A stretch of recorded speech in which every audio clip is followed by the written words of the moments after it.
It's now 11:10 p.m. Today is the 14th of July, 2022. Welcome to the date.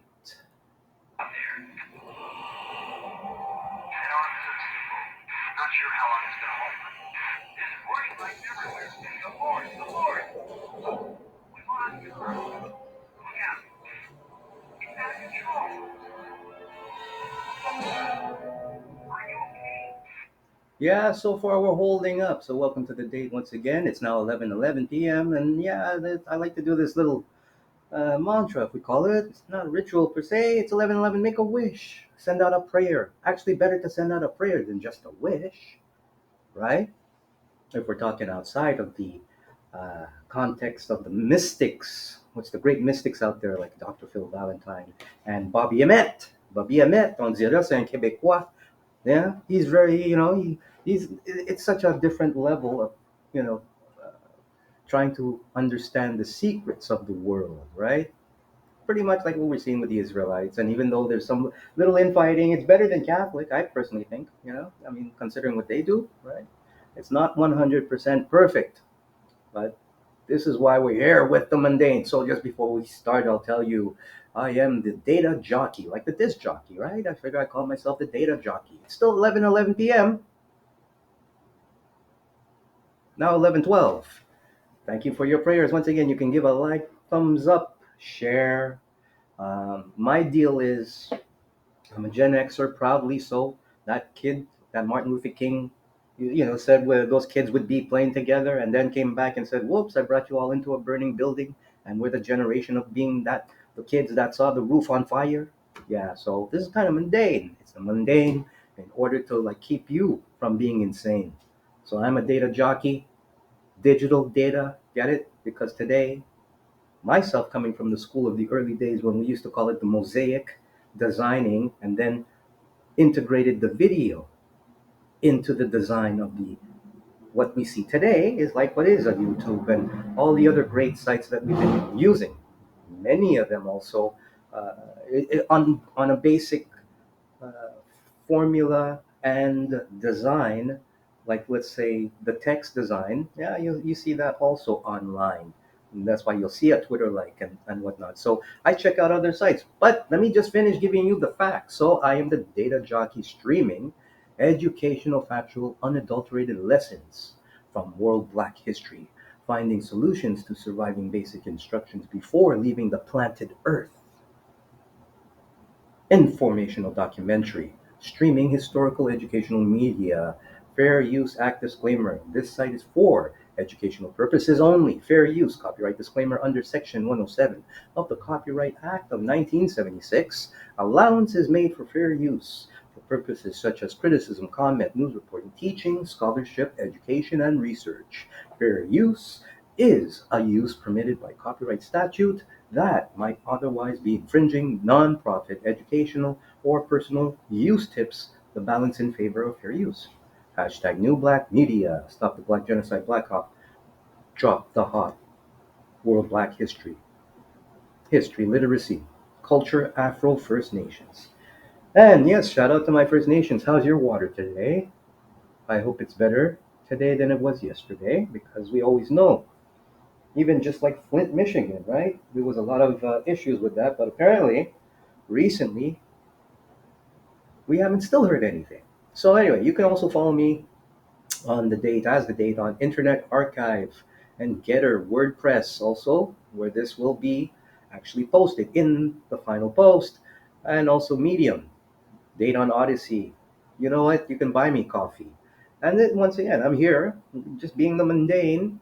I'm not worried about as much reaching the masses because that's part of the game, right? You have a lot of us out there who, once again, especially when we're talking the melanated kingdom, namely a little bit more to the south of the border, the African American world is a very interesting world and what plight they are now fighting, which is it also affects Afro Canadians up north and everywhere and all about the place, even south, right? Well, We have a lot of folks also that have, we'd say, sold out. Like I had mentioned in my previous post, you can also have bros who are probably more racist towards bros, right? And they have their hatred and their foes. And it's us. We're the ones who are actually, how we say, getting the brunt of their greed. That's why we see politically how things are playing out, even in a civil conflict situation, civil conflict precursor. All of that to say, I'm not here just to make the point. That's just my point.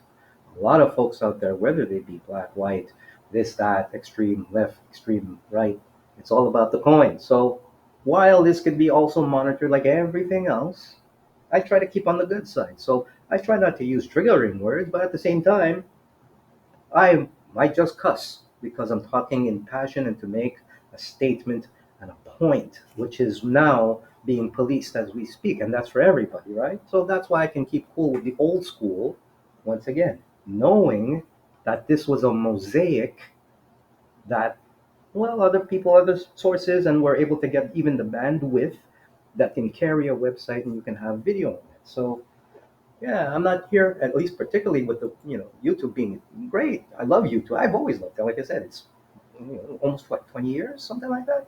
I've been around since 2006, and we're the generation of kids that, at least back then in the early 2000s, were studying computer graphics, right? So and multimedia design. So don't get it twisted. We're still around. And then of course the younger kids who are like the Gen Ys, like Zook and them, yeah, they took it and ran with it, like everything, like hip hop and everything else. They took it, ran with it, and stayed in it, right? Thus the drop the hop. I'm here to say, you know what, we can think outside the box. Thus, this broadcast is about making you think outside the box.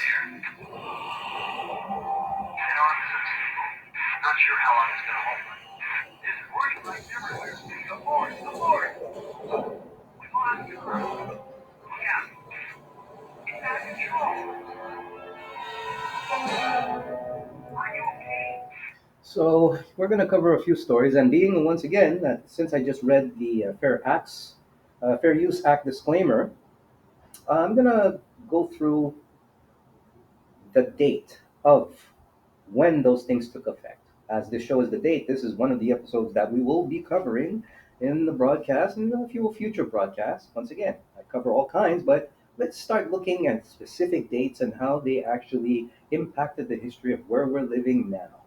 This came up recently because I was talking with one of my students out there, as I am, as we say, a teacher, digital teacher of just giving you the factual, unadulterated lessons from world Black history. So I do have my students, and one of them came up and asked and said, "Hey, they said they saw something uh, on the internet that was beyond believable, and something that was like a threat to the world." All right, and now this student is it's in their early 40s. And because I asked, I said, "This happened in 1977?" They said, "Yeah, I saw it." And, as wise as they were in their 40s, learning without any precursor to my thoughts or judgment of where they were coming from, right? I was like, well, what is this great grand video? Since I've been around maybe 10 years earlier, post Dr. Martin Luther King, knowing, especially what we know now, how many psychops have happened. So I still have yet to hear the video, but one of the mentions I did tell the student was, well, number one, always never discount your elders. Never mind how old they look or how, big or small, fat or thin. Never underestimate the living experience of someone. Because even then, whether it be like myself, a lot of my students, of course, are always the junior. Because even though how big and brawn and brash, even if they come out with doctorates, they still not around long enough for life. Some of them, if they make it, God spare life, not would. You're going to hear God spare life a lot of times in my post, right? So part of my method, even in doing a post like this, is because, and where and how I learn it, is through what we call my elders, right? So like I'm a 68 baby, right? So I'm up in the middle, right? Well, I listen to my elders who are at least 5 years to a decade into their lives to learn from, and I could actually even, and it's not to debate in mean or just, but to take what they're telling me and expand and learn the greater picture of the timeline. Because a lot of us don't, we think, oh, we're here for the, and this is the world we live in, right? Don't get it twisted. It's like we're in the whole satanic death culture period again, because it's happened before. What do you think the Black Death was about? What do you think all of that crazy shit was about, right? So I'm just one of those folks that through the timeline that I've learned from my elders, like my grandparents who were born in the what is it, the mid 19th century, 1899, right? Passed away in 81 when I was 13, right? So so that's what I say with the mystics. It's so deep, right? And there's many rabbit holes. Maybe we'll touch a few, but this post is for you to do the research and do your due diligence. So as we progress, I'll go back up just to that story. And as we say, I do old talk, right? That's the mundane, because that's how I learned a lot too. Even in Black culture, we used to call it old talk when you'd hear your grandparents and your uncles and your aunts having deep, all kind. And I don't know if it happens anymore because we have a lot of baby mama and all that, this construction, right? But when I was a kid, at least in the 70s, we were able to see for what that was, the construction of what the family was. And it wasn't a nuclear family. It was like maybe, 3, 4 brothers and 3 sisters and, 10 cousins and aunts and all of that. Today, yeah, you're only getting that through movies, right? Like Medea and all that stuff, right? And then it's all stereotypical too. Imagine in all those years we were able to build stereotype. But I digress. So telling this student, because the student was like, "Hey, 1977, this happened," because I guess the interest was, if the elder knows everything, we've got to challenge that. So it was almost like, "Hey, if you know so much of what certain meanings of life and the deeper picture of things, how is it you should know about this event that happened in 1977?" So I said, "Well, what I remember being of this world, walking this earth as a woke child, as we would call it, because maybe the generation after, maybe a decade later than me, whether it be, or even 1987, 1997, 1977, a lot of shit had been dumbed down by the time even those children were into their 10th year. So let's just say, and I'm not discounting them, because we have a lot of brilliant, we call them indigo children who were born actually into the mid 90s. Indigo children now are about in their 30s. That's why we see a lot of prophets come out, like the young Israelites that come out, and hearing from the woke elders, my favorite elders like Deacon Asaph, right, and Bishop Nathaniel, right, and all the whole crew. I say this is a good thing. It's not a bad thing. And yes, I know it's not perfect, but that, hey, it beats motherfucking black gangs, right? Red bloods, you're shooting each other in the head every day, See, at least these bros are trying. And so yes, while that's happening, that's the biggest fear that, what's his name there? The guy with that whole FBI thing, J. Edgar Hoover, otherwise known as Maria Hoover, right? And once again, I'm going to sideline. You either pick up the nuggets of gold I'm telling you, right? So for him to be called Maria, maybe he was actually Maria. And hey, and happened to be light skinned too, because we know he was a bro. How does a light skinned lady named Maria, whether they be, once again, the big picture of the world, everything upside down, right side up, inverted out, right? Without a doubt. And even though we can call it that, we say, oh, he was queer today, hey, the world is once again a stage. So, my previous post, I said, imagine who you thought was your grandmother is not, or is actually your grandfather. Who you thought was, you're right, it's deep. But I don't want to go too far into that. All of that is to say, I was telling that youth that, hey, you want to try one up me to let me know that, hey, 1977, something happened that you missed. And thus, how does it relate to being more awoken to a truth today? Well, my response was, well, I can tell you when I was 20 years old in the year 1980, no 20, but maybe what 18, going on 19, the year 1987, which is 10 years later to when my student was born, knowing that I was already 10 years older to when that student was born. I say, best thing you've got to do is you've got to look up the history of the timeline. Thus, I cannot confirm the secret or the how we say the special undisclosed top secret document that showed something happened in 1977, which is and in general about arms and military can be validated unless we can look at the history of that timeline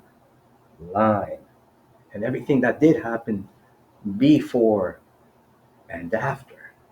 So tonight we're going to look a bit into 1977 and see or try and find, because once again, part of my uh, duty, I guess I'd say, in and being a prisoner of what I call the neutered world order prisoner of war, it's important to know how to decipher with all the information that we've had in my generation into this generation digitally. It's easy to get one thing and say, oh, that means it. That one video says it all. Especially when you have clever people who are going to, what do they call the word? Discombobulate the truth and turn it into something as a fact check. Once again, there will be nuggets right through. For some, they would say, well, it's all over the place. Yeah, but isn't everything we do affected in and out, all over the place? The trees, right? The trees are, oh, you cut the trees, now they talk climate change, right? Fossil fuels. So, yeah, it's all connected, but to bring the point back to even the juniors through the elders. And I noticed one thing about elders. They can speak on and they can sound in parable, but when you start to understand, it's like, oh shit, I can go back to that. So this interesting broadcast tonight, as I'm starting with being called the date, and I'm trying to figure out this whole platform too, eh? I mean, I've only been doing this like since the mandates were near lifted, and it was a struggle, right? And so, yeah, I will cover a lot of that stuff too, about that whole post-political edge. But not to digress too much, right? This student wanted to convince me that this was so ordinate compared to what even I had lived in my own life, without regarding the fact that, once again, this is a part of the issue what we have with our society today. When we come to talk about our seniors who are now in their, well, easy going into 80, you're talking the boomer generation, right? They're now 80 plus going, and like I believe if it's uh, was it Paul McCartney? Anyway, a whole bunch of folks turning 80, right? Who were born in 1940. So a lot of those folks, I also get my nutrition from. I take from their brain, which they've been sucking out of the brains of maybe a lot of young, you know, you know, and I call them Andries. So I'm taking that Andry back while they're still here because that's what's keeping them around. So that to say, when we're taking a look, and we're going to go through 1977 because that triggered me to think, and thus I'm explaining to this student the follow up to his new research, right? And also this goes with a little religion to it in the spiritual context, right? I was able to say, well, I'll tell you now. Let's look at every event, historical event that's supposed to be noted and supposed to be true, not only through a couple of sources, but through the actual documentation we can find. And we'll figure out what was so otherly, worldly, and different in 1977 when, as I proceeded to answer, we had disco, Saturday Night Fever, right? All of this wild stuff going on. Mind you, when I was a kid, we already knew there was a lot of weird nuclear stuff going on, which progressed into the 1980s even. We knew this. We were aware of it. How much? It's hard to say. There was also an energy crisis, pretty much like what we saw today. So we're going to examine and see how all of this is relevant. And once again, the lesson to the juniors is, while you might have not a lot of faith, and then this is every generation, there still will be elders who will speak the truth and will endure to at least fight for the right on this world and fight for peace and fight for freedom. There's and even boomers too, how maybe, and I wouldn't even say few, because there are many who are really there. It's just that other sources, even of that generation and even older generation, right, that has the even the junior generation, they got that on the timeline. That's why we say we can call it generational curses or entitlements or inheritance. You can call it whatever you want, right? When it actually was uh, looting, stealing, pillaging, it goes, so it goes that route. What we need to understand is the timeline of events that make things happen to be the way they are, whether it even be religion, right? Right now, religion is a big thing. Like I started, this shit is not new. We knew it happened. Now, all the books coming from the Apocrypha, whether it be the book of Emmanuel, right, which is from what I understood when I was a young man. This was in my 20s, back in the 90s, when I was looking for answers. Hey, I was one of those kids. I would be wearing, being punk, being a little alternative. I'd have an ankh, a cross, a Star of David, and all this weird. Yeah, I went there because we had New Age in the 90s. So I had to flash back about this book of Emmanuel and how even that could resonate with folks. And one thing I remembered is, without knocking it, I'm just saying for me, I saw some of the top, I believe, the laws and one of the and going back to the history, and it. I'm just gonna say it wasn't about as positive of what the legend or and to the, according to those that timeline, who the Israelites were or are, and the creation of God, like God and man, and how that has divided up the races, and thus that race being predominantly Caucasian. So, while that book is a book about another incarnation of what we know as Christ, which, once again, and part of the caveat of this book is that it's not Judas Iscariot, but another Judas. I might be miscorrected with that name, Iscariot, Iscarius, but I don't want to go too far there. So, all of that to say, even with that period, right? There's books. I say, hey, there's the Book of Mary, right? There's other books besides one. So if we were to take a little bit of every book, is it possible to decipher and find the truth? Whether even you've got what we call the Dead Sea Scrolls, and whether you have the Apocrypha, the Book of Mormon, which is, as I recently found out from Brother Abayel, brilliant, brilliant uh, deacon, preacher, not of the Israelite, but of the Church of God, right? So I'm thinking, brilliant, because you open my mind now to actually looking in the Book of Mormon for the first time in my life, right? Like properly in my own kosher sense. And I'm like, wow, there's a point with the Americas and all of that. Just like the Talmud. We can learn some deep stuff about the Talmud and the Gematria. So it's yin and yang. Yes, it's good and bad. It's pros and cons.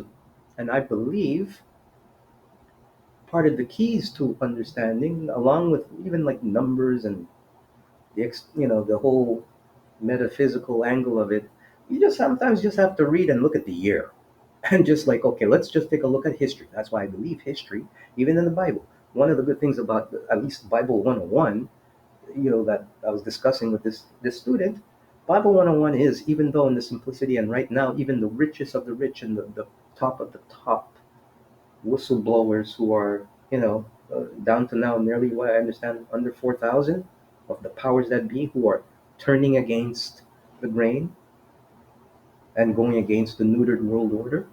They would tell you, yeah, the Bible, as sweet as it is, even though the churches we go to, it's a satanic book.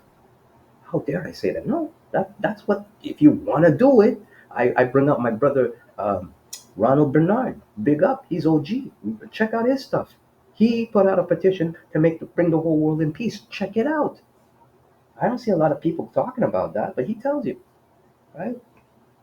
So one of the things that I took away from him was that the timeline, people actually wait shit out. Just like how I'm talking, maybe a little bit everywhere, pretty much. They do that. And that's how they even do their confusion. Because at the end of the day, it's not, right? Because I, even though, and others too, can decipher, or you can be distracted, which you do have a lot of folks out there who, yeah, it's all about who's twerking fine with their ashy butt, and it's all about, but yet there's still positive stuff, right? There's a, like, hey, the whole Emmett Till thing. I would say that's probably the biggest uh, gold nugget of truth that could happen in light of every other freaking thing that's going on now, right? Because it's been over 50 freaking years. Oh, well, over 50, 60, 70, what, right? The 50s this happened. So if this goes through, along with what we've been hearing, like even old Nazi criminals getting arrested, well, sure. But are we going to get distracted by what potential, God, like, God forbid, twerk upside down shaking senator? Like, what? Are you guys freaking give me a break, right? But once again, so as with my long-windedness, because once again, I implore you, maybe you want to smoke a spliff or you want to drink something. Yeah, you want to say a prayer, right? I'm not here to debate. I'm not a scientist. I'm not a doctor. I'm not a psychiatrist, right? I'm not a senator. I'm not a leader of any sort. I'm just a Gen Xer who's giving you another point of view. And at least with what I've been able to do and give back, namely, once again, sharing information, teaching.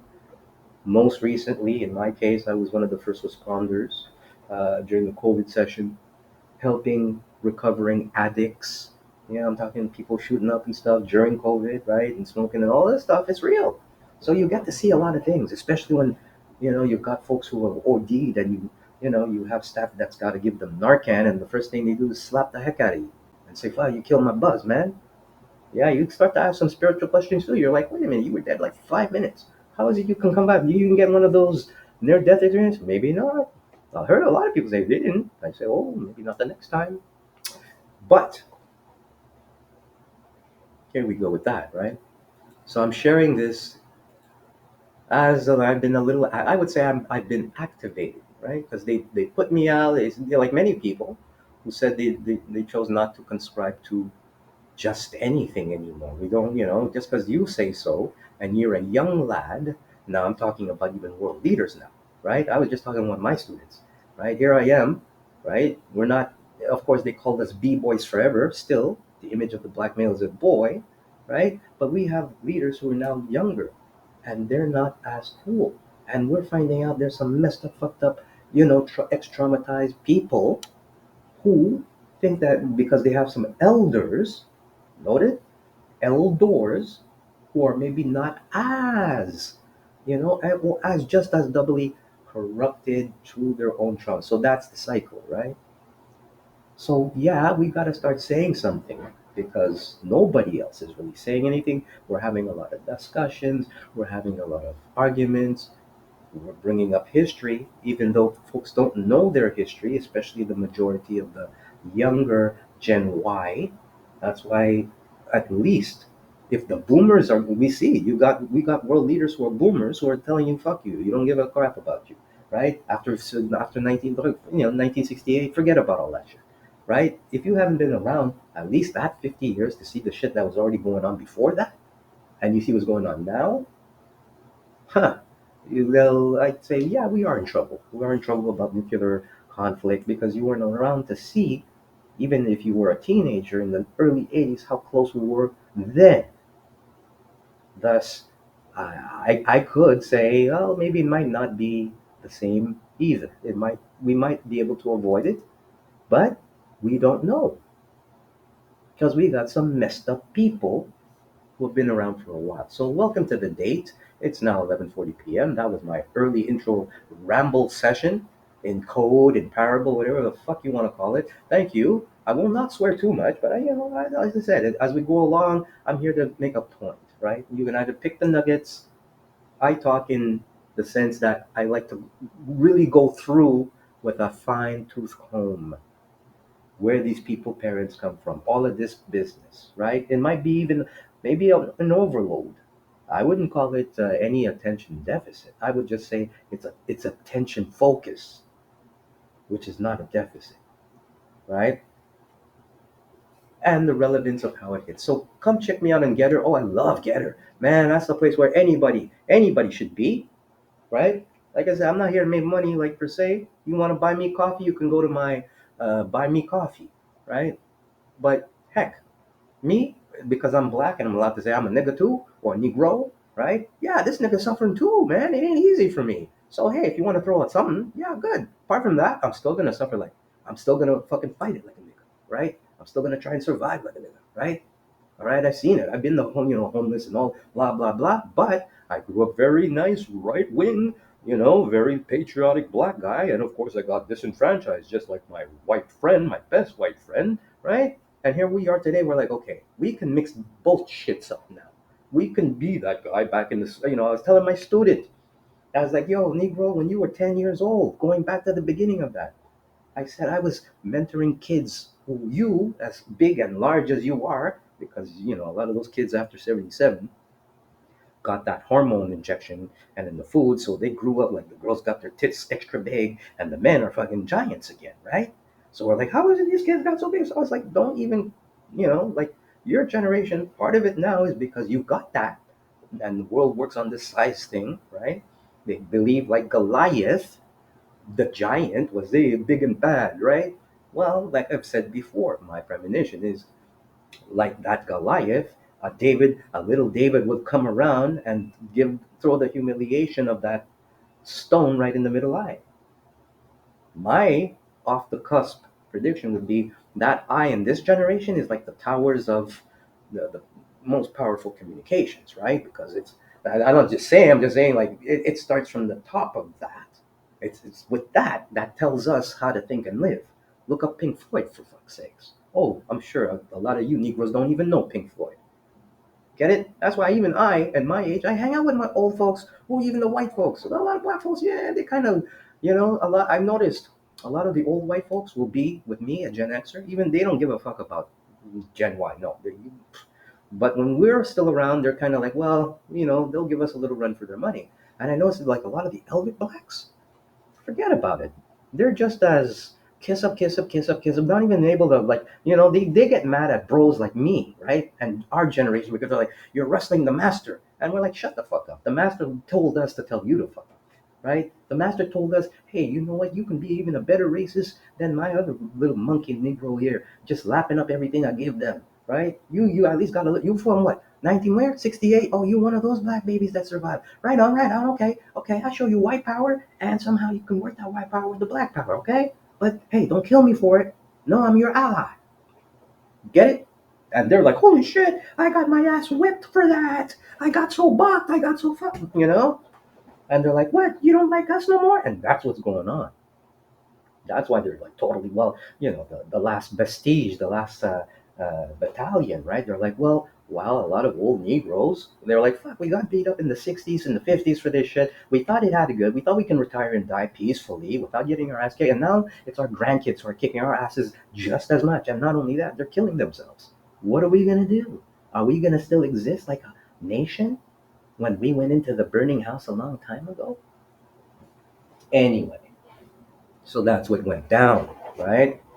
So I'm that bro. I'm that biker, ex biker, back in the day, old school '70s, listening to some like easy rock, blue eyed soul, right?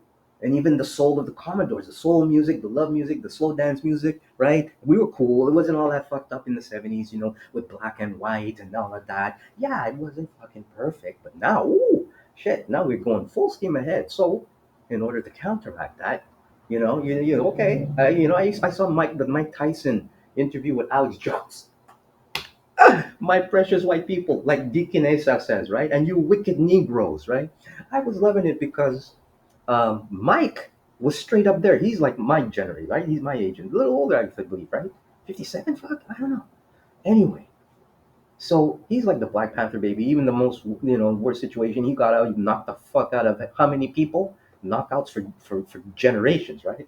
And he comes on Alex Jones show, and he's like, man, I thought you was like a fucking Klansman. I thought you was a fucking. I was like, I'm thinking, okay, so what? You got Mike Tyson, the baddest nigger on planet, knock the fuck out of the. He's like, hey man, he comes there smoking a joint. He's like, hey, it's a good interview. I thought you was like this Klansman, and Alex said, no, man, ain't. I was loving Alex Jones is like, no man, so like that kind of answered like maybe a fucking section of fucking bros who are down with Mike Tyson. They're like, really? We want to listen to to Alex Jones now, right?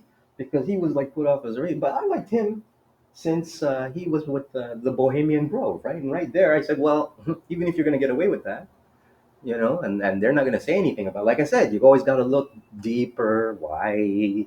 Even though it's one of those videos, right? And that's legit. Is it legit? With them in the fucking owl in the background, the fucking what? Slicing somebody on camera. Going back to 1977, we're gonna do that. But yeah, I saw that. It was too funny. Mike Tyson's like, hey man, I thought you was like some fucking guy. I was gonna come in your show, come over your show and knock the fuck out. Like, he's like chilling with a joint. He's like, no man, I'm cool. Yeah, I was loving it. Anyway, so yeah, I'm here to fucking shake that shit up, and I love my followers. You know what? I don't need anything from you, fucking people. But God, I love you. God bless you all. But I'm just saying, I'm old school. Hey, if one of you folks come up, one of you ex fucking Nazi Klansmen, even Klansmen, fucking send me a check. Yeah, we can talk. Because I know a lot of you people need therapy, right? Just like those wicked black people. They need a lot of therapy too. We both fucked each other up. Check out my last post there. The date, how to faire l'amour avec un N, CRTC sans fatigue. Actually, this article is about this whole thing that's going on back in Montreal. And I talk black about me being one of those motherfuckers back in the day, back in the 70s, hardcore about what Montreal is all about, right? Before draft Dodgers, because yeah, you niggas came up here. I don't want to go fight in Vietnam. I'm gonna go to Canada. Yeah, you came up here and you thought you can bust your American shit, and that's part of the problem that happened with Canadians because when the white guys saw that, they're like, "Hey, why don't we send some real white guys up there and let's get them to act black?" But yeah, we can do that. We got a couple of black guys here who can act white, right? Just look at that. So here we are, and yeah, I'm sure we had a lot of them babies too. A lot of that generation. So there's that. We do. Hey, I'm not going against you Americans here. I'm just letting you know. Like we saw a lot of nigger shit going on from your side of the fence, way longer than even Canada. And if Canada got infected with that, it's only because you guys fucking brought it here because we saw Starsky and Hutch or some shit like that, and Huggy Bear and the pimp thing, and But we were looking, and we're like, you guys are crazy. My cousins would come over. They'd be like, you know what? You don't want to come to New York. There's people defecating in the subway.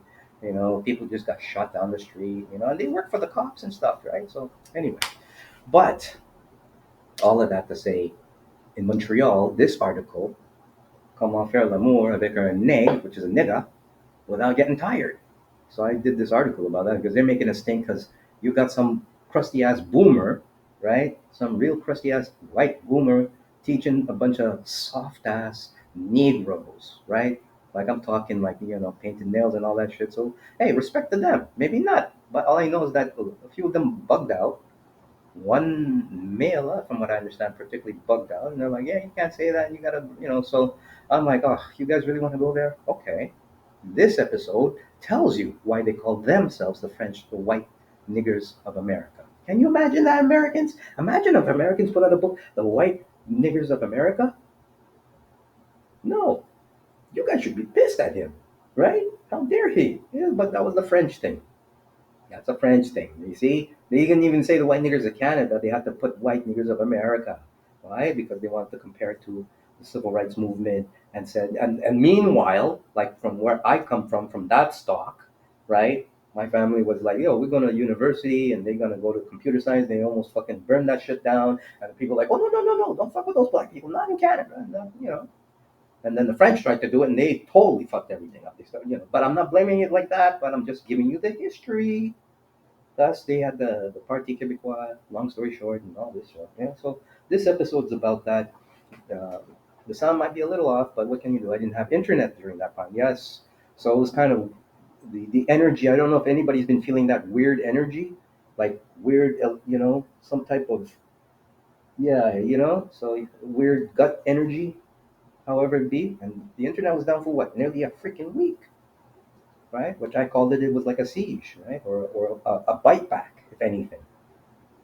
So yeah, pop by, give some love. Here, a bro. A bro's not talking about hip hop and about rap, about fucking plugging people and all this nonsense. I talk like a Yankee right here. Why not with you? I want all you Yankees come out too. Talk to some Negroes, right? AGA. Oh my gosh. We have some real sad news today. I don't know how you take it. Depends how you want to take it. But I feel bad for my bro, D. D, I'm so sorry to hear that because me and D go back. I tell you, man. I was like, yeah, I was one of those ushers at uh, when he had the school here in Toronto. So yeah, I was up there. He noticed me, and thus I met Mike. Mike, shout out to Mike Cohen. So we kept in touch. A few emails. So since then, because I'm one of those babies that thus Maria Hoover said, you know what, get rid of the black babies, right? Maria Hoover, right? Back then, a lot of folks like the fact that we survived, right? And D is one of those. Even though, yes, he did some whack, fucked up stuff with the what do you call them? Oh my gosh, the Central Park Five and all. Yeah, well, he ain't perfect, but you know what? Joe Biden would have been the one back then. He's the one who fucking started that shit. I don't know if not a lot of people don't know that. And then when Hillary with the fucking predator thing. So by the time D got to it, it was like, well, kind of natural. He's already reading books about Nazis when he was a kid, but he had to deal with niggas at the time as he did because they were there, and that's it. You can't, that's part of the problem with this generation now. We have people like that. I engage with them, and you know what? They say, "Fuck." Okay, maybe it wasn't that smart. You'd be surprised. And they'll be like, you know what? We got to stop the other fucking weird niggas like us who did that shit to you. And I get the feeling D's coming back to do that. Right? Because like I told him, I said, when you had what's his name, Stevie there, that guy with the bald head there, who did the communications for him. He was the guy like most likely students would have beaten up in college, right? We're like, fuck, you're a nerd then, you're still a nerd now. Stevie, I can't remember his last name, and I think that's a good thing. I don't remember his name, but yeah, and I know about Mr. Bannon with Seinfeld. Hey, that's my only show. Hey, respect you, but just when I found out you were part of that, and you were a TV producer, like most, you see, that's how I think. I was like, wait a minute, you're actually wearing a and I have certain feelings about that show politically, right? Because those were the '90s when I was a film student and with this and franchisement and yeah, anyway, that's another show. So I'm like, oh, you're the fucking guy who's like a show about nothing, eh? Anyway, now it's about something. So yes, Ivanka Trump, former wife of President Trump, dies at age 73. And the man was so big. I mean, I gotta still give it to him, right? Despite any yes, he was violent, all this. We heard a lot of stuff. If you were there.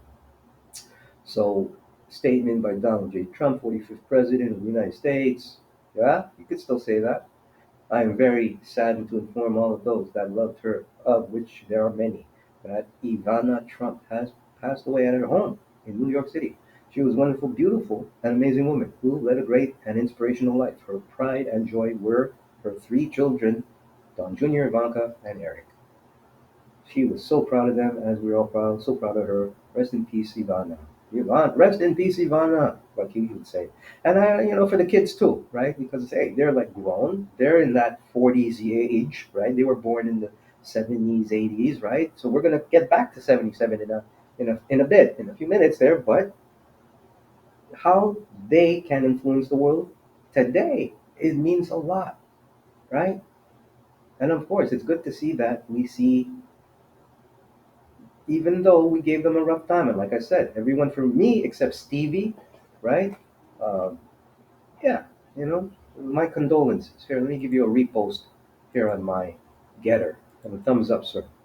Right? Because Joe got no respect from me, right? That you don't have no more respect for Joe when you start fucking rallying behind fucking When the Klan, it's like, so, you ever see the back in the '90s, when like what Joker, Joker's like cool with Batman, and at one point they're like working together, or like Superman when Lex Luthor's like, yo, well, I'll be like, yeah, weird shit like that, right? So it's kind of like that today. We're starting to see some interesting dynamic of even white supremacists making sense with more progressive blacks, if that's a way to say it. Doesn't mean the Klan. Hey, you know what? They're telling you they're changing an image. They don't wear suits no more. What do you call them? Fucking blankets no more, right? So to avoid any kind of civil conflict, I believe it's going to start with discussions first. But we got to get a bunch of maniacs out of the fucking picture who are pushing and jamming narratives, and once again left right. So yeah, big up, Um, yeah, yeah. I mean, I remember her back in the what do you call them there? Um, the channel, with back in even the late '80s. You had the shopping channel. Yeah, she was big in Canada, didn't yeah? I know the Trumps like Canada. They used to come up to Toronto and all them too. Yeah, see, so yeah, look at this, right? So everybody's on that, right? Everybody that we practically know, because that's why they're trying to hide the shit. Most people that we practically know that there's more than fucking people. Of a minor. Expert witnesses testify. Yeah, yeah. Talk, talk, talk, right? Just for these two people. Meanwhile, we know, if you know, you've really been real. What they said. Look at the history timelines. Look at our old man. This guy? Here, I give you kids some research to do. This guy. In 1991, and then father until his death in 1991. Many women. Maxwell worked for her father until okay, his death in 1991. There you go. So look this guy up, right? The father, Maxwell, and you'll get to know a little bit about where she came from. You get it? Or they, right? Where they came from. This guy, he got whacked. And he was big time, eh? He was the press of the time. That's why I'm like, you know what? Know the history. Because it's not just her. That's why she can't rat shit out, right? Because it goes back to him. And it goes back to like the post, whatever, the fucking 50s, the communism, the Nazi. It's so stupid that it hurts because this is why we're paying the price today. Even with the Schwab thing and the all of it. It's that deep, but it's not going to last forever. So, yeah, that's me popping here in Getter because I love Getter. Come and check out Getter. You got brilliant people. Give me some time to get around you. I got some really interesting friends so far, and that's because those people, I like those people. I like what they got to say, right? They say like real woke stuff that you know, like yeah, and you can fine tooth and comb. Well, I have a lot of yeah. Thank you, Trump train. Come by every time. Yeehaw! I like going on the right side. It's kind of like yeah, I was saying, like when you supervillains start working with the fucking superheroes, right? It feels kind of like that's the energy we need to have more. And then if we gotta fight it out, black and white will fucking just do like the end of Rocky Three. Is it Rocky Three or Rocky? Who was it? The Russian that killed fucking Apollo Creed, right? Okay, so we'll do like Rocky Three, and also okay, ready? One, two, three, ding! After we kick the ass of all the motherfucking Satan type of fucking yeah, right? Yeah, we'll get together for that one. Fucking crazy people. Anyway, yeah, Jimmy, you know, I'm not afraid of Breitbart. I think you guys are good. You're more honest than fucking any other paper out there. You don't get too crazy, Mr. Walker.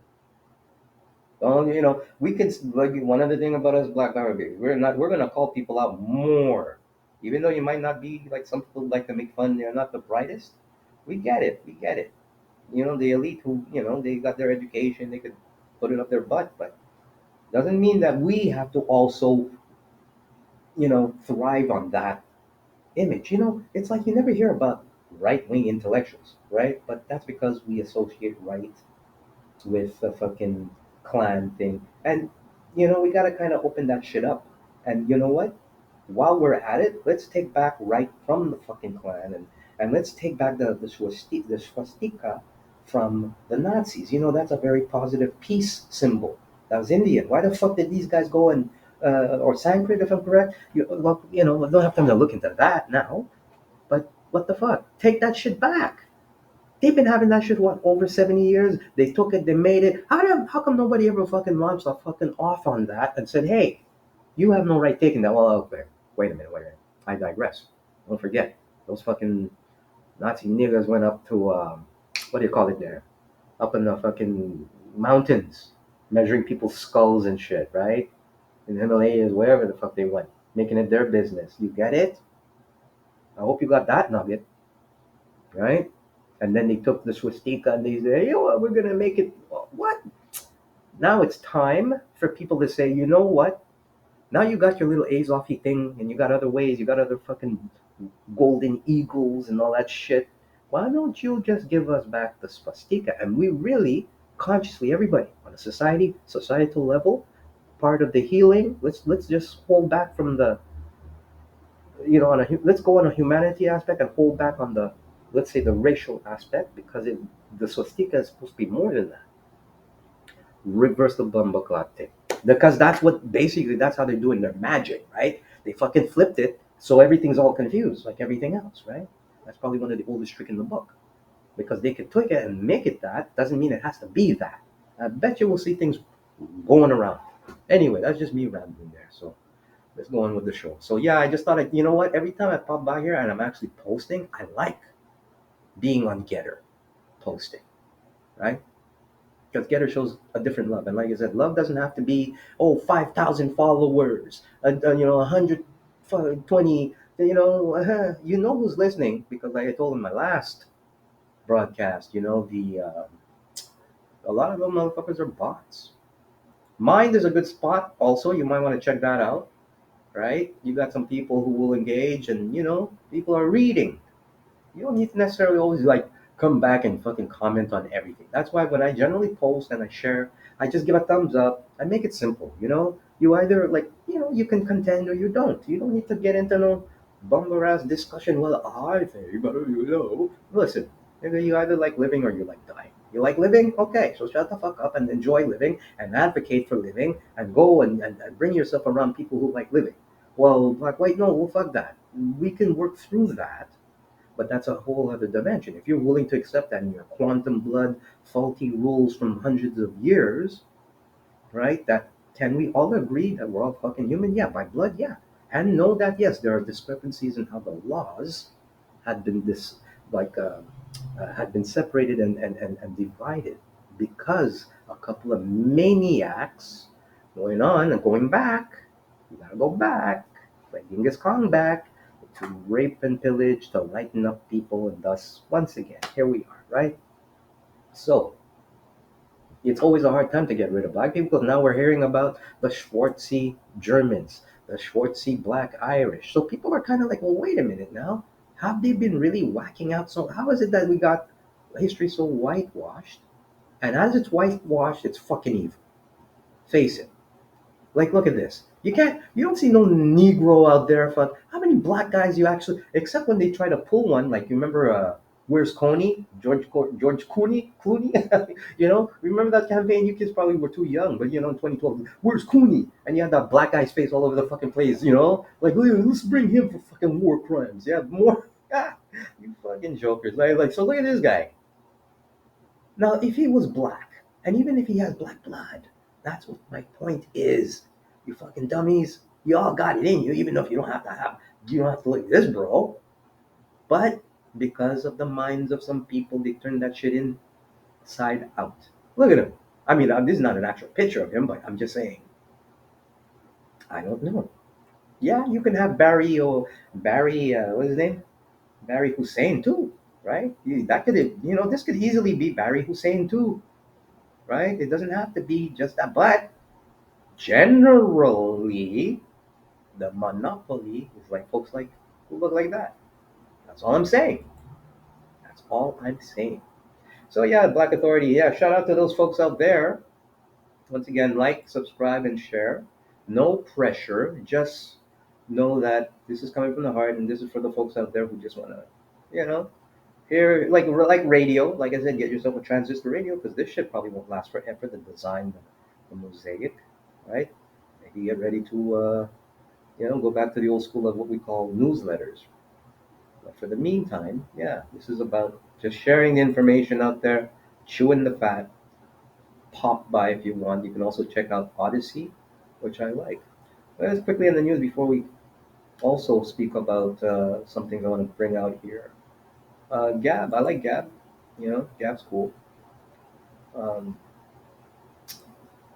Woody Allen plans French language film to shoot in Paris, but financing not yet in place. So this nigga right here, you get it? I can say it. And maybe if you're smart, even white people can say it, but you know the context now, right? It's not just a black thing. It's really about like when you low down, dirty, wicked, yes, you can have black, but you know what? You can have some even white, you can have Jews too, like that. If I understand, that's what he still proclaims to be, right? Now, I don't know. I wasn't there. I can't say, but all I'm saying is the double standard, right? While promoting the French release of his 2020 film Rifkin's Festival, Woody Allen said he was planning to shoot his next movie in Paris. And once again, he's going to have a French language movie with a local cast. So already we know some people already cashed out, right? And now Allen said he was able to find the financing in the US, naturally, but didn't give any further detail. Woody Allen tells Alec Baldwin he might end his directing career soon. A lot of thrill is gone. No fucking kidding. You got enough balls to say that yet? Look at this guy. James Patterson claims white male writers face another form of racism.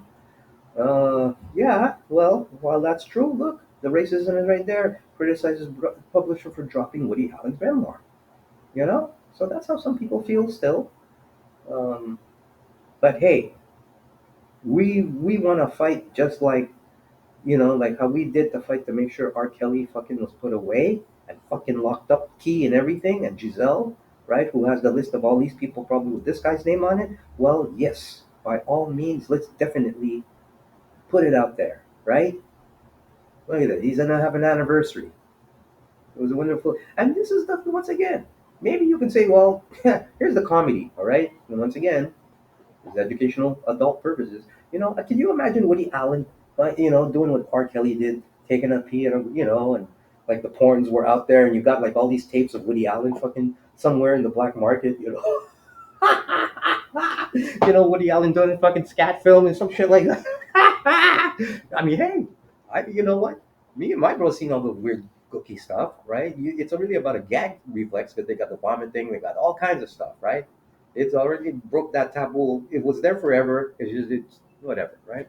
So you imagine Woody Allen fucking got all these fucking bootleg, all of that, right? I mean, I think it'd be funny, but it doesn't mean it never happened. And once again, the complaints are there. Nobody wants to listen, right? So there you go. And he make money still. Just like I probably believe R. Kelly might be making money, right? Because somebody likes his music. Not the whole. See, what is it? 8 billion, 9 billion people in the world. That's the big beast of what we're playing with right now. Right? So then, Rifkin's Festival, which grossed 2.3 million in the few territories where it was distributed, will be released in French theaters by Apollo Films. Yeah, yeah. If I could have had like breaks to play music like radio, like the transistor radio days, it'd be cool, eh? Like this is, I guess, the new radio style of doing things, right? Because the old or the style of the tuber, and that's why I haven't really put my face out there yet. Because yeah, you gotta always be conscious. I don't want you focusing on just me. I'm here to show you just the news, right? Black Jewish leader works to boost community inclusiveness. So we're not gonna go through too much. But we got other things to do. Check out the year 1977. A descendant of enslaved people from generations ago. He's also observed. Well, once again, like I said, like quantum, that's what it really is, right? Get over it. Those two clowns from the fucking, what do you call it? The Balfour Agreement. That's what really started all. That's what really, like, really launched that shit off, right? Because it was bad already with the whole rape, but not before that. Even the Klan and all that shit, not as bad. Once that shit came into effect, everybody got off, right? Not to mention, let's go back even before World War I, and that's how we see, yeah, Black Russians, right?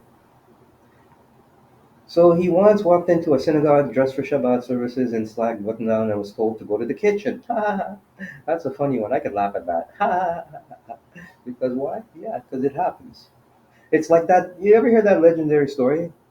Was it? Hold on. Give me a second here. I could be not accurate, but this is, I don't. We don't need to have fucking digital confirmation for everything. There, you could look it up, and there was a joke. I believe, if I'm correct, I heard that Morgan Freeman was invited to Don Rickles. Now, you might not know him. Don Rickles was a comedian back in the day. Real rude boy, eh?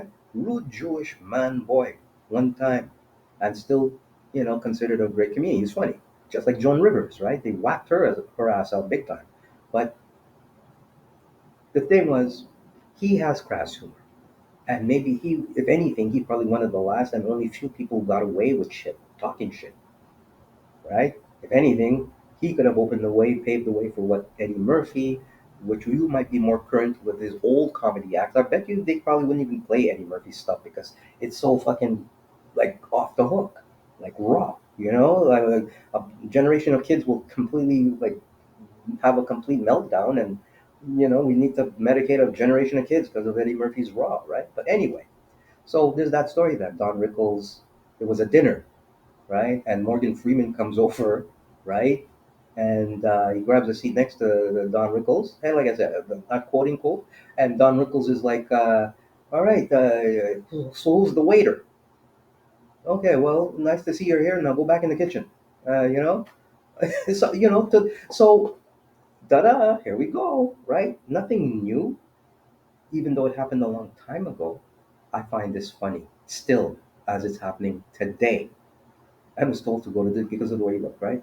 So that's the last thing you want to happen to that. Yeah, well, yeah, it happens. Don't think that overnight just because your young ass comes in and you're gonna just like shake up shit because even though you have the right to, and even though your grandparents might have been those people from the tribe of Ethiopia, enough people don't really care about that. So, but for the belonging, okay, belonging for the safety and belonging for the Jewish Equity, Diversity, Inclusion Team at Jewish Federations of North America, JFNA, in April. He believes he can channel his painful personal experiences into healing divisions and changing perceptions, and help make a trip to the synagogue a spiritual rather than a scarring encounter for Jews of color. Well, here's my argument, and I can, you know, dare to throw in one challenge here. We already know how people are feeling about the Israelites, right? How the movement has. And there's other, once again, other, divisions like the Sicari's and then others, along with the mystics, as I mentioned. So folks can't handle that. And here you are, we have, as we say, folks, Jews of color, as it's being told, not even Negro or whatever, Jews of color, and they still can't get accepted. And he wants to make, he says he can channel, right? He wants to vibe out his personal experience. So these folks who are already bugging out that he's there, they can turn their experiences into healing divisions. Maybe not. And changing perceptions. Maybe not. Because they're gonna always come back at you with even though you know a bigger truth as to what happened to those people during, before, and after the Balfour Agreement, you're still a nigga at the end of the day. You're still a schwarzer. That's life. It's not like you're Sammy Davis Jr., who was the best Schwarzer ever, right? Even better than Whoopi, right? Because he was real gangster too, right? Sammy was Schwarzer, fucking Satan worshiper, like what, which is most of Hollywood, right? Straight up, one time, a baller, right? Not hiding it, and Yeah, he was OG. That's why they couldn't fuck with him for the long. They tried. That's how he lost his eye when he was a kid. And then after that, they said, "Okay, you survived that. Don't fuck with Sammy." Even the mob, what's his name, Sinatra, and all they. That's why like, yo, let's roll with Sammy. I don't know, but that little nigga got some fucking special magic in him. Yeah, I tell you, boy. Right? They're like, don't fuck with Sammy. Sammy, we got your back. They loved him. I loved him. A lot of people. Sammy Davis Jr., if anything, he was running shit. Even in the civil rights movement, they couldn't fuck with him and say, oh, Sammy, don't. No. No. Right? Anyway. So, here we are. He's this young guy. He believes he can channel his painful because they care, right? Despite what happened with the Holocaust, which they will bring up and they will say, look, it's not the same because the comparison has always been, for the longest time, straight true. Even like my bros and my rabbis and oh my, oh yeah, shout out to my bro, yeah man, rabbis and rastas, yes, shalom, shalom, right? They will tell you that's like propaganda, like, hey, we got cameras dropping when you're seeing the bombs drop, shit, right? Okay. So those perceptions and healing individuals, you can't say you can heal from that the way they're going to bring that at you. And changing perceptions, no, they're not going to look at you, who's young, who wasn't even alive during the civil rights movement. No one can, and that's the thing with you, young Gen Y Zs. Nobody gives a fuck about you. What they really care about is changing your perceptions, which is already changed, right? Your perceptions, your gender perceptions are changed. Your healing, you don't know about healing. You may think that healing is passing someone's other vibe to make them feel better about you. No, no, no, no. It's not that simple. You might as well bring your, the mummies of our ancestors to the front fort before, and they will still look at that and say, yeah, well, you know what? His nose is not as flat; it's pointy. So therefore, that's how it can go. I'm just telling you. Even though I would, like I said, it's all good. I have love for everybody. I have hate for everybody equally, right? But if we're gonna say, um, while it's good and while I hope, right? But with everything else going in the world, really, in this new role, Looney has been tackling the delicate task of producing guidelines on how to be more welcoming. Yeah, yeah, like be like the fucking '60s, you know? Who said that Jews of color didn't like those three, right? The three back in the '60s. I can't remember names now, right? I think one is Schormer, right? That's only because of the actor I can remember that name, but it probably wasn't the same, but something to that anyway, right? I actually, did you ever notice? I noticed they said, or it's written in the journal that there were three Jews, right? If I'm correct, meaning that that bro was a Jew, and that's why even more why they probably whacked them out. It just happened they didn't just have two Jews and a bro; they had three. I'm just throwing that out there. I'm just wondering, right? Because you only hear with certain narratives. So that's just to tell you, those Jews of color were really woke, and I'm sure back then, even though it might have not been perfect, right? To see that even today, well, obviously since then things have changed. It's a relatively small but growing demographic. A Pew Center survey in 2021 showed just 8% of U.S. Jews identify as Hispanic, Black, or Asian. Huh, that's U.S. Jews, right? But that nearly doubled to 15% among respondents aged 18 to 29. The poll also found that 17% reported living in a non-white or multiracial household. So that will be that challenge because once again, boomer folks, they will look at that and say, well, compared to what we grew up in, knowing the world that we knew all through the '60s and how after the Second World War, and that's not everybody, but yeah, they could say, well,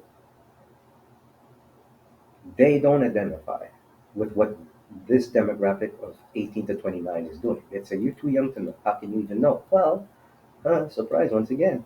You have the Israelites out there, you have all these groups out there, and then while they're trying to say, hey, we can't confirm this, and what, they're still being found that it's not actual accurate. So even this, I have to ask, how accurate is this, right?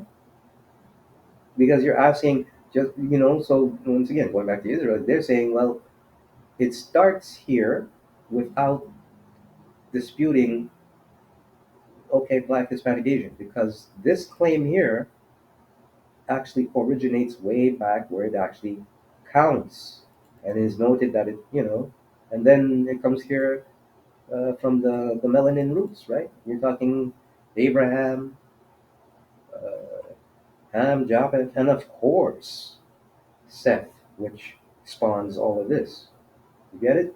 So when you choose to read it, like I read it, I say, no.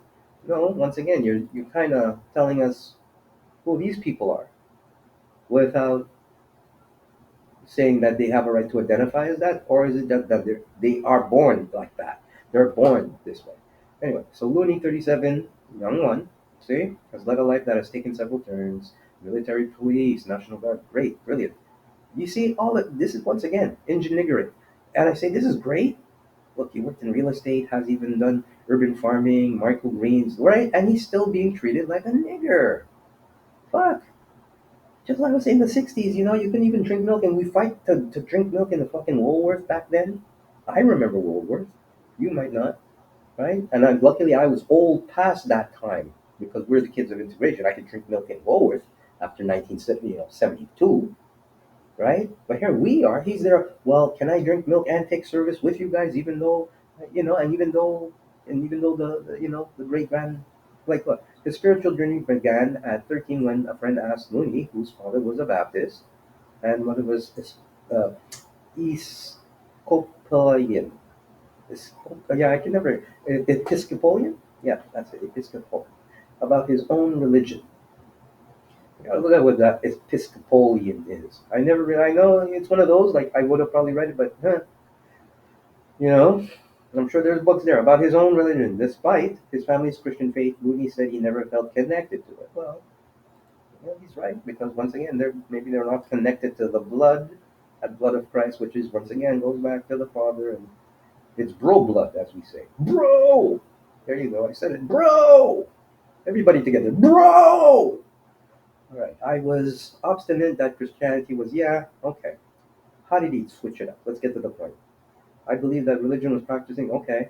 So he embraced Judaism while still a teen because he viewed it as a faith that gives believers permission to ask difficult, uncomfortable questions, though he didn't formally convert until age 26. All right. Cool, cool, cool. I was like that too. Many years, many decades ago, when I was more than blessed and privileged to work with rabbis. Rabbis shooting a TV show. Go figure that. Twin rabbis too. God bless you guys. Hey, have you known? Straight up. Yeah, man. So they just tell you things.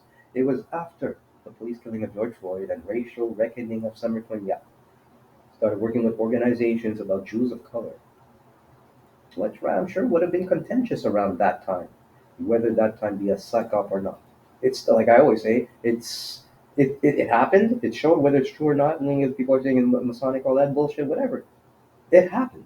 So you're already in the cycle, right? Looney said Jews of colors are often subjected to questions about their Jewish. Yeah, because the way, what makes you a Jew? You're black. Well, you can always go back to it. There you go, right? Even when well intentioned, those queries can be painful because they cast doubt on their identity right away and apply they don't belong. So quick in between. That, once again, is an example of how that started with the Balfour Agreement. Now, I'm going to suck up a study on that and we can look into that. Because at the end of the day, with all the talk, there's still some basic, simple answers. Um, yes, it can be painful for you, but maybe that is because in the last near 80 years, actually, I keep saying 70 years, well, when the state of Israel was created, based with one of the foundations was the Balfour Agreement. Prior to that, there was not a thing about Jews of color. Yeah, I'm sure people, but before that, and especially what we saw once again with Russia, that happened in other parts of the world. That's why it's like you got to read the books. It's not, it was even then. This is my point about the whole thing with racism. Even it's not as it took a few people to convince the ignorant at the time, and thus being very gullible to it. It's simple because it still happens today. So while there's some slight truth, yes, the whole war, Second World War was horrible. I will never dismiss the fact that people of color, even people of color who lived in Germany, who lived in all across those areas, right, were, if anything, they were probably the first to get put into the camps. Even though maybe the camera would have captured a lot of the, you know, white folks on that. I'm just saying. So fast forward, the Balfour Agreement comes around and it established that. They already, in the language of it, was saying we are different people, different Jews, all of that. So any person who's born, grew up, and all that through that trauma, already reconditioning their mind, they're going to look at you, a 27-year-old Negro, coming out and they're thinking, what slave did you come from? Right? They'll never relate that because that wasn't taught. And that type of history up until the 90s, which we were, at least if you were Gen Xer, we caught up on that. We didn't all know it, but that's when the Afrocentricity of the 1990s, the Public Enemies and all of that. Yes, there were some Jews that were not happy about that awakening for us, right? That's why they canceled Arsenio Hall for putting, what was his name there? The Louis Farrakhan on the show. He was canceled because people were like, "You can't." And it's like, really, he didn't say anything more than what he needed to say, which people on the opposite side were saying about us since 1947 and or even before, but more established with the Balfour Agreement. Right? The only thing that in that Balfour Agreement wasn't the word nigger. Right? No niggers in this. That's it. So that, just as that addendum I just mentioned, it explains, yes, anybody who's, especially this generation of black kids, being reawakened to know that who they really are. Yes, because the narrative, it has always been, right? We're not part of, we've never known that type of Holocaust, even though they always try to discount the slavery. It's always that, give up on that.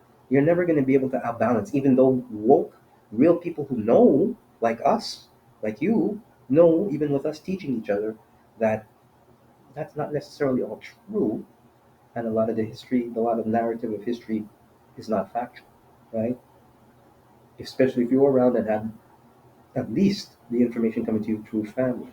So when they see Negroes, especially today, when you're Israelite, no, like I grew up a Christian, baptized, all this, Catholic school, all of this, right?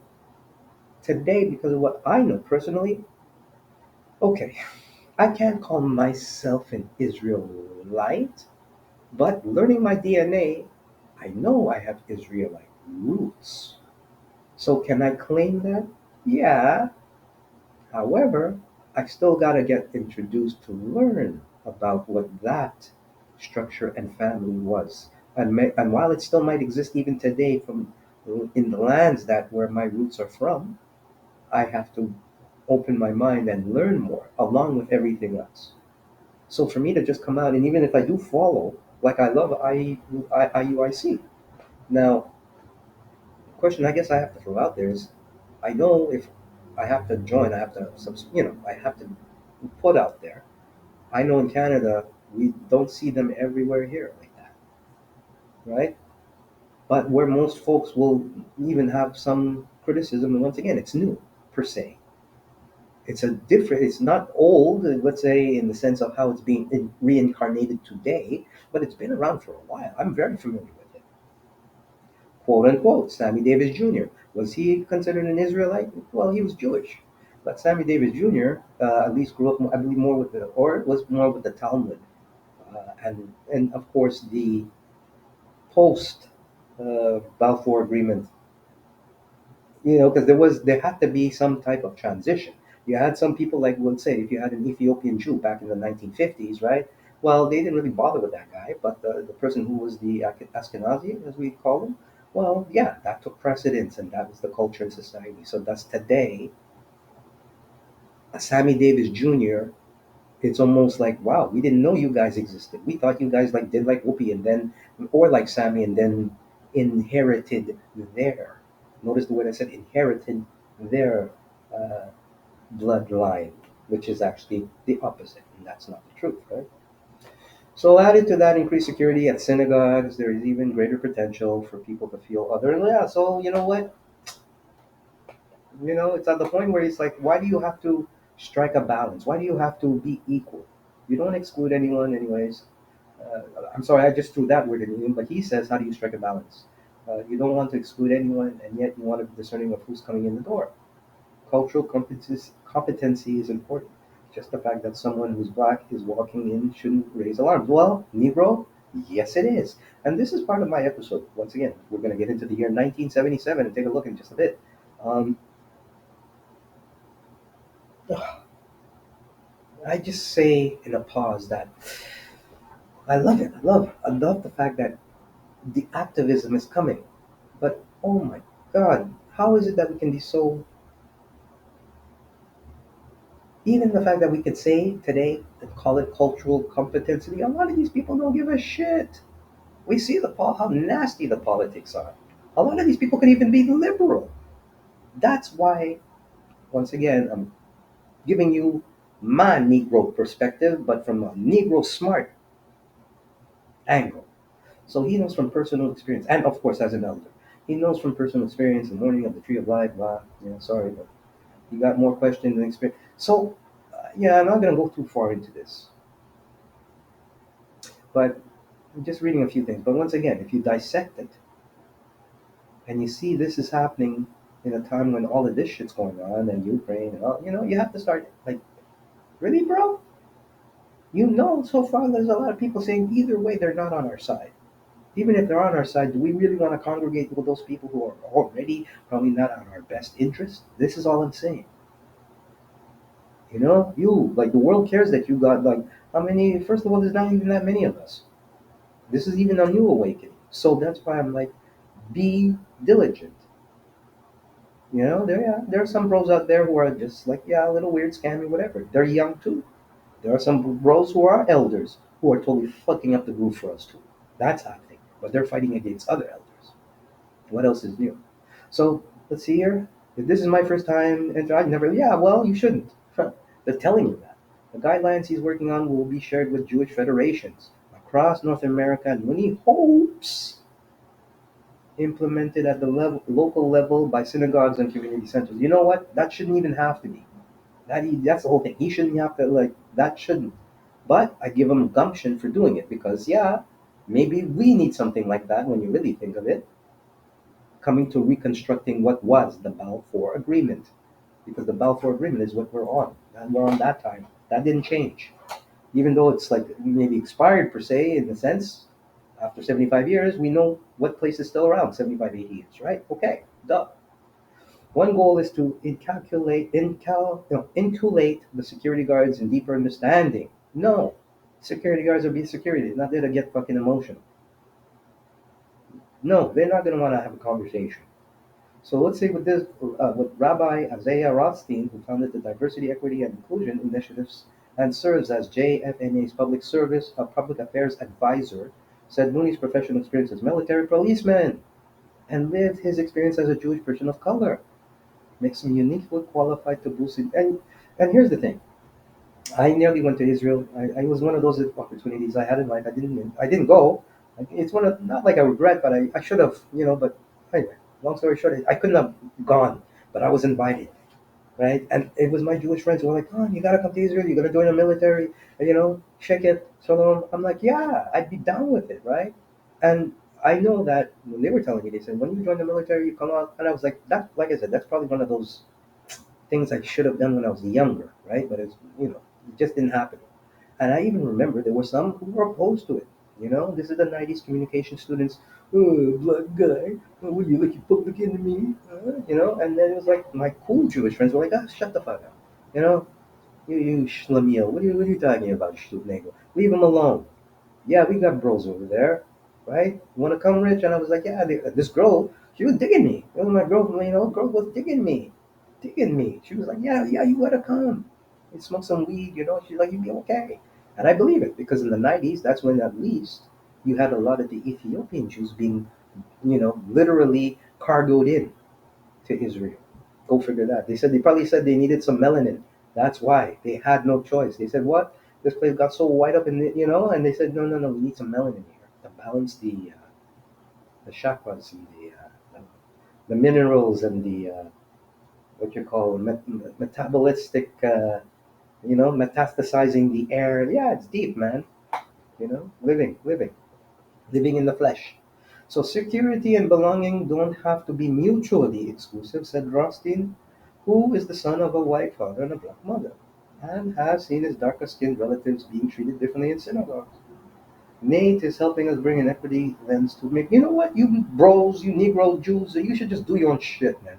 If you've been doing the Torah and you've been doing like I seen it, I seen the kids, when they do from young bow and do that, prayer thing, right? They're learning the book. We can do that. If that's what you've been doing with them, why don't you just hook up with other like-minded people? Even if they're going to say, well, you need to have a white guy or a white Jewish person in that to make it legit. I don't know. But I'm just saying, because you're putting all that love and they ain't taking you in.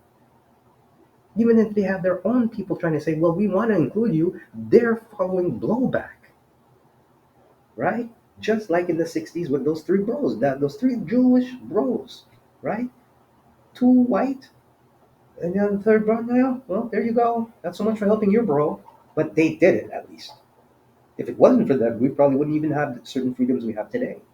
But we completely overlooked it because don't forget, in the 60s and post 40s, right? There's a discrepancy there. A lot of black soldiers who went and fought to fight those bastard German Nazis, right? Taking bullets, taking planes to free the Jews. That many who may, I don't know, many around, but were children who are still around that can say yes, they remember when they saw that big black soldier come there, after kicking the fucking, not, maybe they won't say it like that, but I would imagine. And look, 70, 80 years later, if you look at the attacks against Jewish people in synagogues, they are not perpetrated by people of color. Fuck no shit, Sherlock. I think everybody would know that based on the history. We never go into fucking what's it called, Red Demon, Red Summer, 1919s, 20s, all of this bullshit. Man, that's well, you know what? That was what's his name? FBI man, J. Edgar Hoover. That was his. He was telling those white guys. He said, "That's what you got to be afraid of, right?" That's what Maria Hoover said. She said, and she, like most of the black, some of these sellouts back then, she, being the fucking chief of the FBI, they won't even tell you that. That's why the FBI is all weird now. That's why the FBI is doing all this weird shit with them fucking double tell. It's because there's a lot of animosity from the fact that from the beginning, if not the first near 100 years that shit's been around, whatever, right? That it was run by a nigger. And on top of that, a queer trans gay nigger, right? And you even had a white boyfriend. What? Maybe, maybe not boyfriend, maybe girlfriend. Anyway, right? Rabbit hole. But he was the one who said, "Watch out for those Messiah niggers. They're gonna." He totally sold us out. It's like if it wasn't for that, we probably would have been running things today. To the date, by 1972, when he just keeled over. So all of that to say, even since then, none of that shit that you see perpetrated in the world, even still today, the most heinous crimes, even if it's in Africa and it's happening, it's not, definitely didn't start with us. We didn't start that fire. We know we didn't buy them. We didn't create those weapons, right? So his work is so important because another Negro is able to love place in Jews of color in decision-making roles in Jewish spaces can help forge, but they're not doing it. Yeah, he'll make a big healer. It just reminds me, like, that guy there. I don't want to even bother, but there's a story with this bro. Okay, not this bro here, but there's this bro who, when the fucking Proud Boys came in the city, I think it's Boston, and he fucking got jumped by the Klansmen, and he's all about peace and all this. Like, hey, big up, bro, but get the fuck out of here. Once again, is that a psyop or what? You saw the picture. It felt like what, like some almost like how we say uh, commemorative type of photo moment. 1776, 2022, Negro in the tallest ass Negro. When you think he should be able to fucking whip up a couple of dips, right? He's like in a skirt and fucking all this bull, just like how the idols of today are, right? All like little Nas Deck stuff per se, but older, right? Right? He could probably be his big brother or whatever, right? And these bunch of white guys just lancing his ass, or whatever they do, tearing down his ass. Somehow he's still standing, he's not bleeding, but the Kodak moment got it as it was. And then he's on the news, right? And oh, let's all be sycophant, because poor fucking yeah, he's like Martin Luther King. He's one about peace. He wants to do he wants to do a healing. Anyway, I'm just not even gonna move on from that story because it's frustrating. Because when I saw it, he's all over the news now. With his his curled up. Ponytailed up dreads, and he's got his drum. Most people would look at that bro like that and say, "Yo, this nigga's homeless and he's probably on crack." Most people would say, like, at least the way it is in Canada, we have a lot of bros like that, right? But a lot of those bros are not crazy. I'm not even saying he's crazy. He's probably very mystical and very powerful. That's the thing. He doesn't have to be violent. There's a reason why he probably looks the way he does. However, meh, meh, I don't know. Was it, what's the update, right? Those fucking nigger clans guys, they still went home. I didn't hear anybody get arrested, so much for that. So, yeah, change the narrative. If you ever want to go and check out other folks that I've been following brilliant Jessica's Universe. And she's got some cool stuff. She's been looking at bears, and she's on Substack. So I'm also on Substack. You can check it out. But these are some updates on what's going on in the Crimes Against Humanity tour with Ronald. Sorry, I was going to say Ronald Bernard, but Ronald Bernard, he should actually go there too, Ronald Bernard. But I'm talking about Reiner Fulmick and Vivian Fisher, who's actually heading the Crimes Against Humanities tour. And long story short, uh, let's just say everything that's happening, as we're going to take a look at the timeline, it's coming to an end. And thus, with that threat, whoever's part of that, well, as I'd say, uh, neutered world order, is having a little bit of a panic because while you might not hear it out there, right?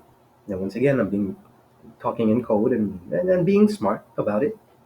Um, in all relation to how people have been feeling recently after possibly not feeling too sure if the commitment they made to get better during this time when it's very precarious with potential bad biological uh, materials being in the wrong hands to the point where it can cause some problems for us, right? It's deep, it's a rabbit hole thing, but at least this type of site gives you a little bit more insight into it, which is important, right? Once again, um, they call it crimes against humanity based on the fact that the Nuremberg trials, once again, going back to the Balfour Agreement, you see how we have to always kind of comes back. That whole thing, a lot of folks like we know, Operation Paperclip, all those guys in the lineups in the armies, right? They ended up doing the space program. Long story short, Paperclip, look it up, and thus all the other experiments, MK Ultra, Cointel, all that, right? So we're coming to that point where okay, the real ethical still people from the boomer generation, from the Second World War, whoever's still and older, right? Like Noam Chomsky, for example. Uh, our generation and the ones who are young and real woke enough, and I say it's not that many, right? Many sheep out there, the few young ones, not even like 10, right? Because you can have a 10-year-old kid run out and say, well, the atmosphere is gonna fucking spoil because of you, old man. And you know what? She knows the fucking noise. This is his granddaughter, right? Or some shit like that. I'm just speaking. So we know we're few and far between, 2/3, but there are some juniors out there who I hope cling on to at least the few wise, ethical elders that are around. And so Jessica's Universe um, is one of the sites, and another unacceptable Jessica, as she calls herself, and this is Jessica Rose, doctor, right? And I saw an interview with her on Odyssey, and she's like a Gen Xer like me. She talks shit raw. She doesn't give you no fucking runaround. At least I mean, I'm in this. I don't want to swear on purpose, but like I said, I'm exclamating. She does the same, but she can really put it. She's yeah, look at that. Injected bloody 13-day window. Oi, oi, right? That you get it? Oi, oi. They actually. So she's cool. She's cool. I like it. She tells you, like unadulterated, like me, right? Because she's also in the team of folks that are like crimes against humanity. Yeah, we're not. I guess the reason why it's not blowing up is because there are certain people who are scrambling to make sure, like, there's like, fuck, I thought we knew it all. Huh? Who would have known? Right? Even Billy, Uncle Bill, right? Uncle Bill was like, man, I feel sad, man. The niggas didn't die. Fuck, I thought that show was gonna fuck up all those niggas, man. Like, small, oh, fuck. You know what? It's killing all the white people, man. Fuck. They're gonna be mad at me. Oh, I better not say anything. I might as well flex my fucking hands and try and hypnotize them into getting another. Anyway, I'm just saying, right? Could Vladimir Putin and Russia reclaim Alaska from the US? Oh, kids, once again, this is my date show, but the elder here, Euros, talking the mundane shit. Check this out. You kids think you got it all settled up, right? Once again, that's why the elders, we might have all the answers. But me being this kind of elder, look, I'm just letting you know. And I just learned this recently. This is how you got to be progressive with how you read and learn and take up things. So bust this. Bust this. Could Vladimir Putin and Russia reclaim Alaska from the US? So this is you're not going to probably hear much about this, right? I like Bazinga, but you're not going to hear much about this, okay? A check for 7.2 million and a treaty of cession sealed a deal between Russia and the US in 1867 for the territory of Alaska. Okay, digest that for a second. Okay, so Alaska is 55 miles away from mainland Russia and is over 2,200 miles from its closest U.S. state, Washington. Almost like the, what do you call it?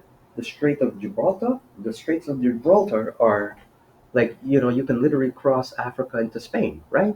So our planet's pretty close, closer than you think, but I digress. So the background story of this: the US purchased Alaska from Russia in 1867. So if we go in the context of 1867, 1967, right? So there was a civil thing going around in the United States, right? President Lincoln, whatnot, right? And later made the territory the 49th state. A new report from a Russian lawmaker suggests Russia could reclaim the territory. So before people go buck wild and no, hell no, Russia will wait. Hold on, hold on, hold on. What happened? What the hell happened? I'll tell you. A check for 7.2 million and a treaty of cession sealed a deal between Russia and the US in 1867 for the territory of Alaska. Vyacheslav Volodin, a Russian official and close ally of President Vladimir Putin, suggested recently that Russia could retaliate against sanctions by reclaiming Alaska. Let America always remember there is a part of its territory that is Russia, Alaska. What? Russia, Alaska, Volodin said. When they attempt to appropriate our assets abroad, they should be aware that we also have something to claim back. So, Alaska was bought by the US and celebrates Alaska Day every year on October 18th. So, all you wise kids out there, right? Young bloods out there, take note of this date, October 18th, right? Alaska was bought that day, and Alaska Day, October 18th. The day is the territory. Okay, so the day the territory was transferred from Russia. Alaska became the 49th state, and of course, U.S. in 1959. Well, sometime we're near Hawaii, right? I believe Hawaii was before, right? Anyway, with the bill passing, yes, 7999. Interesting. Oh, I'm not into the numerology, but somebody figure that out for me. 7999, 1959, 49th state, October 18th, right? Which is after the ninth month. I'm just throwing that out there. Who knows? Maybe I got a talent. Right. and President Dwight Eisenhower signature. So President Dwight, when that happened, he was after Truman. So that's after the nuclear bombs. Get it? After the end of World War II, per se, right? So why it's important? Eisenhower voiced support for the statehood of Alaska, while President also voiced concern about the national security during a time that was the height of the Cold War between the U.S. and the Soviet Union. So the takeaway from that, this is 10 years before what was going down with Cuba and the United States and that whole scare, right? So Alaska remains close in proximity, right? Two islands in the Bering Strait, one belonging to the U.S., the other owned by Russia. So there's only 2.5 miles apart. So you see these two Bering Strait, the two islands, one is the U.S. and one is owned by Russia, and they're only 2.5 miles apart. Okay, so a piece of Russia is still in the states. They're at the Bering Strait, right? That's how close it is, right? It's like your neighbor. God forbid do be smart, folks. Don't do anything foolish. Alaska is more than 200, yeah, from Washington, the closest state to the territory. Huh, yeah, Washington. Uh, so in 2014, this is when all that shit started taking off in Russia there in Kiev. Putin does annually question and Q&A segment 2014 with Russian citizens. He seemed disinterested in getting Alaska back. Why do you need Alaska? Putin asked. By the way, Alaska was sold sometime by the 19th. Okay. And Mike Dunleavy doesn't seem too concerned. However, right, he didn't seem too worried, Dunleavy. To the Russian politicians who believe they can take back Russia or take back my slip, take back Alaska. Good luck. Comments from Volodin come as another Russian official is speaking out against potential tribunals or courts against Russia's action. Yeah. So Dmitry Medvedev, who's the deputy secretary of Russia's Security Council, said it would be absurd to try and punish a country with the largest nuclear potential. He also lashed out. Check this. I want to repeat this part again. It would be absurd to try and punish a country with the largest nuclear potential. Also lashing out at the US for not being punished for its actions in Japan during World War II. Here's the caveat. Was anyone held responsible for those crimes? What tribunal condemned the sea of blood spilled by the US there? So this is what he says. Everyone should know that, by and large, we haven't started anything yet in earnest, Putin said, but those who reject them should know that further it goes, the harder it would be for them to negotiate. So my biggest takeaway from all of that, while it sounds like, once again, if you know your history, and then that, like, not being there in this case, but at least if you know your history, at least you can say, well, wait a minute now, 100 years ago, 200 years ago, you know what? That shit can be brought up today. Just like we see with the Constitution, where they're already dicking around with their gun laws and all of that, and, the freedom of expression, right? And it's kind of dicking around here too in Canada with it. So there's, as so it was, so it can and shall be again. And of course, it goes by the book. Those same books that were written, all of them, right? Whether they be, how do you say, modified, transcribed, plagiarized, whatever. You know. So this is something to take a look. Also, um, Genetic Non-Discrimination Act. So I'm not going to read through it. I'm going to actually probably do another post on it, maybe, and you can actually read through it. But this is your homework. Read up on, and it was sent it to 2017. I'm going to say 0504, May 4th, or the 4th of April. Act to prohibit and prevent genetic discrimination. So this is by Her Majesty and by with the advice and consent of the Senate, House of Commons in Canada, enacts as the following. Short title, all right, Genetic Non-Discrimination Act. Interpretation, following this definitions applying this act. Disclose includes to authorize disclosure. Genetic test means a test that analyzes DNA, RNA, chromosomes for purposes such as the prediction of disease or vertical transmission risk or monitoring diagnosis or prognosis. Test genetic health care certification means any a person lawfully entitled under the law of a province to provide health services in the place in which the services are provided by that person. Professionnel de la santé. So, prohibitions, genetic test. It is prohibited for any person to require an individual to undergo a genetic test of a condition of A. Providing goods or services to that individual. B. Entering into or continuing a contract or agreement with that individual. Or C. Offering or continuing specific terms or conditions in a contract or agreement with that individual. Refusal to undergo genetic test. It is prohibited for any person to refuse to engage in an activity described in any of the paragraphs. Respect of an individual on the grounds that the individual has refused to undergo a genetic test. So I'm not going to read all of this. This is just part of it just to get you guys looking up. See, I could talk a lot of shit all this time. Now 12:56 a.m. Thank you for tuning in. Once again, give me a thumbs up, like, share, right? But I'm just going to read a bit so you can get your minds working and say, hey, this nigger actually might have something here. You might say, well, all of that. But all of that to bring you to this. It's not over yet. So as you see and you look through, right? So this is a little nugget I picked up since we were talking about writers and folks who actually will actually do the homework and do the mundane, right? So offices and punishment. Now buzz this. This is sweet.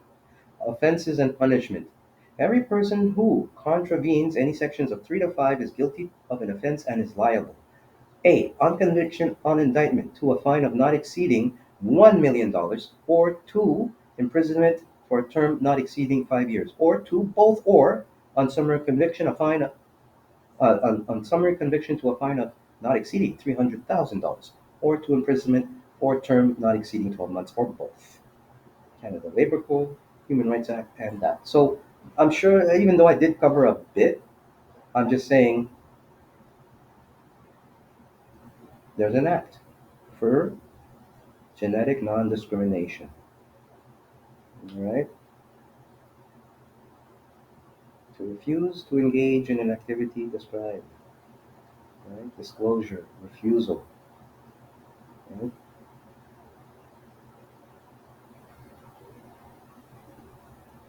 Right? Right? They're telling you. I'm going to read it one more time. It is prohibited for any reason to refuse to engage in an activity described in any of the above in respect of an individual on the grounds that the individual has refused. So that's your nugget. Let's get ready to talk about 1977 once again. Thank you. Give a thumbs up, like, and share. So when the year 1977 came around, a lot of folks were, let's say, in that new world order or neutered world order of that young generation of that time. A lot of things happened. And thus, when I started this episode, I was bringing up a junior who was telling me something about 1977. In essence, it was like an amazing, one of those almost controversial videos that they discovered through, maybe how limited the research through someone else. And anyway, trying to bring a rabbit hole to something in the past that I was saying, you know what? You seem so shocked, and you bring it up to me that maybe I'm gonna like be amazed at how did I miss this event? This event probably changed the course of humanity. And my argument was, or not even argument, my education to them was, well, You're telling me somebody who's already there as an elder, right? At least at that time, maybe near 10 years old, you were just born, you're telling me this thing happened. Well, maybe there are a lot of people in my generation that might miss that or say, hey, but I said, you got to make sure you uh, get your evidence, corroborate your evidence. Because you're telling me, and anyone in my generation was around in 77, when you weren't, hey, I hear this is what it really was. Maybe you guys missed it. We're going to tell you, well, most of us, maybe we did, but most of us will have at least due diligence to research it. So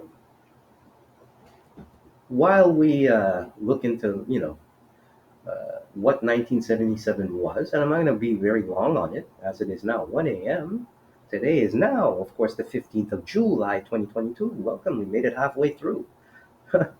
Halfway through what? Halfway through the end of the world? I don't know. But thus, this post is about the date, and the date being 1977.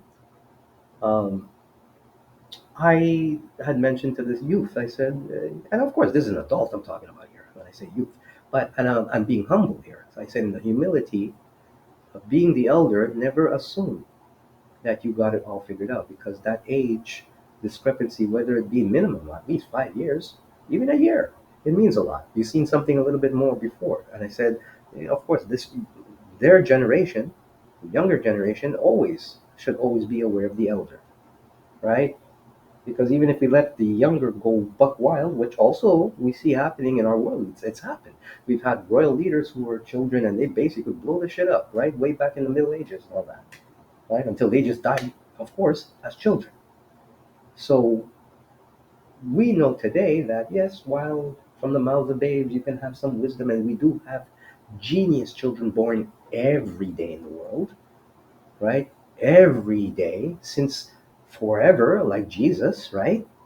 Being the ultimate one, it's easy to say, yeah, we know more, but the shit's not getting better, right? You're still making babies. We made babies 20 years ago. We made babies 50 years ago. Did they solve anything? No. Nobody saw fuck. So whether you want to talk about religion or you want to talk about tribes and which book is right and which book is wrong, and whether, like I said, I haven't seen a fucking UFO. Maybe they know, they're like, if we show Richard, fucking we're here, maybe he'll take Buck Wild and go off on his own tangent, and no, boy, you blow our cover. No, we can't let Richard change the destiny. I don't know. I haven't seen a fucking UFO. Maybe I should buy a telescope. Maybe I should start looking at the stars more. I don't know, right? I haven't seen a ghost or a spirit pop up in front because I had, that for that to metabolize it before my eyes. I hadn't seen that. I hadn't seen shit. I'm not saying I'm doubting. I'm saying, at least from my perspective as an elder, being open-minded and knowing that yes, the Shango exists, the Obia exists, the Voodoo exists, the Satira exists, the Catholic exists, which is a form of magic, right? In its own way, eat the body, all this stuff, right? So I'm coming into this saying this is a method of at least finding some of the answers to the world and to where we are. Because we don't study timelines anymore. We hear about it in movies like fucking superhero movies. Yeah, the timeline, the multiverse. You know what? If we are in such a matrix, then it's right here, right? So let's just take a breeze through. So I took it upon myself, like I told that student. I said, you know what? Do me a favor.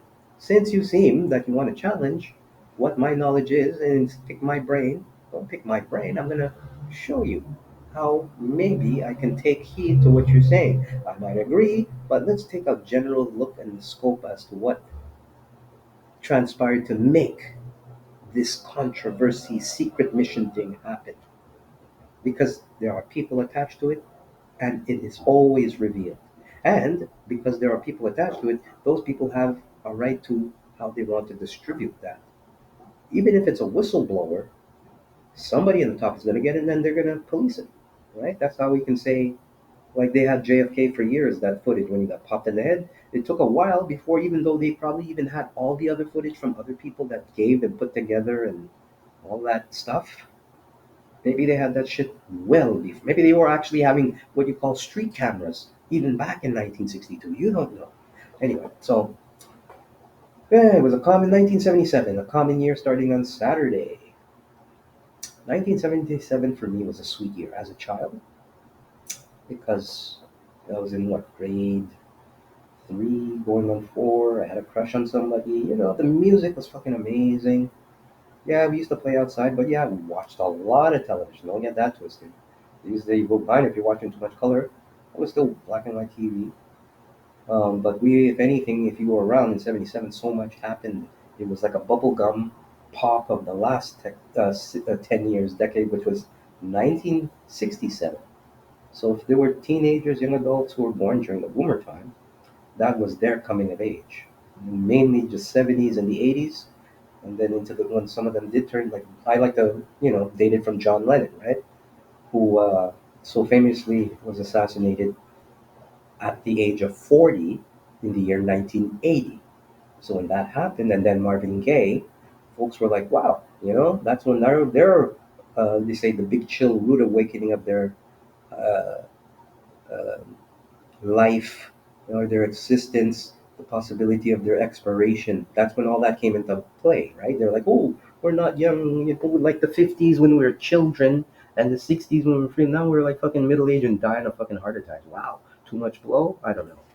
But yeah, that reality of the adult, because by then, really, the adults of that time were fading out. The elders, even though they should have listened maybe to the boomers should have listened to them, they still had a different way of really thinking old. So those greatest generation people who were even around, they were woke because, and unfortunately, my mom was of that. She was born in '36, right?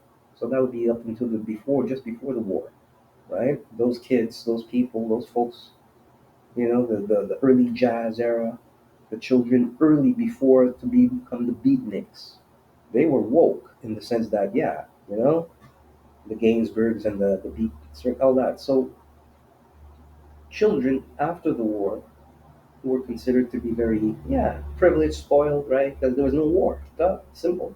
There was no depression, right? The depression of there, no more depression, right? The suffragette of the '20s, well, no, you had women's rights coming around. So those young kids got spoiled. Here we are today. But let's look at 1977, because '77, once again, Anno Domini, yes, designations in the 977th year of the second millennium, 77th of the 20th, yeah, all right. And it was considered the eighth decade, or eighth year of the 1970s decade.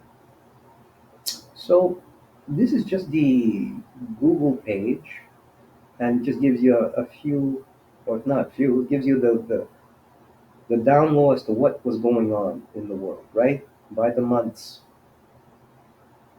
right? So the way I was now, this is where it gets interesting. This is where I share with my students. I say, okay, let's see if something so you know fantastical or whatnot happened in the year 1977. Let's look at a few things because my message was, hey, it's not always just one thing. There's so much to it. So, um, George Lucas Star Wars opens, right? We're just gonna breeze through this, right? So the reason why we're just gonna kind of breeze through it because I'm gonna try and see how much a lot of this lines up with uh, another site which will tell us about main events in the 1970s, and I will go more through those events. But I just want to kind of get the Golden Dragon Massacre. See, I didn't know about that. So there's many things that even when you're woke as a child, you can remember, even as an adult or whoever's there at the time, right? You can pick up. And I'm going to show you that in a sec. Like, there's a lot of things I do recall. I do recall that happened in those months being a child. So my whole, like, part of my answer to that, once again, the junior, was that the reason why I'm able to do that was because even when I was born in the late '60s, growing up, we were taught by our elders and or even what we were encouraged to do, which was read. Education was still rich for a lot of us because it was fresh. They were like, okay, stop killing niggers, let's give them fucking education. Shut up, Sesame Street. So we were able to really soak up, at least for a minute. And we're still, that's why I'm here. We're still, there's still a few of us, no matter how wacky and wild we might be, we can still give you a little heads up, right? And so for us growing up then, we knew that part of it was learning from our elders. So while I could say me being a baby in the late 60s, I can't say I was there. I could say I could, took the time to be well versed in, my birth timeline, right? With the methods that, or the events that led up to my birth timeline. So this is what I, would teach my student, right? My student would be, okay, if you're born 10 years later, maybe in 77, 78, you have to take it upon yourself to really understand the timeline of events that brought you into this world at that time, instead of just coming and saying, well, this is what I learned about my timeline, and here, can you actually confirm this happened? Tell you what, I could, but maybe we should actually tone it down before we try to make it conclusive, because I'm not here to challenge that. I'm here to say, okay, let's see what else happened if it outranks, and if it's not in this list, and it is one of those black, how you say, the black ops or black dark money, which that's another thing. Dark money. We nobody. I mean, if you really want to look, the files are out there, right? Convoluted fucking 000 crazy ass narcissist psychopathic plans, right? Of rich people. So they might have done a lot of nefarious shit. We could have had all kinds of weird, there's the whole thing about people in tunnels, right? And then, well, that's been, a hot button now, right? The people are actually getting, we've heard it forever, but now it's actually an actual topic, right? The whole thing with the, what do you call, the underground world, right? Where there's already a society and others, so, okay, maybe, I don't know. I ain't going by. I didn't go to any place downtown that said, "Hey, let's go and check out the underground world." I don't know. They're not making that accessible, right? Whether it be in Antarctica, whether the big hole, and they're like, oh, and they're like, hey, and if it is, and I bet you, really, it is confirmable. We have to look at the information that follows the timeline to make that, and read the books that tell us this is what it, you know, the similarities in those books, right? Okay, so all of this was going on. So there are things I can look at this and say, yeah, I recall, right? I can recall events, right? But this is just a general look. Now look at this. These are the births, and these are the people who are now in their early 40s. A lot of them were children of the 80s, right? If you were born in 77, you would have been five in what, 81, and then fucking, what do you call them, grunge kid in the 90s, right? So one of them, no, notably Orlando Bloom, right? So this is what a baby from 1977, if you were woke then, discoing up and all that shit, right? If you were kids, even, this is your little brother. I like this bro here, Jerry Trainer. I like him. He's one of those. He's like, yeah, like one of us almost, like a real Gen Xer. Like he does good roles. I have to admit, I like this guy. He's funny. I saw the show. What is it? Fuck, I can't even remember the iCarly. Yeah, and it's like, yeah, I hear you made a comeback. I think those things are cool. But yeah, yeah, he reminds me of that kid who was younger in my high school. And quirky too. Those, like, that's what I'm saying. You guys are the quirky generation, quirkier than us even, and you look older than us. There are many Gen Xers. We look pretty good for our, even like Madonna and all that. These guys, fuck, holy fuck. You guys did too much Evie then, I guess. I don't know. But these are some of the people. I'm gonna get through all of that and look at all of this, and oh, you got some pictures there, yeah. But this is how they look, right? This is how they look. Fuck, you guys look like you really had a hard time in the early 2000s, eh? Yeah, you got looks like. But I just wanted to throw a few. Look, you know. Oh shit. Dang. No disrespect, right? Yeah. But yeah, these are the people who were born. So this is our world. Look at that. This is who. practically runs our world today. Daddy Yankee, right? I'm just throwing at you. You guys got to like do it on your own when you're bored enough, like me. Floyd, yay, he's from that school. You get it? So now we know, like we saw him in the '90s when he was a young kid, right? He's like a good example. He's probably very woke in his own way. You can see he's young. Look at his face. He looks young, so he's probably looking good for his age because, right? But once again, it's really about how you've been living in the last 40 years, and it's all relevant to how the timeline goes today, right? And one shock I noticed, and when I say shock, in the sense of shock and awe, like as you get older, once you get past 40, and you start fucking seeing everybody grow up with you, and you're like, damn, and they get married, and they have kids, and all that, yeah. And then you don't notice it, but you could notice it, especially when you see younger people who are just a little younger. You're like, damn, you got old ass, man. Look at you. I know you still see those people like children. It should never be the other way around. It should be always like that. Like you're older, you see the kid, like maybe little brother, fuck, you change your little brother's diaper, fuck. Don't you ever cross that boundary. I mean, provided the brother's cool or the sister, right? So I'm just saying, you kids, even who are in your 40s, be easy with us 50-year-olds, and we'll be easy with you because we can beat the fuck out of you. I'm just joking. You kids are tough too. You show it, but you know what? You guys are insecure. And this is why you all got this big up by, now you can see the stress of what it did to you, right? You could see the age on your faces. Even the younger ones, like once again, those ones who came out to be the grunge kids into the 2000s, right? Like we saw like New Kids on the Block, and they're cool. But it's weird too when you see them. It's not like you're seeing the Rolling Stones. The Stones, they're the exception to the rule, and they set the bar for us. So us Gen Xers are gonna have to be the next badasses, not necessarily the Ys and Zs, because you can't just think you all will outrank us, right? You're gonna have some Negroes who are gonna be born today, like you saw. They're more gangster, the babies, than even most people. But it doesn't mean that us who are plus 50, we can't put those kids in their place. Oh yeah, we can. We could. Doesn't mean we can't. We could.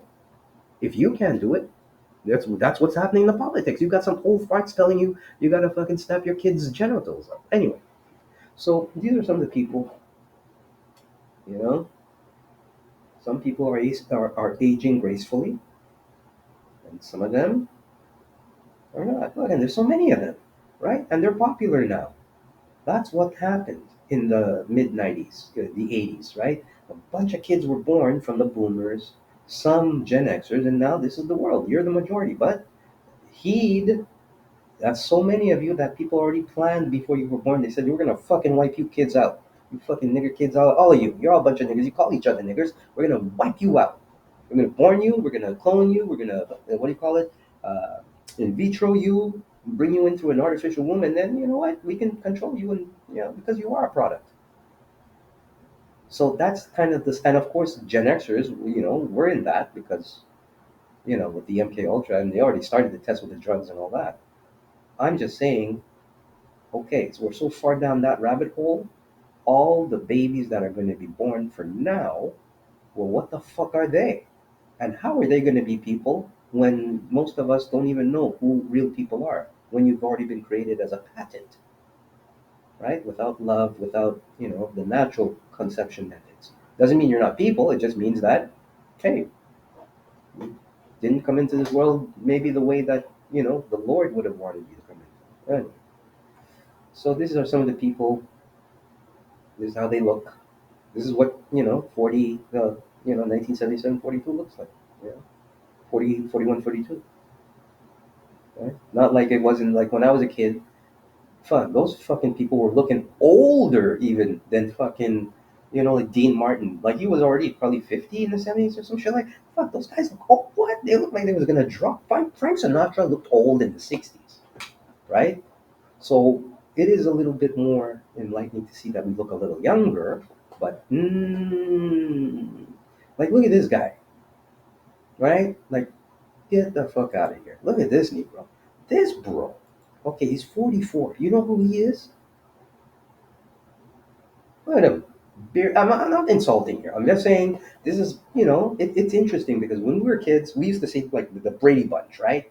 And we grew up with the Brady Bunch. You grew up with TV idols, film stars, and you know what? They're like regular people, but at the end of the day, right? How are they doing? I hope he's doing good, But I'm just saying this is, and he had a hard time too, This is just show you how Gen Xers are, right? They give us a hard time. The minute we fucked up, they were on our backs, even since the '90s, right?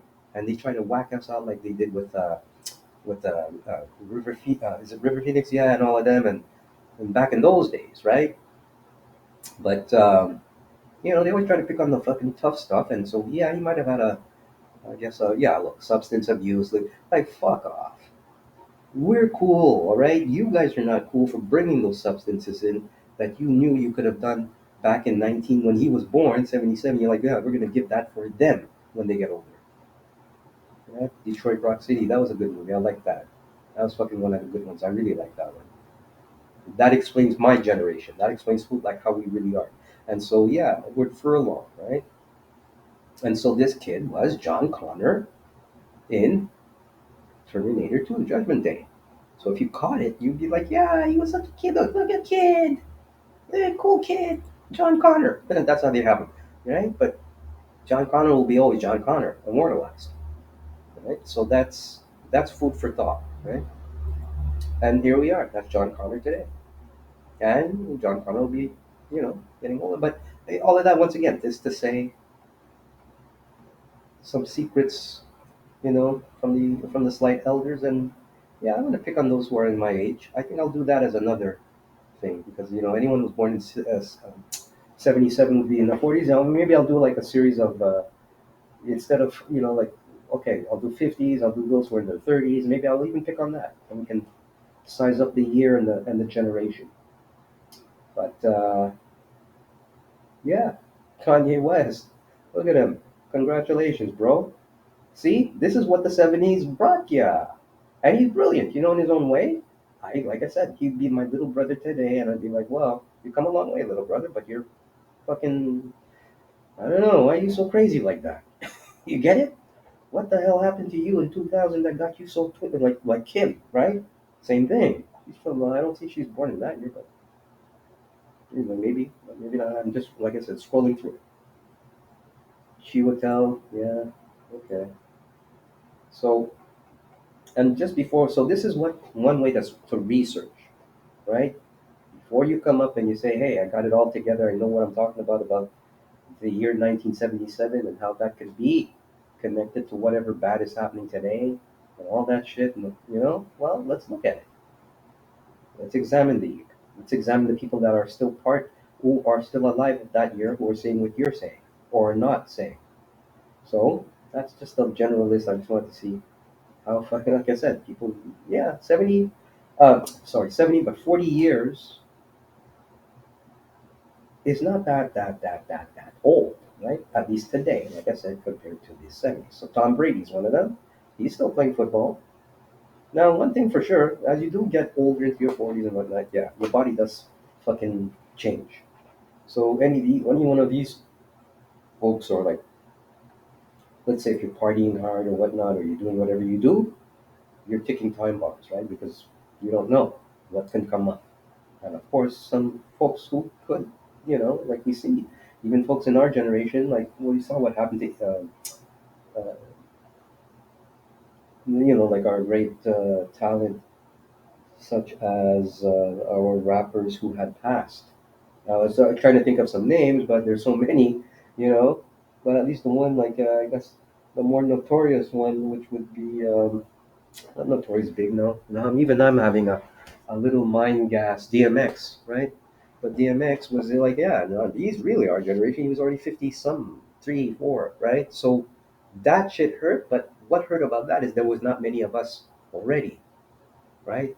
Only to that, then you had Tupac, and then you had, and all those niggas were already wiped out. Those kids who were born in 71, 2, 3, 4, they were already planning that. And the ones who made it in 77 already, that's a new batch, right? Look at that. So we have a lot of great people here. But you see, and of course, when you look at age and what has been done to a lot of us to make us the way we are today, how we look, how we are, right? We know a lot of it. We had also a lot of, we say, gender infusion, which is not new, right? So that's already a society there. And what we have in that society is a battle between good and evil. You got the folks who, like I said, you wouldn't know. I like to use the analogy, and of course, in respectful analogy, that would be like the great actress. Holy crap! I forgot. Like the new name is Elliot Page. So here's this. This is in respect to this situation. I would say maybe Elliot was actually Elliot before, and Elliot became, of course, the dead name. I know they say don't say the dead name, but I'm saying it from a smart way, in not an opposition, in just showing you what's woke. So Elliot, we know Elliot is Elliot. No fucking doubt about it. Drop that. But let's say Elliot came into this world, knows Elliot, and of course, getting into the business of movies and whatnot, Elliot had to take on the moniker of Ellen. See, I could say it as the moniker of Ellen. And thus, Ellen did that precocious film where Ellen pretended that she got knocked up, and thus, because Ellen was Ellen, and Ellen had to be Ellen, and that was that, right? That's what I call it, the code. But now that's a dead name, so now Ellen went back to Elliot, which is good. So, case in point, imagine, and now let's just put the ages, you know, I'm just using an example. So, say you have now Caitlyn Jenner. Let's put Caitlyn Jenner, maybe, you know, let's go back, well, 20 years, 30 years, okay? But let's put that 20-year-old Caitlyn Jenner in this world here with Elliot. Now, Caitlyn Jenner is good now, but, maybe Caitlyn was always Caitlyn. And maybe throughout the war, right? Because Caitlyn was born after the war, maybe Caitlyn became what we call dead name and name of product, the Bruce, cereal Bruce. Let's call it like that, the product. So here we go, fast forward all those years gone by, like many others, and then the product says, I want to give it up because they are products. I think I heard it best. I think it was Bette Davis who said or Katharine Hepburn, they just take you like a product and they hang you up, right? So let's just say the dead name of Bruce Serial, right? Because he was on Mr. Weetabix for a minute, doing all those things, doing all those athletic things, when that athlete was really Caitlyn.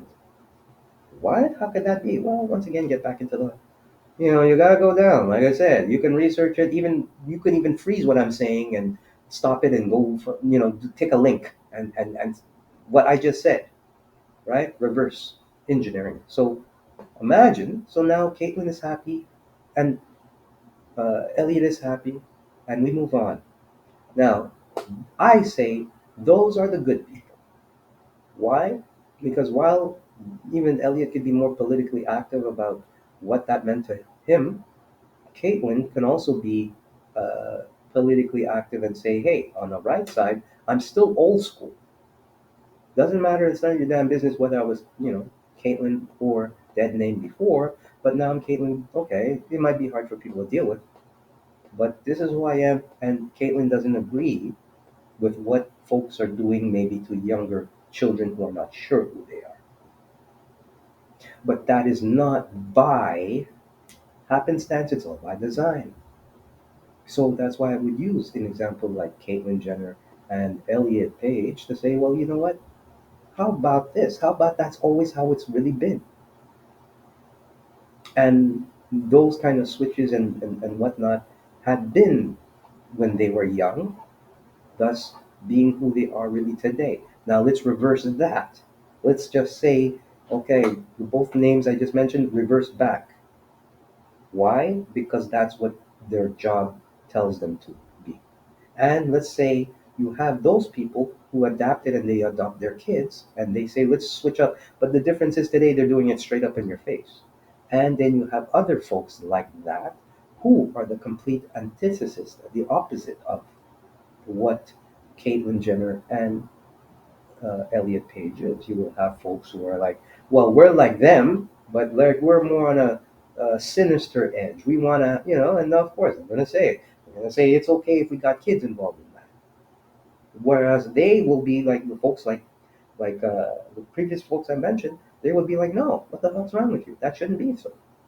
I'm just throwing this as a hypothesis, right? But we do have the folks who are saying, and yes, they could be under the alphabet, and they could be straight, and they could say they're straight, but they're gay, right? And so they make more confusion for you than you need. And for maybe a good portion of the world, this is this is something that's gonna not only divide people more, but at the same time, it cause more conflict as a result that, okay, you think it's boiled down to that now. I can't marry a horse. I can't marry a child. It's going to boil down to that. It's still at the end of the day how far we can go. And some folks who have gone far and are part of the far system are saying, well, you know what? Why does it have to always up the ante, right? Why does it always have to be more? You can never have enough. No, it has to be more. So anyway, Layla, I remember when Layla was born. Muhammad Ali, Donald Trump Jr. Condolences, sir. Right? So he was the first one born to the late Ivanka Trump. Sorry, Ivana Trump. My bad. Ivana Trump. So these are all the people, man, these are all the people who died. Now look at this.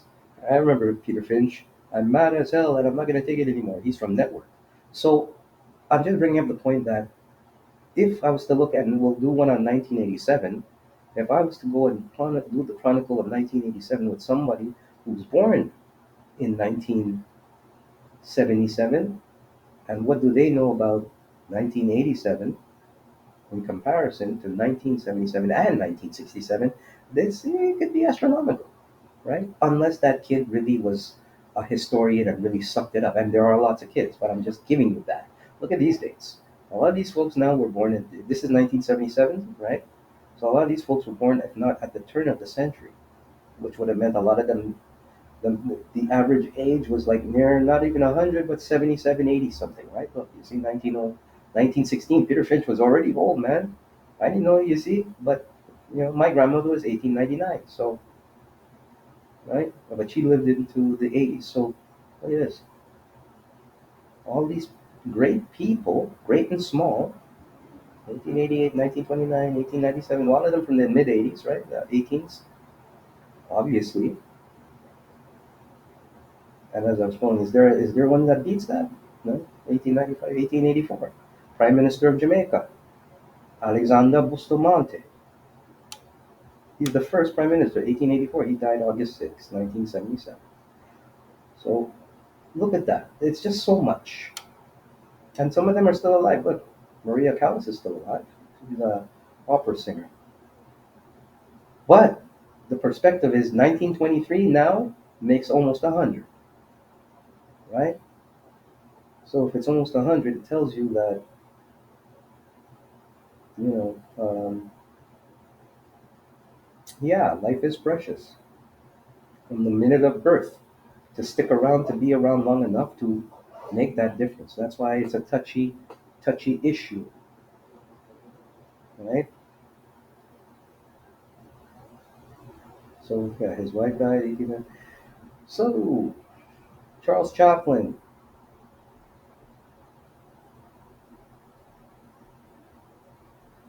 right?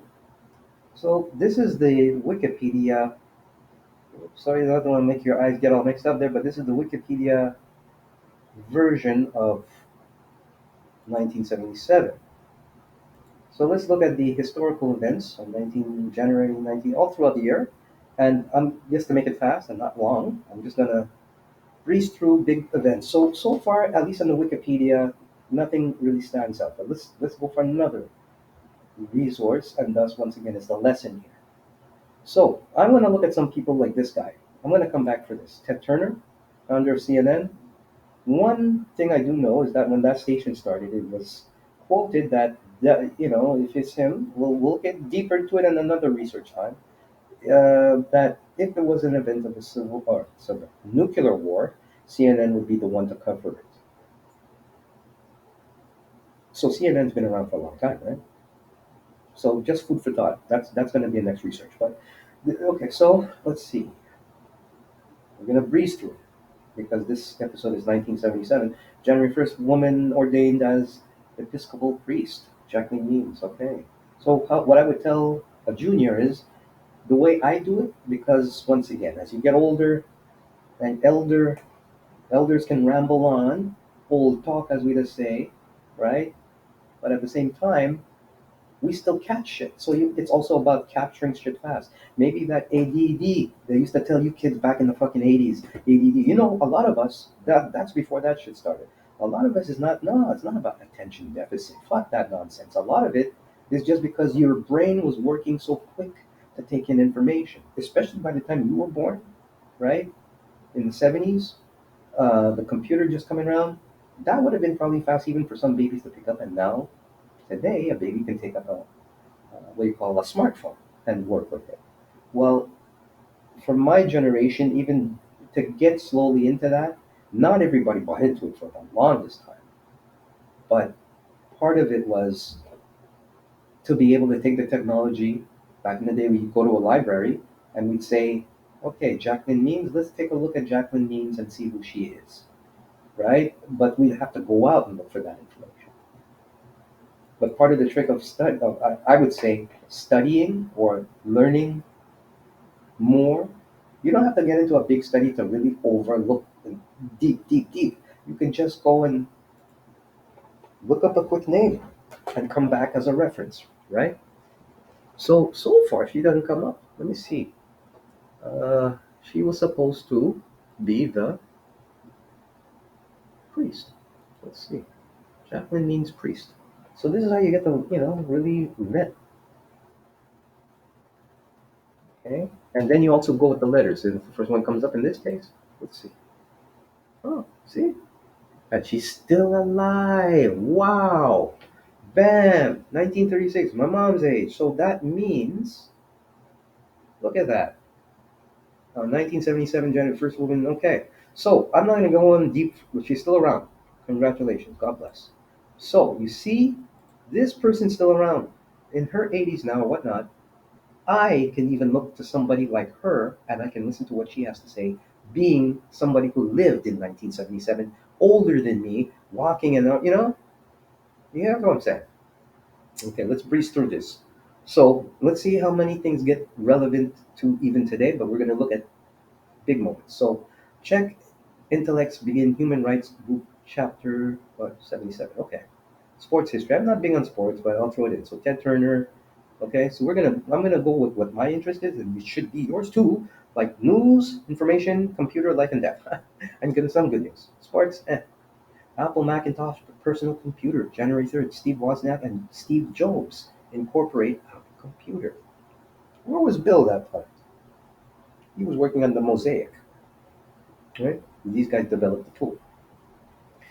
Um, okay, and we're gonna. I expect that you can read some of this as I scroll up because it's 77. 12 months is gonna be long. All right. Police tapes premiere. New York City TV, based somewhat on 1960s NYPD officers who worked in the South Bronx. So that's the precursor, probably, to um, what do you call it? There, cops, right? Bad boys, right? 1960s. Okay, first woman TV play-by-play announcer. So this is 10 years in 1977 after 1967. Okay, so by the time you come to 1987, you're like, wait a minute, a lot of shit went by really fast. In the 10 years after that, it went faster. So look at that. From 1967, the Sex Pistols. They're not from 1967. 10 years later, this punk group breaks up because they were big in the 70s, right? But since 1967, we're like Sex Pistols. Nobody would know about punk music and Sex Pistols back then. 10 years earlier, a guy taking off his shirt, hair like that, looking like that, hair. No, not in 1967. But the early days of it, we saw precursors to it, like Jimi Hendrix, and then by the glam rock, and then Alice Cooper, right?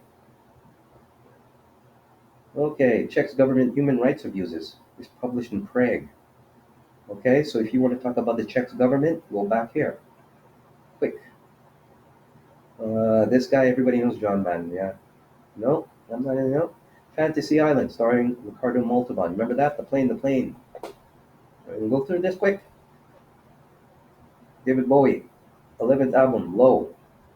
That would be like All American, All Right. Yeah, all songs, right? Coneheads debuted on Saturday Night Live. Festac 77, second World Black and African Festival of Arts Culture begins in Nigeria. Yeah, by then in the 70s, Africa was kind of post-African of the 50s, 60s, and that's a toss-up. That's another study one day. All right. So obviously, it's a lot different from what we saw on Wikipedia, right? Unless you decided to pick. So this is guy. Yeah, this guy didn't he just prime minister just dip? But he's been around. He was a cricket all-rounder. So you see, his background, cricket, sports, it's like Tom Brady being the president of the United States, right? Scientists identify a previously unknown bacterium as the cause of the mysterious Legionnaire disease since January 18th, 1978. Disasters, yeah. U.S. President Ford pardons Tokyo Rose. Look her up, part of the war, all of that. George H.W. Bush ends his term as the 11th director of the CIA, replaced by Henry E. Notch as acting director. So you know his future, right? 10 years later, right? And he was what? The director of who? The CIA, right? 21, January 1st. Yeah, I remember. I remember. January 21st. 39th President, Jimmy Carter. So this is another thing where I'm going with. You see someone like him, and he's still alive, right? What I remember the history in my young age, he was in for that one term and he was done. That's when Reagan came in.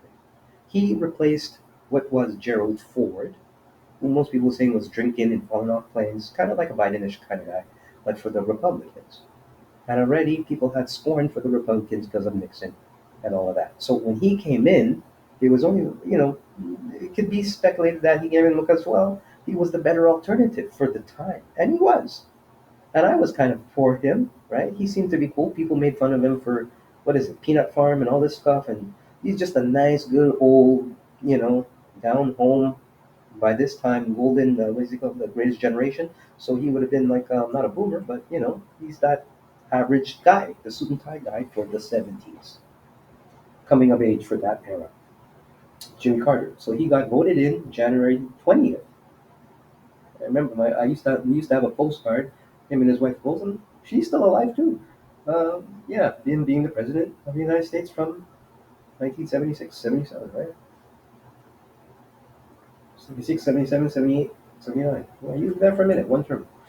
Uh, so, Roots, the miniseries Roots premieres on ABC. So I'm gonna hit that in a second because I believe his picture is gonna be one of the highlights. Uh, okay.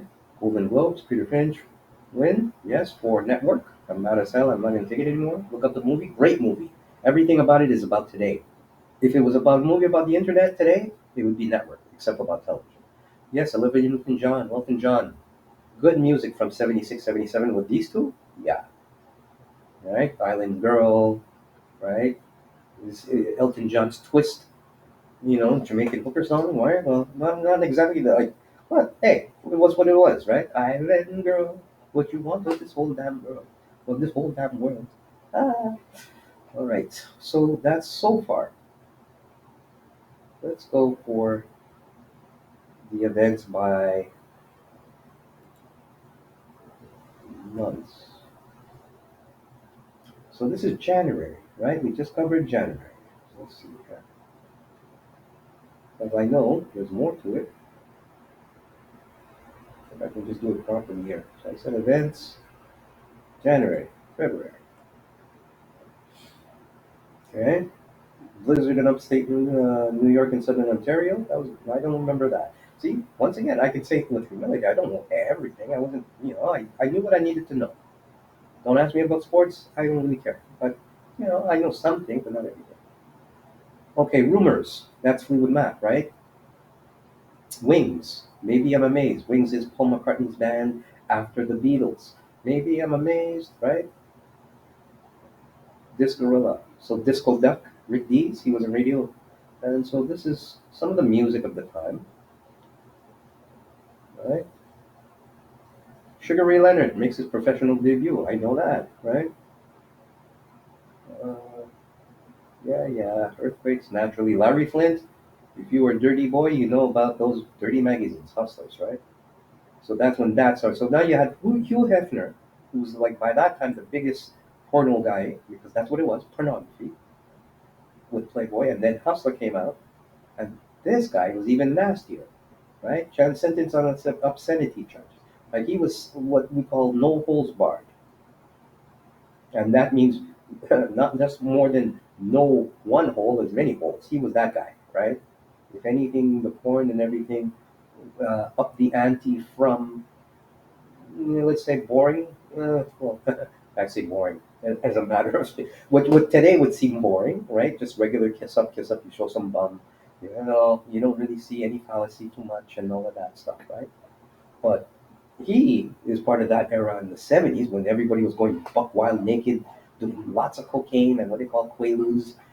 Yeah, everything went bottom, top, left, right, man, woman, both mixed in one gender. You smart asses out there with the gender, they were doing that then too. Anyway, let's see. Let's breeze through it. All right, tell how to make Lee's shout out. That was the last time that happened. Um, Nothing pretty out of the ordinary, but we're gonna see how some shit went down even while you were sleeping. All right, so you had the Space Shuttle Grammy Awards. Let's go, yeah, to the main. First in charge, yes. Did you know Blinded by the Light, right? That song? Bruce Springsteen. That's his song. And Manfred Mann, do what diddy diddy dum diddy do, did the cover and got like disco-ish, freaky dicky, and yeah, blinded. Now you know something. I didn't know it, but I do know Bruce Springsteen ended up having his own hits after Blinded by the Light. What? You get it? Okay. This guy, forget him. Foreign aid will consider human rights.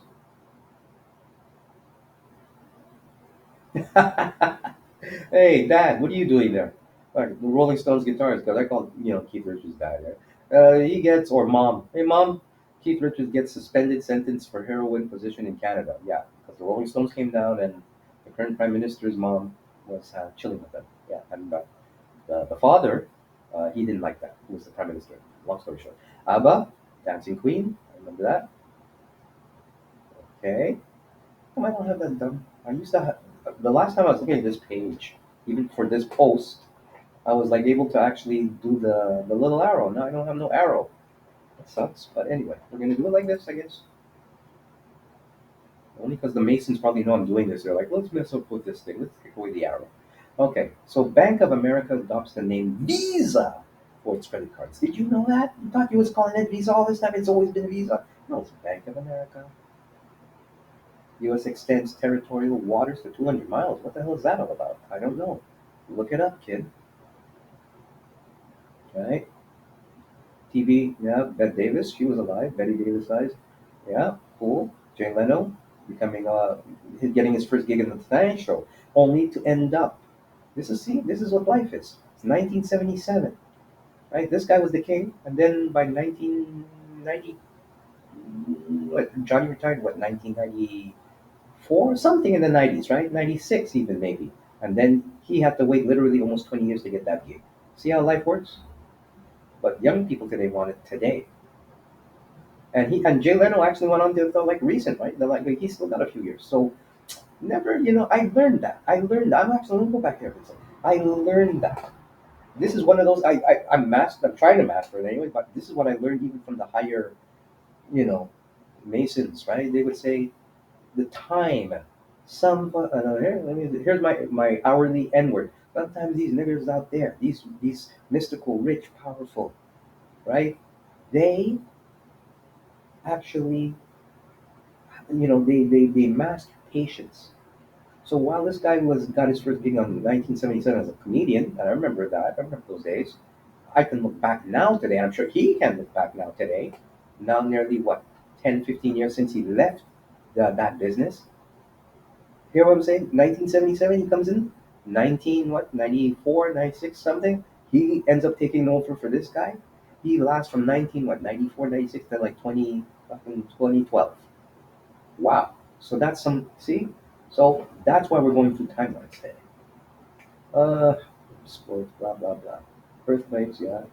TV, these people were popular. You know John Wayne? Look him up, right? March 7th, Israeli Yitzhak Rabin, remember him? He lived for a long time. He was already looking old there. He was already there. Meets Jimmy Carter. So now you got to look into the history. The fifth prime minister of Israel, Balfour, post Balfour Agreement. So that's a while now. 39th president. So look up your history. But nothing like I said, it's all related today, but nothing, as I would say, um, not being facetious, explosive. Pinochet bans Christian Democratic Party. Look up who Pinochet is. Chilean dictator. Anwar Sadat. You kids don't know him. Pledges to regain Arab territory from Israel. What? But I thought, okay. And what president of Egypt, a Nobel laureate? Wait, he looks black. Bro! Okay. Eight is enough. A family with Dick Van Patten and eight white kids and a wife, one who died, and then he hooked up with another woman, and that show lasted for a long time. I loved it. Black people like watching shows like that. When we grow up, we love watching shows with good, cool, clean, precious white family, good kids, good blonde kids, blue eyes. We loved it. And then of course, the only thing we got when it came to us was ghetto shit, right? It was poor, loud.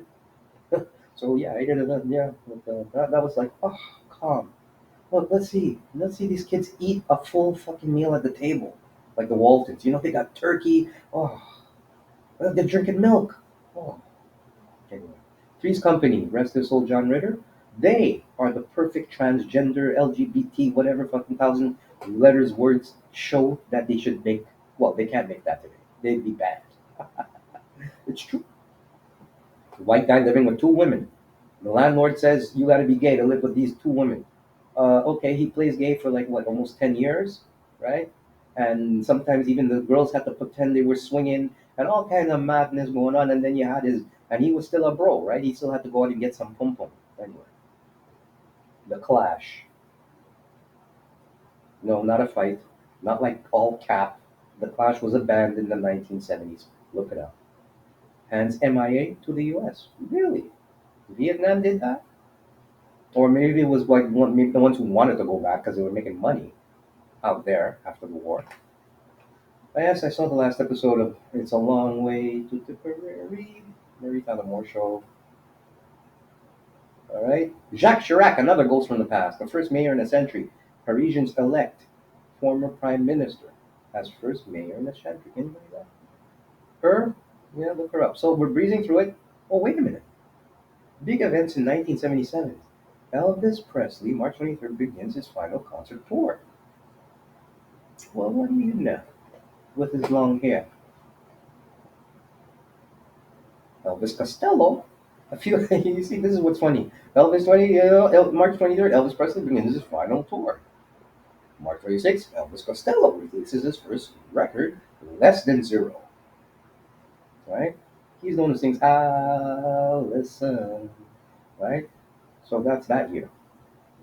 And if you were a kid, you remember that song, right? Chris Everett. Yeah, I was one of, yeah, I liked her. One of those childhood crushes. Because back then they used to wear those tight tennis shorts under their skirts, right? So it's like, um, right. So that's March. We're almost there, folks. March, April. At this point, now once again, I'm just scrolling through this to see if there was anything breakthrough and out of the freaking world. Oh, look at this. U.S. performs nuclear test at Nevada site. Hmm. Judge rules Beatles' 1962 Hamburg album can release. Why? Because it was Hamburg, right? Not, I don't know what it was. So you see, we're going to look into this Nevada test site because there's something you kids missed all through all of that. Yitzhak Rabin, resigns, the fifth prime minister. But he came back. He made a comeback in the recent to try and make peace, and you know the drill. Don't know this. I know Waylon Jennings, but Waylon Jennings. But yeah, I only know him about the Dukes of Hazzard's theme song. They're the good old boys, yeah, but yeah. Okay, look at this. April 16th, Alex Haley finds his roots in Jufurr, Gambia. Now, this is the thing with roots.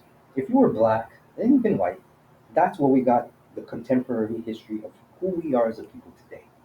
So, apart from myself, let's say like many of us who learned from not folklore, but from the truth of what our parents lived and learned, you would know where you come from. But after the civil rights movement, 10 years to those dates later, after near those assassination. So we're born, we see this show called Roots. Most of our uncles and elders were saying, watch this show. So we watched it, brilliant show for that year. I would say personally, I heard about the new one. I can't say nothing about the new one based on what I'm going to tell you now. So the old one was classic. I would say watch the old one anyway. So we find out what is it, about a good, even I think in the 2000s, I was finding out that Alex Haley, who not too long past, was on his way out of this world.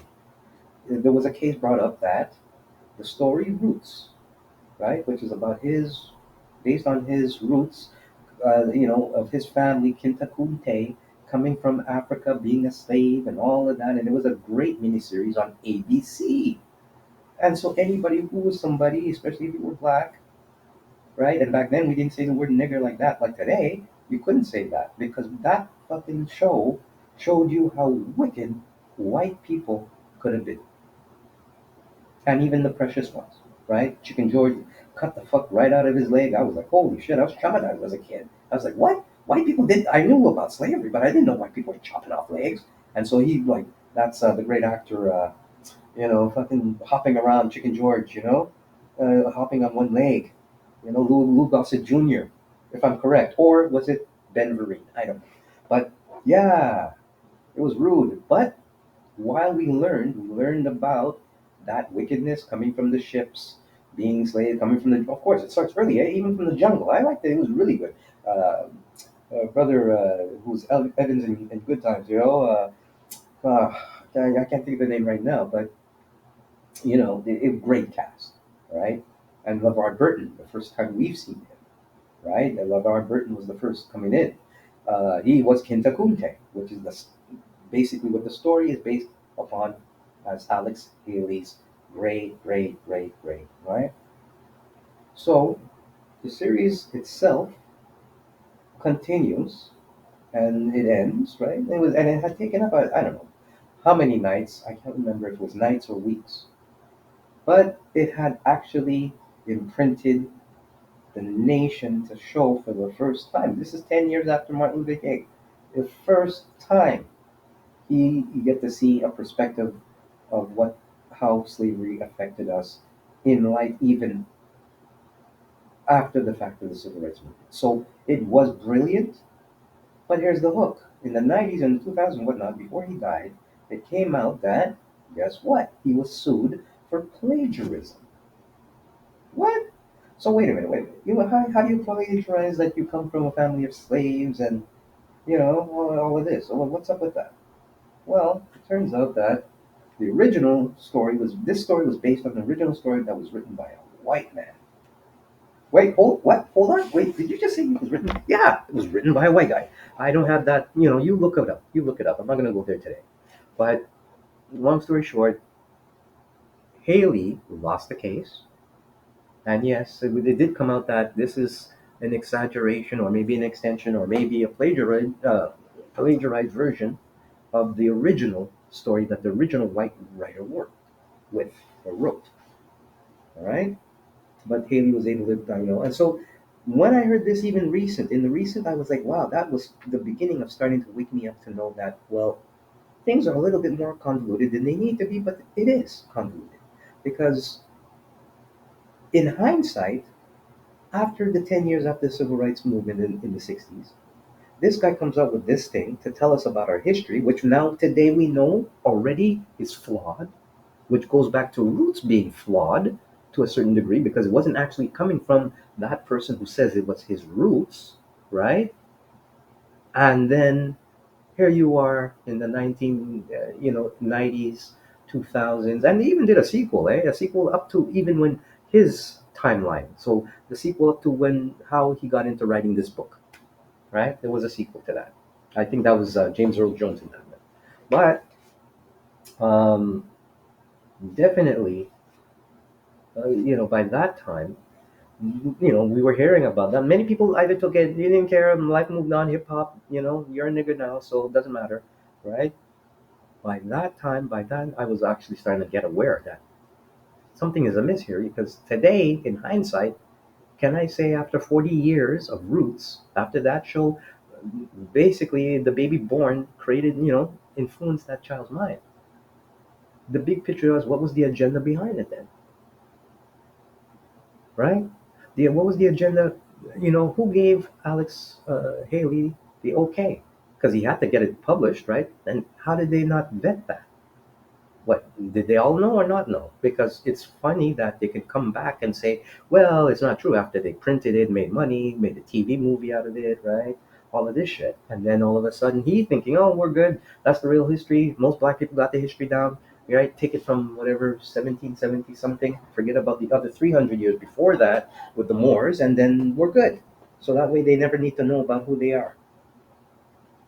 And now here we are today. We said, well, maybe a lot of that was kind of scammy to begin with. And thus, while we can say there were some truths, there are probably more untruths for the sake of fiction, as we call it. So that happened in 1977 with Alex Haley, right?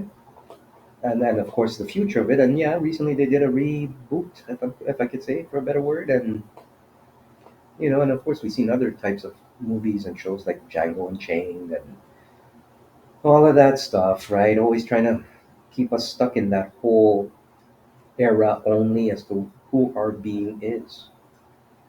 So that's food for thought. And like I said, it's a topic to be discussed because once again, like I can still say it's a classic if you want to consider it for the effort of it, but once again, it it wasn't as legit. And yes, it does mean something, right? It says a lot more because if someone can base their life upon what might not be what they think could be set as stone, etched as stone as truth, it's not. And thus, what does that say about the progression of society, right? Does that mean if they could pull that shit off in literature, it can be pulled off in science, it can be pulled off in law, it can be, it goes down that rabbit hole again. So anyway, that's up with him. That's 1977, April. We're almost there. Look, Alex Haley, author of Roots, awarded a Pulitzer Prize. So he even got a Pulitzer Prize for something that eventually we're going to come back at. Those same people are going to come back and bite him on the butt. You see, that's why we can't always trust. That's why sometimes you really got to do your own thing, and it's hard, especially when people, literally control, squeeze the throat of of the system. Oh look, April 20th. Annie Hall, directed by Woody Allen and starring Woody Allen and Diane Keaton, is released. Yeah, right? Since then, Shimon Peres becomes acting Prime Minister of Israel. So this is where he makes his intro. Shimon Peres, right? We're going to put it together in a few seconds. And once again, thank you for tuning in. It's not 2:03. We went a little longer tonight. That's more like it because there's always a lot to cover, right? Yeah, it's a little bit all over the place. It might seem to you, but like I said, once you could freeze it and go back and research and say, well, it means nothing. Well, let's see.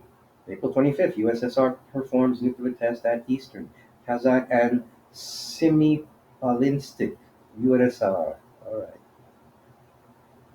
Guatemala Air City. What? American defense employee Christopher John Boyce convicted for selling secrets to the Soviet Union.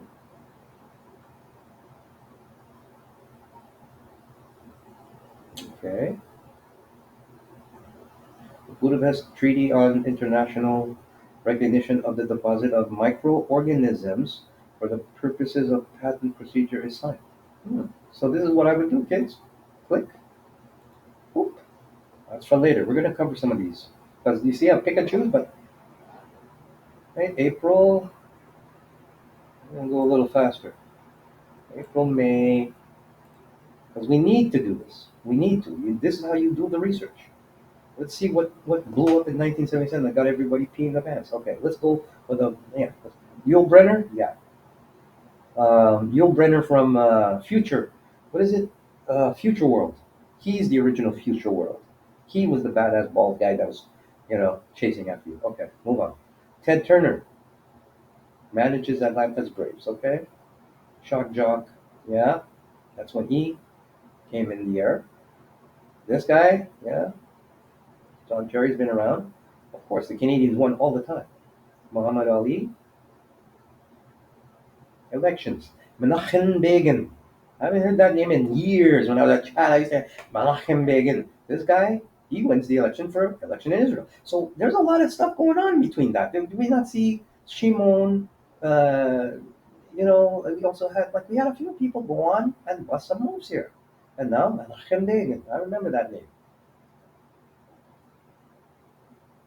Okay. Environmental Modification Convention prohibits weather warfare. Huh. Having widespread, long-lasting, or severe effects. U.S. and USSR and other nations. Pretty much like what we're talking today, yeah? Okay. Sir Duke, he was jazz tribute. Final European scheduled run of the Orient Express. Huh. Look that up. Right? Listen to this. May 23rd, U.S. Supreme Court refuses to hear appeals of Watergate wrongdoers. H.R. Haldeman, John Ehrlichman, and John Mitchell. Okay, look those guys up. Maybe they're still alive. USSR President Podgorny resigns. Okay, Brady Bunch hour. Times are changing. The Brady Bunch kids grew up with us, so now they're like, yeah, afros and long hair. Well, long hair's up, but the afros are in, and they're like coming of age. Let's go to disco, Greg. Right. So this happened. Star Wars. That was another big phenomenon. Bigger than anything. How big? Let's see what was happening between that we ignored.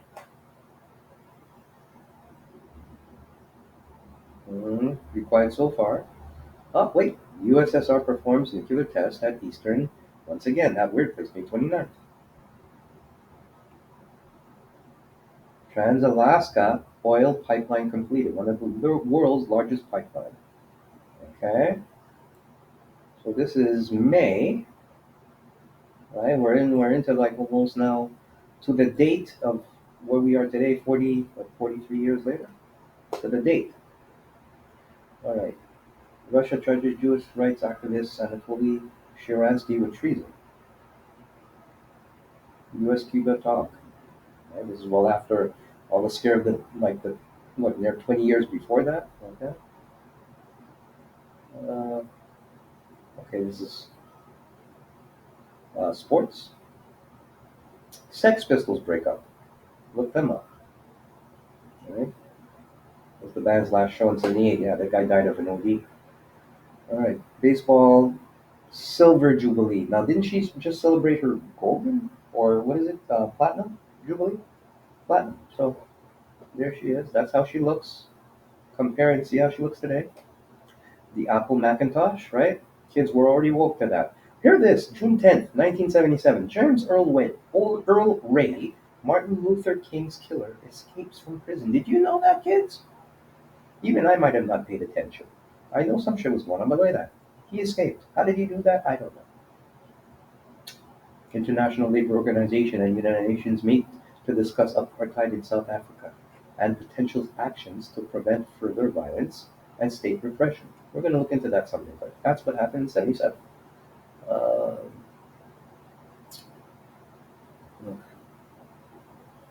Okay. The Library Museum. Yeah. Beatlemania. Of course, this is now 10 years after the Beatles. No, 7 years after the Beatles broke up, right? So They were already feeling old, and they already having that shit going on, right? Brezhnev, remember him? No, you don't. He was like drunk all the time. He was good with a few other world leaders, if I'm correct, right? In the '70s, like Trudeau, and then chairman of the Presidium of the Supreme Soviet of the Soviet USSR. That's what it was back then. Right? Right? Oh, historic event, June 16th. Oracle Corporation is incorporated into Redwood Shores, California, as Software Development Laboratories (SDL). Larry Ellison, he's still around, right? So that's him now. He must have been a kid back then. You get it? Right. Look at this guy. Yeah, this Pope. What is it? 456. The six. Yeah, all the six makes 19. This guy creeped me out. No, no shit. This guy creeped me out. Right? Oh yeah, he makes the 19th century Bishop John Newman first U.S. male saint. This guy creeped me out. He didn't. If I'm correct, before Pope John Paul, right? When the one we grew up in with the '80s, right? I'm not sure if it's him. I'm not gonna go there now. But he passed away, and then another pope came in, and that pope dropped the hop, like he was done. He died like right away, and then Pope John, the one that we like, came in. It was this guy was I was looking at it. He creeped me out. I remember that him and the other one. They creeped me out because the other one died so fast too. I was like, ooh. Menachem Begin forms Israeli government. So this is 1977. Okay. So the Israeli government was come from June 20th, 1977. 43, no, no, 44 years ago. I keep saying 42, 40, no, 44 now. Going on 44, 45 people. All right. Former White House Chief of Staff H.R. Heidemann enters prison. So you think, just when you think a White House Chief of Staff can't, this happened.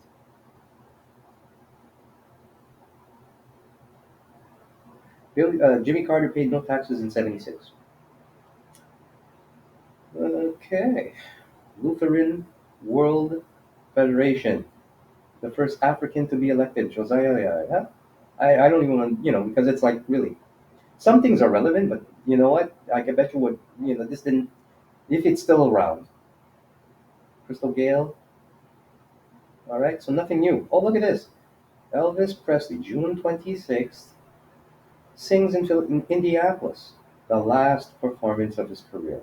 So, as you know how history goes, we find out we'll even leapfrog into time travel. The next biggest thing that was to happen after that show was, and I believe they don't even put it in this thing, but uh, Elvis had passed away. And that was the biggest thing. Why? Because 20 years in 1957, he came on the scene with the whole jig and the twisting his hips, and then rock and roll was in full effect. Not too long before he went to the army anyway, but there you go. So almost to those dates, 20 years later, the guy, out of shape, all his business, right? Done. But that's another show. Okay, New Yorkshire Ripper, yeah. All right. Djibouti, Sheikh your Djibouti claims independence from France, right? Boring shit. Sorry, I like sports, but no. Uh, June 30th, Marvel Comics publish Kiss book tributing rock group Kiss. I remember that book. And Kiss meets the Phantom Stranger. 1778 was a good year for Kiss, right? So, as we're now wrapping it up, because we're doing a study here of the year 1977, just to confirm and check if anything different, spectacular happened. This is only based because of, this one of my students was asking me, he's like, you have to see this thing. I didn't see this video yet. He's saying it's controversial and it's something that, and I'm like, well, look up the year 1977 and let's see if anything compares to it. That way we can actually see if it's fake or true or not, right? If we can corroborate it. Yeah, I remember. Be on board. Yeah, Jimmy Connors. Um, scroll with me, just breeze with me. All right, I'm trying to get through the months here. All right, posthumously to Reverend Martin Luther King Jr. So 77. So 9 years, 10 years to the day, he gets a U.S. Medal of Dead Freedom.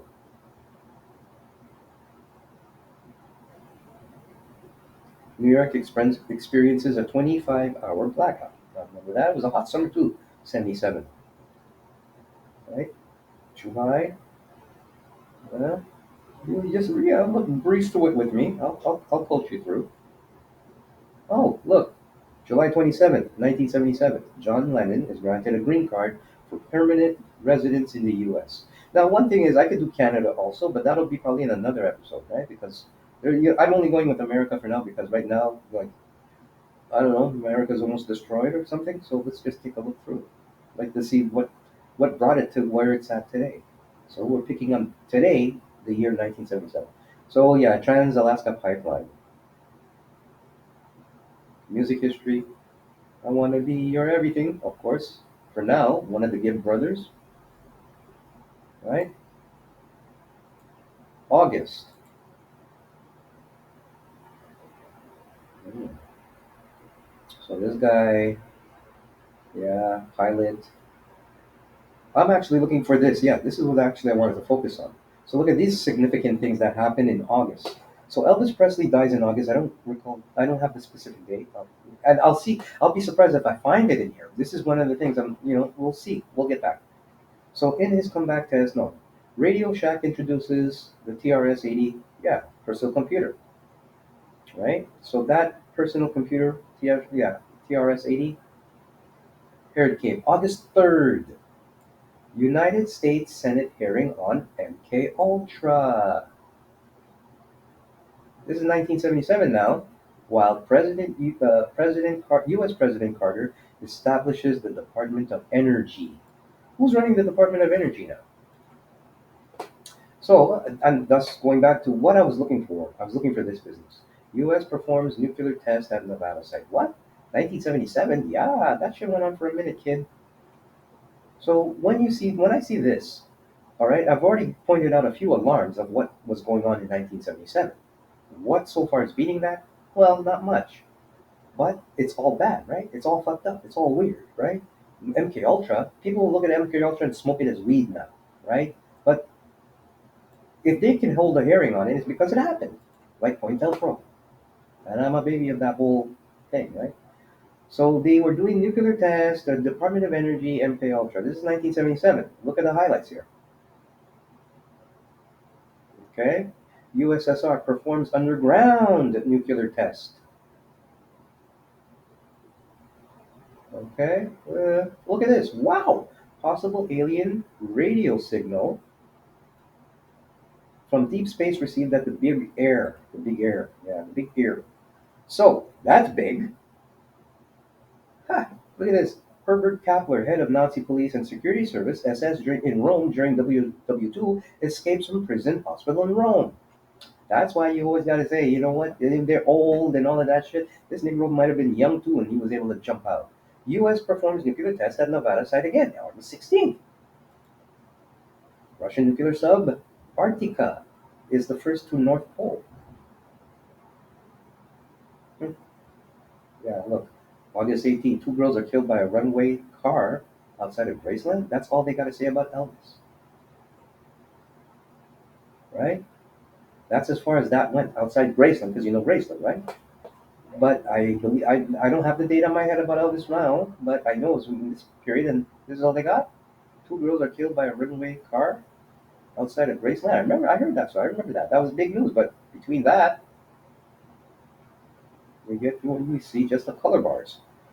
Okay, South African anti-apartheid activist Steve Biko. You might have heard of him in the movie, right?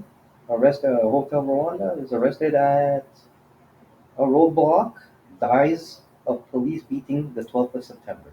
USSR next day performs nuclear test at Sari Shagan, USSR. The Nazis, NASA, launches Voyager 2 towards Jupiter. Saturn, later Uranus, and yeah, I saw the, how we say, the simulated artificial, what is it? Simulated drawings or, simulated, um, back then they used to call it computer graphics, right? Okay. First man-powered flight of a mile. Okay.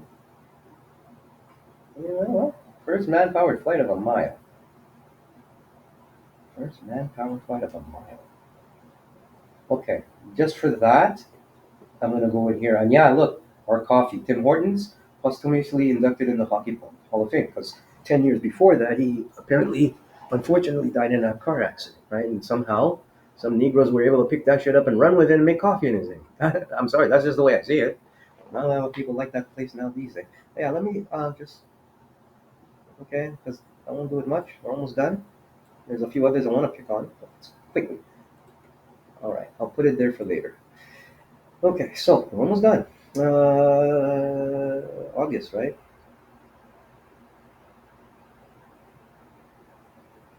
So far, this is what we're seeing in 1977. Yeah, baseball, a lot of sports. Yeah, Iggy Pop. Remember him? He's still in the house, and he still looks the same.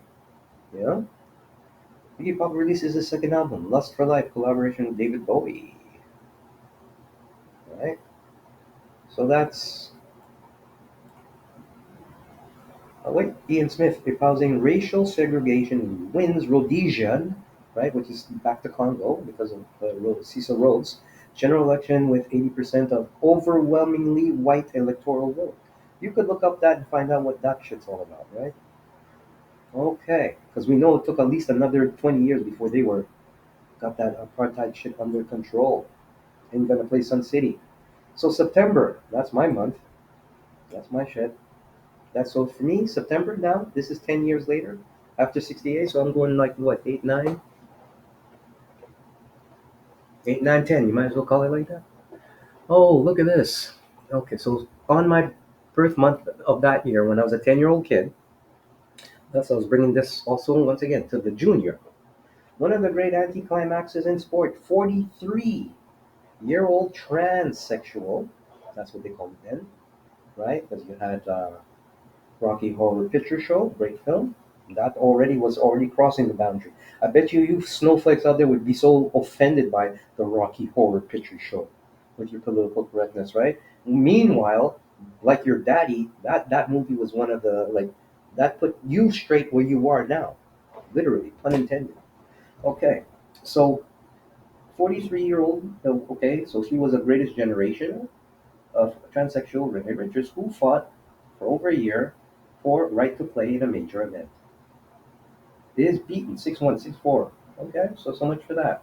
So don't get it all twisted now. You know your trans sports and all of that. I gave you a few examples going back to Caitlin. That whole sports thing, don't even try it. And once again, you have people who are trying to push, push more than what it is actually. Right? So yeah, you probably have some real, men and real, or women doing it, but hey, whoops, don't forget, you used to have Caitlyn, and Caitlyn for the long time, who might have been really Caitlyn all right through. I'm just saying. All right, hope you get some nuggets out of this. Japanese superstar, but I don't want to hear about that. When it comes to like what, Hank Aaron? Okay. Oh yeah, this business, muscular dystrophy. Do people still have muscular dystrophy? That was that telethon that ran forever. It even beat out AIDS, man. We didn't have no telethon for AIDS in the year, but I'm just saying. Red Army faction kidnaps, subsequently murders West German business. No, that's not good. Angels acquire, no, sports. Ethiopia drops diplomatic relations with Somalia. Isn't it interesting? Somalia's in the news. Still, right? Guaranteeing Panama control of the Panama Canal after 1999. You know what? This is the beauty of time travel. Most of us were around to actually know and see that come true. We heard of it. It's one of those things like Taiwan. Remember when you were a kid, you'd hear or you'd see it even on a like an almanac or something about Taiwan, made in Taiwan, all this shit about Taiwan. Next thing you know, it's made in China, right? And next thing you know, with Taiwan, because everything was coming from Taiwan at one point, right? And next thing you know, you hear like Taiwan, because it was British colonized and all that shit, was going to. We heard before that by 1999, that shit they're gonna like let that shit go. And then when we happened to see 1999 pass, I remember thinking, oh, yeah, Taiwan's, they're on their own thing now. Yeah, it happened. It's pretty cute. I say it's cute because, yeah, there's shit that they're saying is going to happen in the future. Some of it, though, might not be as cool as Taiwan, right? They're saying 2050, 2030, they're going to do all this wild shit. Don't be surprised if they might be able to do it. It's up to us to kind of, call them on it. But this is an example of, you see, time. This guy here, still alive, said I want to do this in 1999. Time travel from 19, and look, they did it.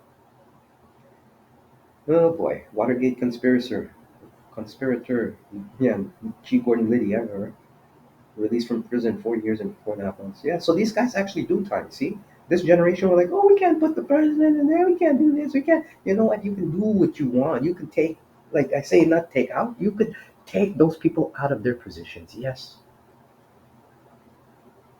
even in Canada, we could do it. Even though it's not something that's known to have happened, it happens. It happened. You guys are playing up to the fact, oh, we can't, Trump tried to jump the thing and all of this, and, with the January 6th, and then now you have Biden, you're hearing how the liberals also are part of this. Oh, fuck, wake up. Like I said, know your history.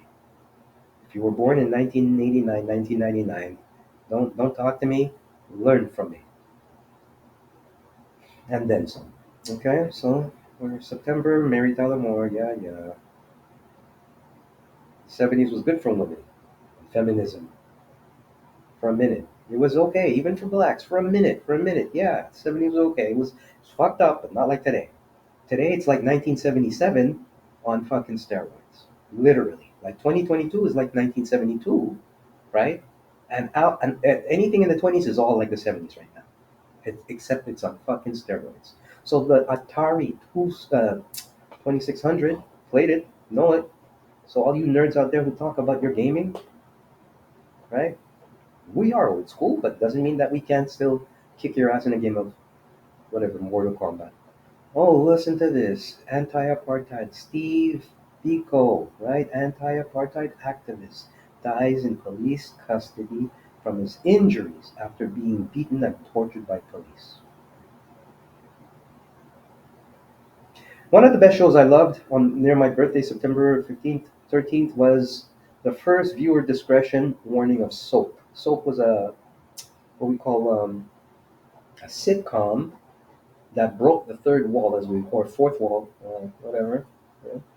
The fourth wall, yeah. It went, broke that wall that you're never supposed to really see. And, like, let's say crossover type of, you can call it multiverse now in the comic book, but the crossover and the high concept years of 1977, 78 television, right? So Soap was, that kind of break the fourth wall. It was like a show about a soap opera. It was a show shot like a soap opera, and yeah, whatever the problems the soap opera had, they took stuff there. They went, gay marriages between a lesbian and a gay man to raise a baby. You don't know about that, huh? Yeah, that's Billy Crystal. That's where he started. Right? He was played gay in the beginning, and for some reason, I don't know what happened. Was he still gay at the end? I think so, or maybe he wasn't. I'm not too sure. But in the beginning, he played the stereotype, and then he. I'm just giving you one character, but then he meets this woman who's a lesbian, and for some reason, in order to live together, right? That was the trope back then. Like Three's Company, they had to play a couple, but they managed, and there was no messing around. It was a very interesting twist. So this show, you know what? I'm gonna do one on Soap because I love Soap. With Benson, that was the best. They should, that show should have never ended. It was the best. But you know what? When you see something really nice, you like nice things, you can't. It doesn't last forever. It's too bad. But anyway, that was a brilliant show. Cliffhangers and everything, but it was a good, shot before a live audience show. Space Shuttle Enterprise. So what did they do for my birthday? Nah, not much. Revival of Mandala Mancha. Yeah. Hey, I love a parade. Okay, September 15th. Jimmy, U.S. president meets with 15 record company executives. Oh, why? Maybe because they're like, look, we gotta do something in about 15 years about these Negroes. Ah, I don't know. Maybe we could look it up one day. Maybe not. I don't know what you want to talk about. That's for you. I'm just throwing you the nuggets. Okay, on my birthday. all those years ago. U.S. performs nuclear tests at the same fucking Nevada. What is it with Nevada? Isn't Nevada supposed to be like gambling and sex and all that? How did he get to do that? What the? Wonder what happened to the people's health. Anyway, Chips debuted. I never liked Chips, even though I like nostalgia. Yeah, yeah, but I never watched it. Logan's Run, didn't like it. Fleetwood Mac, Rumors, 19th Street. Yeah, that was a sweet album. Second Toronto International Film Festival opens. Only like second best to maybe the Montreal Film Festival, which was just as good. Cheryl Ladd replaces Farrah Fawcett on Charlie's Angels. Let's keep moving. First broadcast of The Love Boat, September 24th. That was my season, like new season television, right? Um, Star Wars theme, yeah. So that now, you see where I'm growing up now? I bomb. Now, 9 years old, boom. This is what I gotta deal with, right? I remember Muhammad Ali beating Ernie Shavers. I remember that. That was a good box match. Um, Billy Joel, fifth album. Yes, beautiful. All right. USSR performs nuclear test in September at Novana Zamla. So you both niggas on both sides are still doing this shit. Eventually you did stop. You stopped in the 90s, but I'm giving you the timeline because now everybody seems to be all hot and bothered about new nuclear war. And I'm here to tell you, well, while you want to panic, it's you know the history, you learn the history, you see the history. Did we do it? We almost did it. We called the bluff on it. How many fucking times since World War II? Now, whether it's coming or not is not as much the question as how much are we going to tease? How much are we going to play chicken about this? Right? So, Pele, legend, Brazilian legend, black Brazilian football legend. He was like, I guess what do you want to call it? What do you name? Tom Brady of soccer. He's still around. He's cool. He's cool. Elton John, yeah, well, he's still making albums. So we're near the end of the 70s. It's Halloween time. Nothing really outstanding sticks out. Once again, going back to my junior brother out there trying to, one up me on the 70s, this is to show that, well, before you come to me or any other elder calling things out about things you don't know, and we have a lot of that now. That's why, like I say, you see a lot of YouTubers out there who are in their 40s, brilliant, and then you have some younger ones who are in like their 20s, 30s, who are the indigo kids, and they're brilliant too, and but hold on.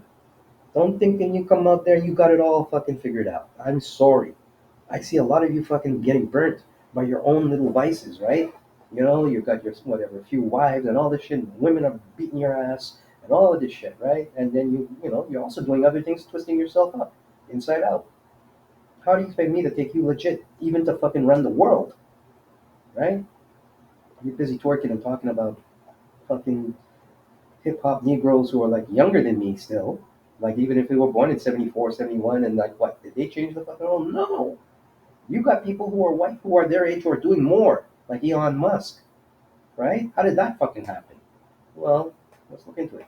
American inventor Gordon Gould issued his first U.S. patent for an optically pumped laser amplifier 20 years after first claiming to have invented the laser. See, this is what I'm saying. This is what this nigger did. He took his time 20 years after first claiming to have invented the laser, which is, yeah, whatever, you gotta look him up and figure it out. Probably a Negro made that back in the 1920s, right?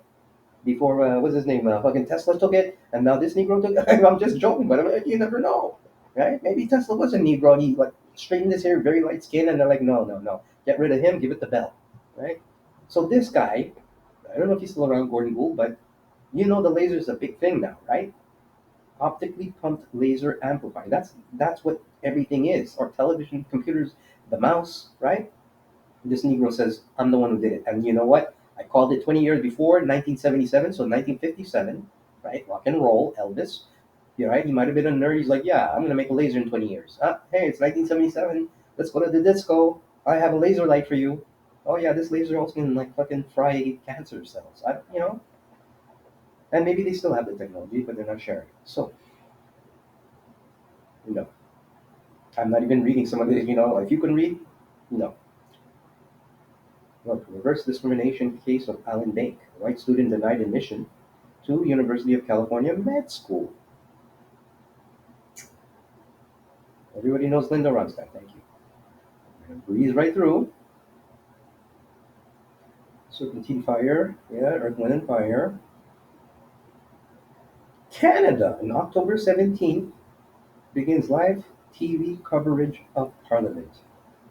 Yeah, because those were some fire years, right? This is Canada. Long story short, 1976, we were going through the Parti Québécois and all those election things, French, English. So I'm sure I can cover other things about 1977, but in Canada, but they'll never be as interesting as America, right? Even though there's some heavy shit. I'll show you that in a second. Reggie Jackson. Okay, what was that? The corpse of kidnapped West German HM Charlotte. Yeah, well, good for him. We're almost there, folks. Thank you. I'm just trying to we're gonna. I'm showing you how to look up and the meaning of the reason why I'm doing this once again. If we're gonna talk about today, everything that's happening today, whether it be COVID, Ukraine, transgenderism, civil rights, freedom of speech, uh, my black ass, right? Any and everything. Take a minute to go back and look at your history. Look at your history from when you were born. Find out, see what links even today with then. I know if I'm correct, I believe Zelensky. Well, some people love him, some people don't. Whatever. He's a young buck. Yeah, he's young. He's young. He's like born in the 70s or so. So this guy, who was not even maybe around this time, right? This guy at this period was born into this world. Whether what he learned about this world also reflects how he interacts with this world. You get what I'm saying? Even if he was a child of the 80s, 90s, whatnot, right? Like me or anyone else. What? Again? October 26th, U.S. performs nuclear test site in Nevada. Like, what? No, sorry. This is how many did I count already? Are you guys counting with me? I just counted like 4 or 5. Oh, Liza Minnelli. She's cool. I like Liza Minnelli. Look, Panama 747 SP lands after a polar flight around the Earth in a record 54. Yeah, I don't know. Have we seen that recently? I don't know. Those planes don't exist. And just before we go October 29th, USSR performs nuclear test. Just before we wrap up the year 1977, once again, I want to thank you for coming by. The date. It's now 2:37 a.m. It's not going to be too long. If anything, tonight was, I'm doing this because I get so inspired by all the other uh, great YouTubers out there that I do follow, and once again, some of many of them are, they give you that inspiration because they talk so good. They give you some insight. Yeah, not all, not many, but then there's quite a few. Right? So that's why I big up to the Zion daughters, daughter Zia, daughters of Zion, Rabbi Alon, Gina Maria, Karim, brother, right? Radio Glare, hip hop cartoons, Israeli news live. Thomas Sowell, you get some nuggets out of him. Amara Cruz, Dr. Shauna Etienne, Mind Unveiled, Cheyenne Lynn, I'm just calling it out, Baba Rashan, right? Trial Site, Professor Blacksmith. I heard there was some weird stuff going on him on Twitter. Michaela and Jordan Peterson, like IUIC in the classroom, right? Force 13 is wicked. You should check that shit out. I'm gonna actually wrap the show up with that. That's nuts. That's actually showing you the best real-time earthquakes on that you see in this world. Right? Look, there's my homeboy, Ronald Bernard. I was telling you that Negro who's like screwing up the banking system. He literally says I was like a nigger back then, a Nazi and all that shit. Listen to these people, right? Tony Lynn, Blair White, Richard Medvers, uh, Bella Sloan, yeah. Judy Norton, I just joined that up, because I'm a Waltons fan. Yeah, it's cool when you find out you have all these like TV stars of the minute, and they're like on YouTube. Like, we woke now. Rev X. I remember Rev X back in the day when I was in my computer graphics classes back in the day of computer design, really, right? media, multimedia. And this guy, even back then, we used to see like old VHS videos that was like on early line of him, right? When he's all cracked out. But I still big up to them because that's real. Just because you look at somebody cracked out and all crazy, even today, how many brothers I see out there? Those brothers are probably way more lit and maybe 1,000 times more aware of where they go. The most people, and that's not just black, white too. I've seen some white homeless people, man, they're older, all that, but fuck, they're so fucking wise. That's what those weak ass top powers are scared of, right? Because they know if they put any of those old white niggers in fucking, let's keep them down. I see my bros out there talking to themselves. It hurts me. It kills me. That's why I do this. I'm demystifying the fact that we're all niggers out there and we're all fucking poor, fucking snot running down our pants down, shit on our ass, looking for crack, talking to ourselves, begging for money. Come on, you gotta give. And the same thing for white people and women. And the young people, the young kids out there that I see, poor precious white kids and black kids out there fucking shooting up their arms. Their parents don't give a shit about them no more. Maybe because once again, the reverse inverted, and they give their kids shit. Meanwhile, that they also were inverted, and maybe they're angry that I don't want I want to have grandkids. See, talk to me, talk black to me.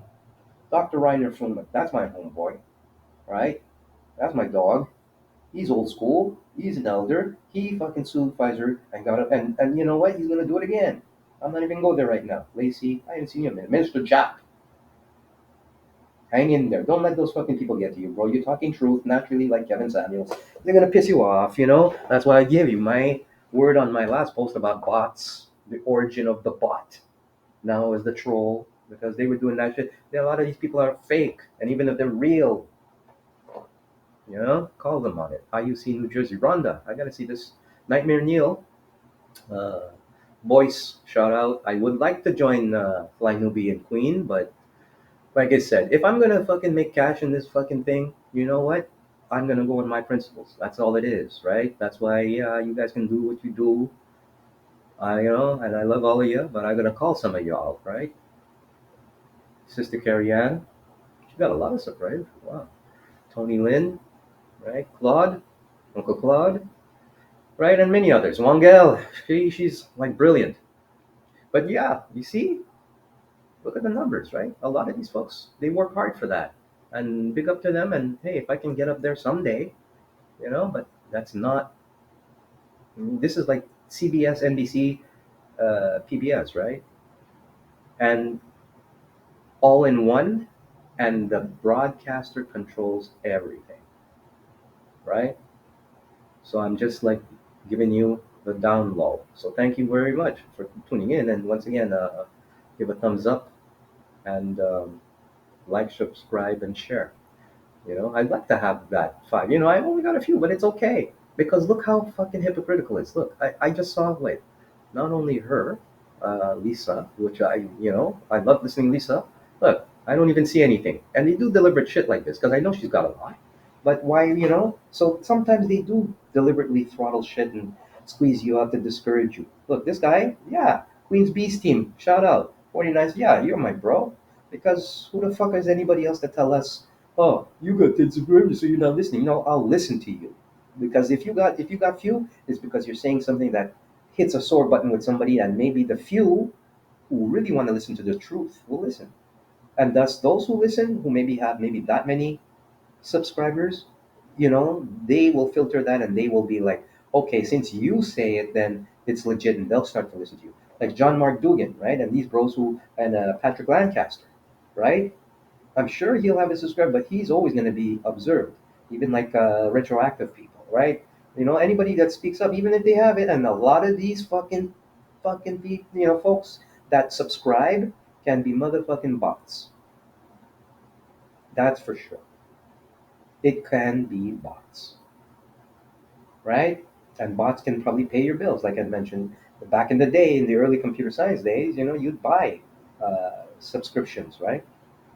I didn't. I've never gotten into buying it, but that's what it is. Oh, look at Blair's got a million, but Blair rocks, right? Right. I'm just saying that's what it's all about. It is a bit of a world is a stage, a world is a sham. A bit even here. I can only be as true and honest as I can without, um, how do you say, without any apology. So thanks once again, and let's just wrap this up. So we were at the last 2 months of 1977, and here we are in November, December. Once again, this is just to see timelines and see how they link up to today. So I did pick out a few stories from 1977. We'll look at them real quick, and we'll wrap things up. Okay. So sports, I told you I'm going to blow that off. Not because of, but you can read it too. Look, November 2nd, microbiologist Carl R. Woese and scientists from the University of Illinois announced the identification of methanogens, a form of microbial life, archaea, dating back some 33.5 billion years. I know about the archaea, yeah. Uh, okay, so now was November quiet? I remember November. I was I had a bad cold that year. I think it was like pneumonia. Yeah, but I remember the music. Mullav Kintyre, Mullav Kintyre. New Orleans elects first black mayor, Ernest Dutch Morial. Yeah, New Orleans, you. And then Detroit, yeah. How's your water? Final Al Cap comic strip. Do you know Al Cap? I remember him. He was young, eh? 1934, 77. He did a show called Little Abner, yeah, or a comic strip. Boom! November 14th, 1977. Egyptian President Anwar Sadat repeats willingness to visit Israel to Walter Cronkite. So he was the big journalist. So he see, bro was trying to make some peace here. Never hear about that. They still didn't like him. All right.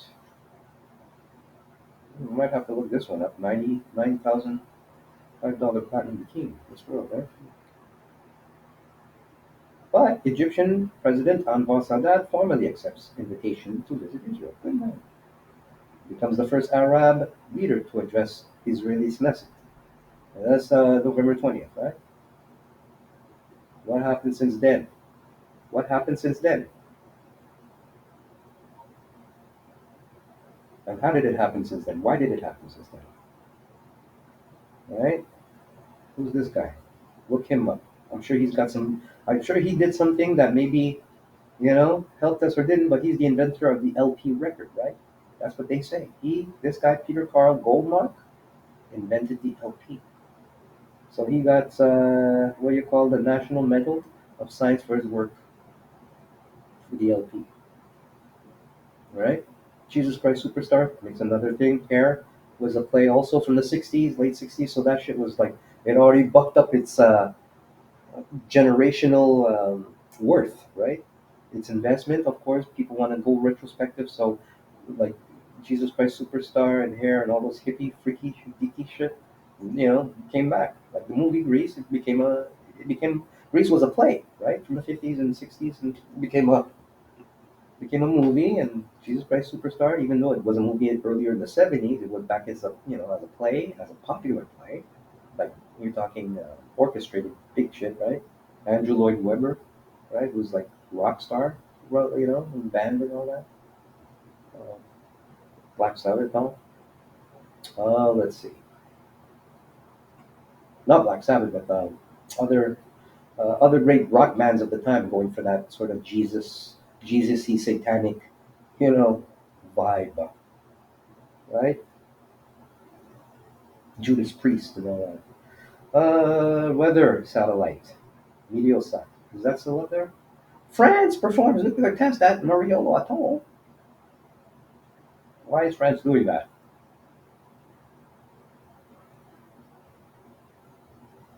Now, Vrillian, claiming to be the representative of the Ashtar Galactic Command, takes over British Southern Television for 6 minutes at 5 minutes and 12, 5 minutes, 5 hours and 5:12 p.m.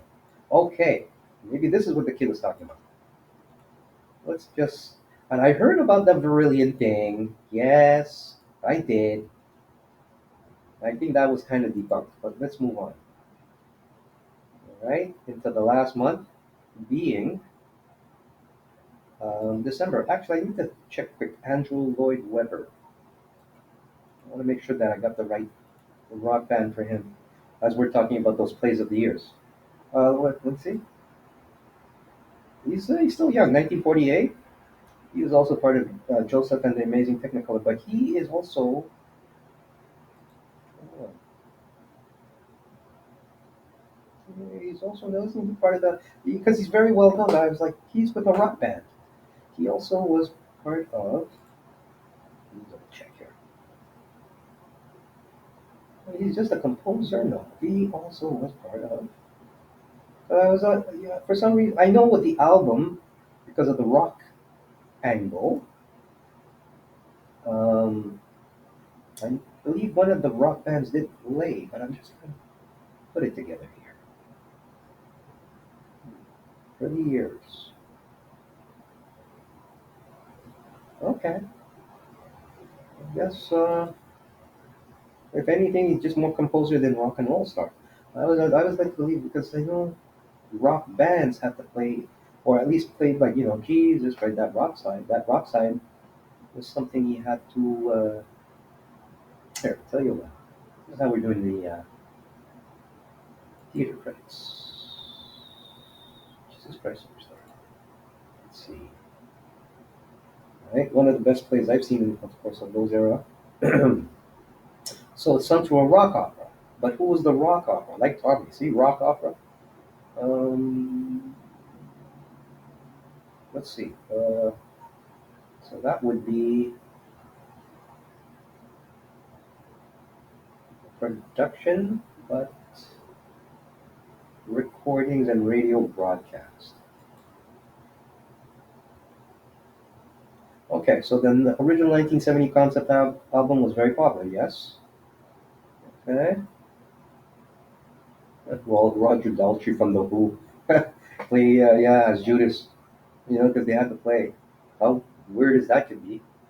Uh, okay.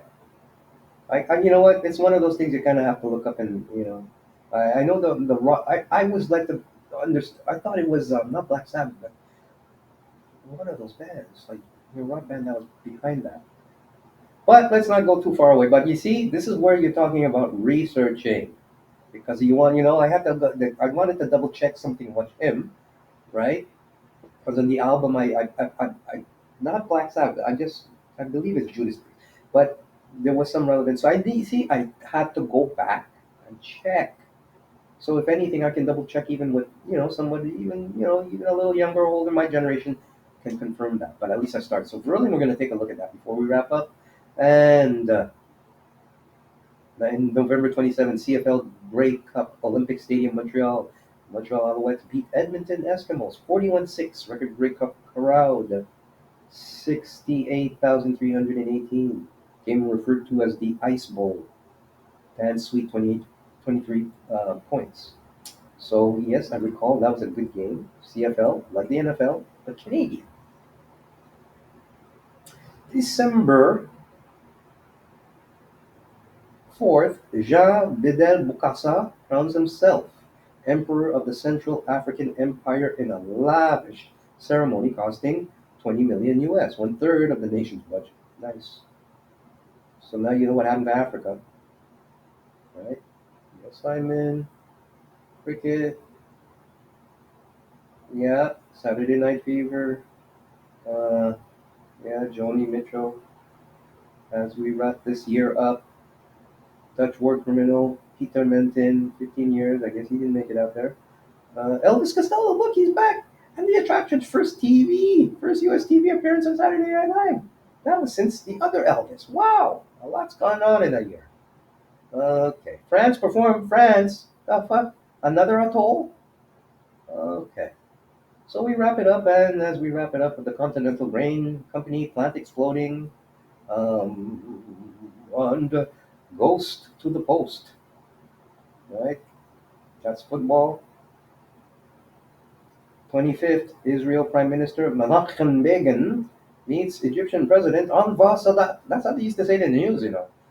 That's why I can pronounce it. Every time I say, today, Israeli Prime Minister Menachem Begin meets Egyptian President Anwar Sadat in Egypt.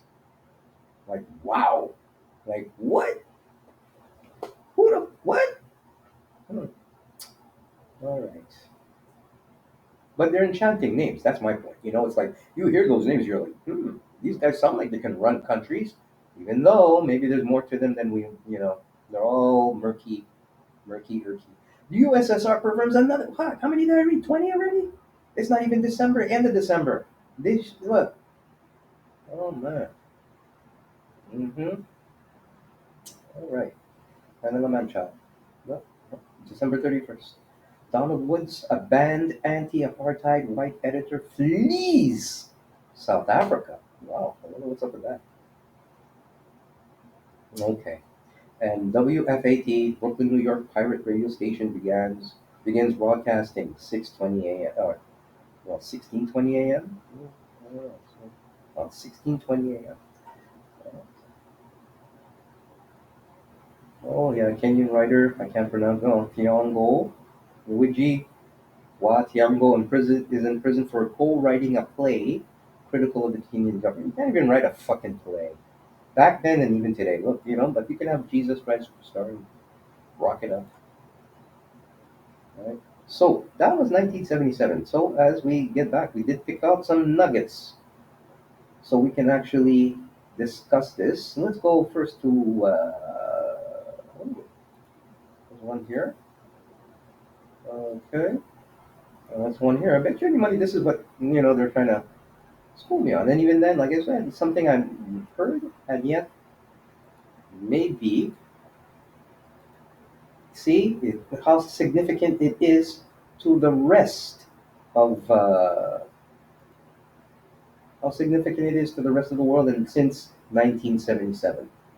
And does it have anything to do with today? So let's go, let's say, backwards. So the big air, that whole yeah.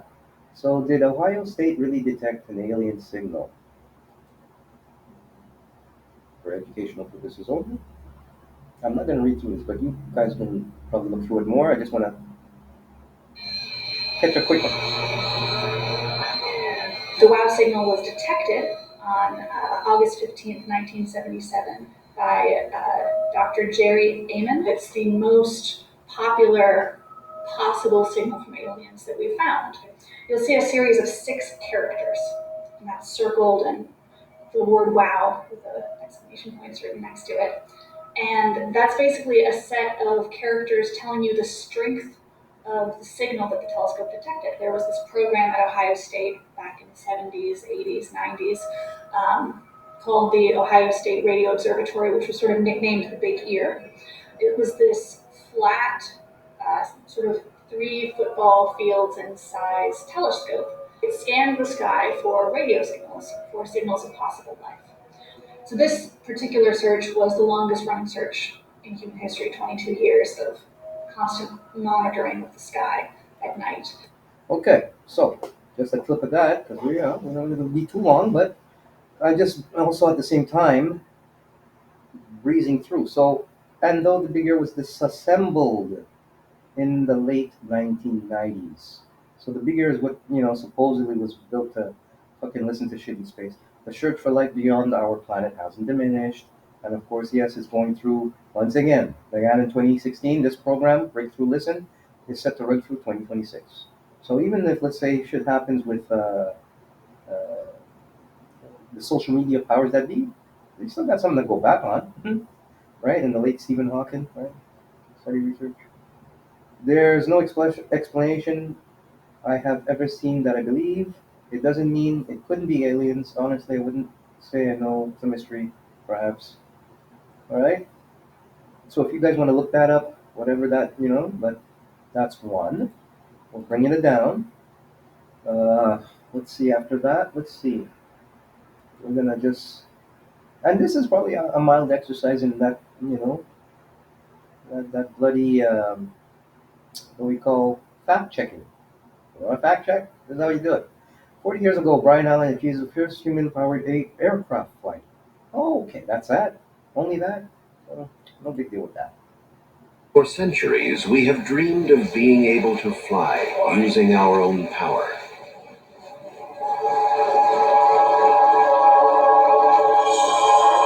Okay, so that's what happened. Okay, I see. I just wanted to verify. Is it like this? Yeah, yeah, sure. What? So it's the first flight capable controlled state.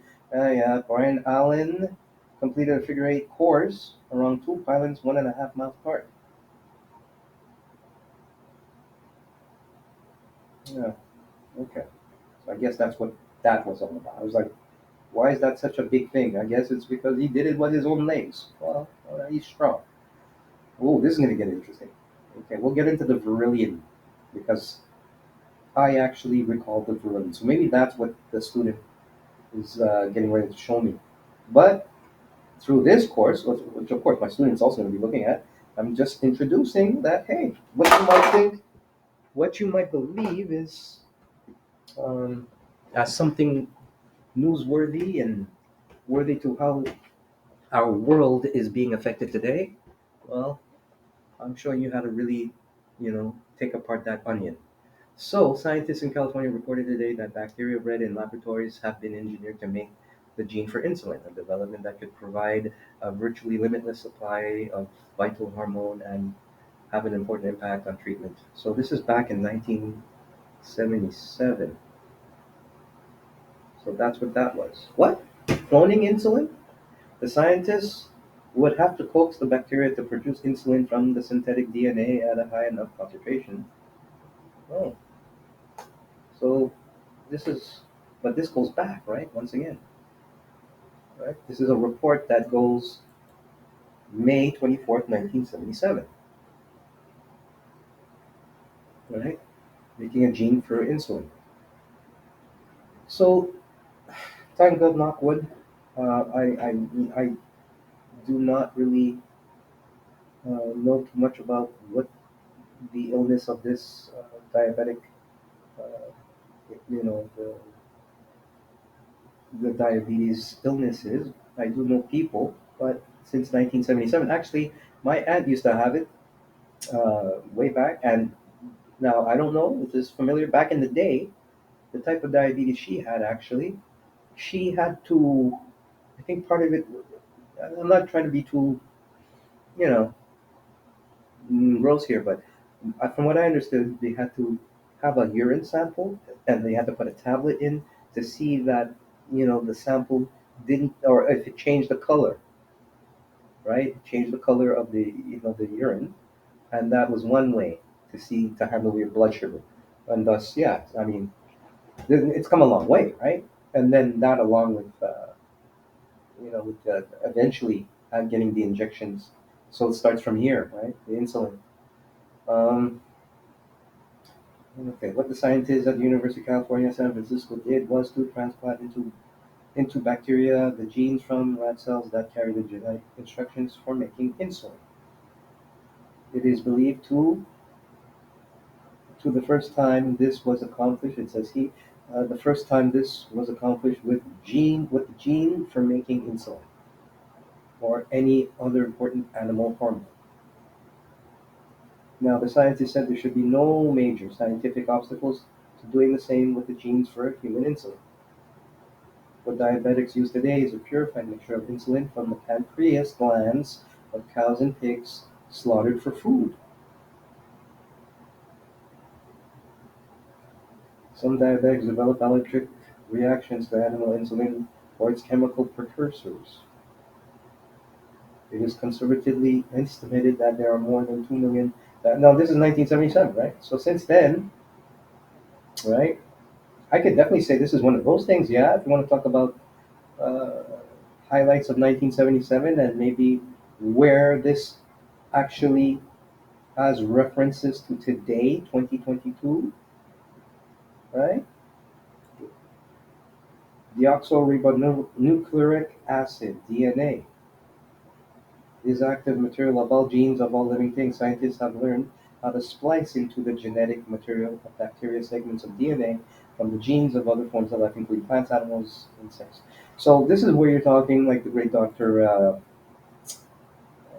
the doctor Robert, who, of course, is part of telling us the truth about the DNA experiments and building that he made in those years, right? Right? So for me, it's like, okay, I can take that information and I can actually say, hey, you know what? There's your smoking gun. After all these years, is it helping us? Yes or no? So just like just try to find if you put something up here. Oh, home. Let me see. Who are my peeps that I'm following? It's just giving you a quick update. But with Dr. Robert Malone,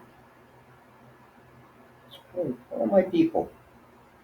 See, I'm getting used to get it too. I'm always learning sometimes. But anyway, I trying to look for Robert Malone.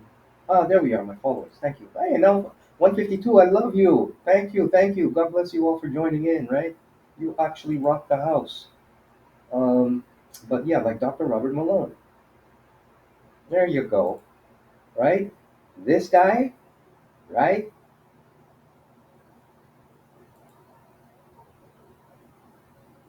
Okay.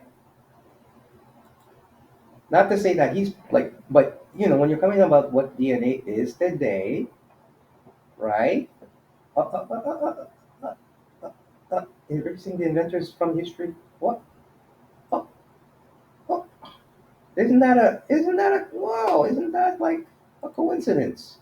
I'm gonna repost this right away. Hot, hot, hot. See? So, all right, students, you're following. Let's go back. So, DNA research, all of that, and he was Robert Malone. No, well, this is diabetes, but I'm sure when they were talking about all of this business, he was there. He was woke. Maybe not as woke as today. Maybe he was like younger, and hey, what is what it is, right? Like most of us. But now, God bless him, at his age, as an elder, fuck, telling the truth. Oh my God, they're freaking out. They're trying to shut him out. But look, if you need to do your research, you just have to read articles like this to see at least some kind of background into things and where they link, right? Where the story links, even if it's fucking 40 years later. You get it? How dare we, if our kids in this generation, like I said, disrespect all the senior soldiers that went to fight in fucking Second World War against Nazis? All of a sudden, we didn't forget about them, like they didn't fucking mean anything. And the ones that are still alive are well pissed, rightfully so. So that's why you have a generation like us who can say, you know what, we back those guys up. You ain't gonna fuck around like us that easy. We know what they had to die and fight for, who are our grandfathers and all of that. So how dare you, with your overzealous, arrogant, narcissistic, psychopathic, satanic rituals of, well, we can do whatever we want because the soul, well, there's no soul. We'll give our soul to Balaam and we'll be okay. Yeah, not thinking that you're gonna hit your asses whipped up and down with fire because the soul does feel. If the soul can be with the breath, I'm sure like breath, that breath can be snuffed out, right? Okay, so shut up. Southern television broadcast interruption was a broadcast signal intrusion that occurred on 26th of November 1977. So you might even want to check that just to double check, just to, like we say, double check what happened on that day. In parts of Southern England, United Kingdom, the audio of Southern television broadcast was replaced by a voice claiming to represent Ashtar Galactic Command. Yes, I actually saw that on YouTube as one of my researches, because it was one of those things. Now, do I believe it? Do I not? Just like the big air, the fact that we made something fucking called a big air, to get noise from space. Anyway, like CERN, right? Like the swastika, right? Taking shit and twisting it up. Anyway, delivering a message instructing humanity to abandon its weapons so it could participate in a future awakening and achieve a higher state of evolution. Right? After 6 minutes, the broadcast returned to. So, okay, this is the event. On Saturday, November 26th, 1977, at 17 hours Universal Time, the ITN's Andrew Gardner, right, was a newsreader, right, presented a news summary where he reported on clashes in then Rhodesia. Now Zimbabwe. Okay. I was saying Congo. My bad. My error. So it's Zimbabwe. Yeah. Cecil Rhodesia is now Zimbabwe. I said Colonel before. But okay, follow me, follow me. Between security forces and Zimbabwe African National Liberation Army. Okay, the picture wobbled slightly, just as he was talking about this shit. Zimbabwe African Military Wing of Zimbabwe African National Union, ZANU, a militant African nationalist organization that participated in the Rhodesian Bush War against white majority rule of Rhodesia. So just as that shit was happening, the picture wobbled slightly, followed by a deep buzz. The audio was replaced by a distorted voice delivering a message for almost 6 minutes. Might have been a bro! Might have been one of our Anunnaki bros! Right? The speaker claimed to be Vrillian, or Vrillon, a representative like the Vril, right? Yeah, you know the Vril, Uncle Vril? Yeah, they have a few Vrils here, they say. Okay, let's listen to this. A representative of the Ashtar Galactic Command. Fuck. One thing about galactic commands and all that shit, right? When I like Star Wars, Star Trek, right? Galactic command. Like you flying into fucking space, I command. And you gonna fuck with some bizarre octopus looking alien and you're gonna tell him, hey, I'm the commander. And the alien gonna look at you and like, oh yeah, you wanna see what my ranks are? My ranks and file like you guys do on Earth? Shut up.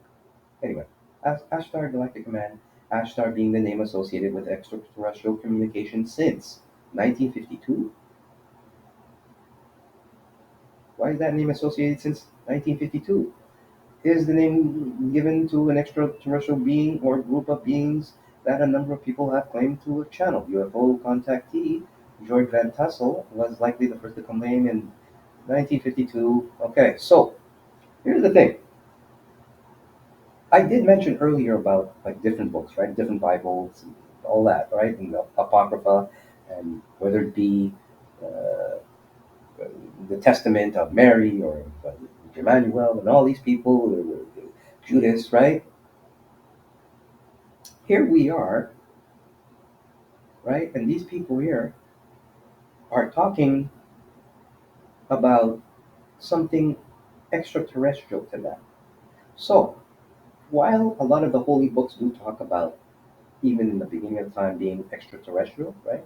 There's that understanding that yes, the angels and the wars, and then another books is known as the Anunnaki, and then from Anunnaki, right? It's oh boy, so it gets to the Egyptians and the Romans and now America, right? So when this came out, during this, I guess the question would be, is it true or not, right? But everything is relevant. Everything is relative, right?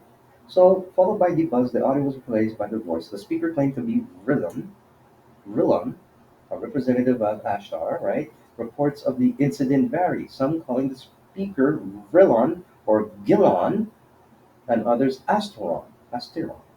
The interruption ceased shortly after the statement had been delivered, transmissions returning normal shortly before the end of a Looney Tunes cartoon. You can't make that shit up.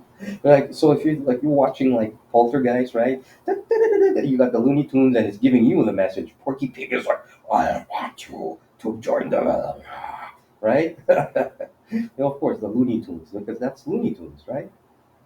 Y'all come back now. In Saturn, fuck. Later in the evening, Southern Television apologized for what it described as a breakthrough in sound. Yeah, what, using the big ear? For some viewers, ITN also reported the incident on its own late evening Saturday bulletin. Yes, I don't remember that event.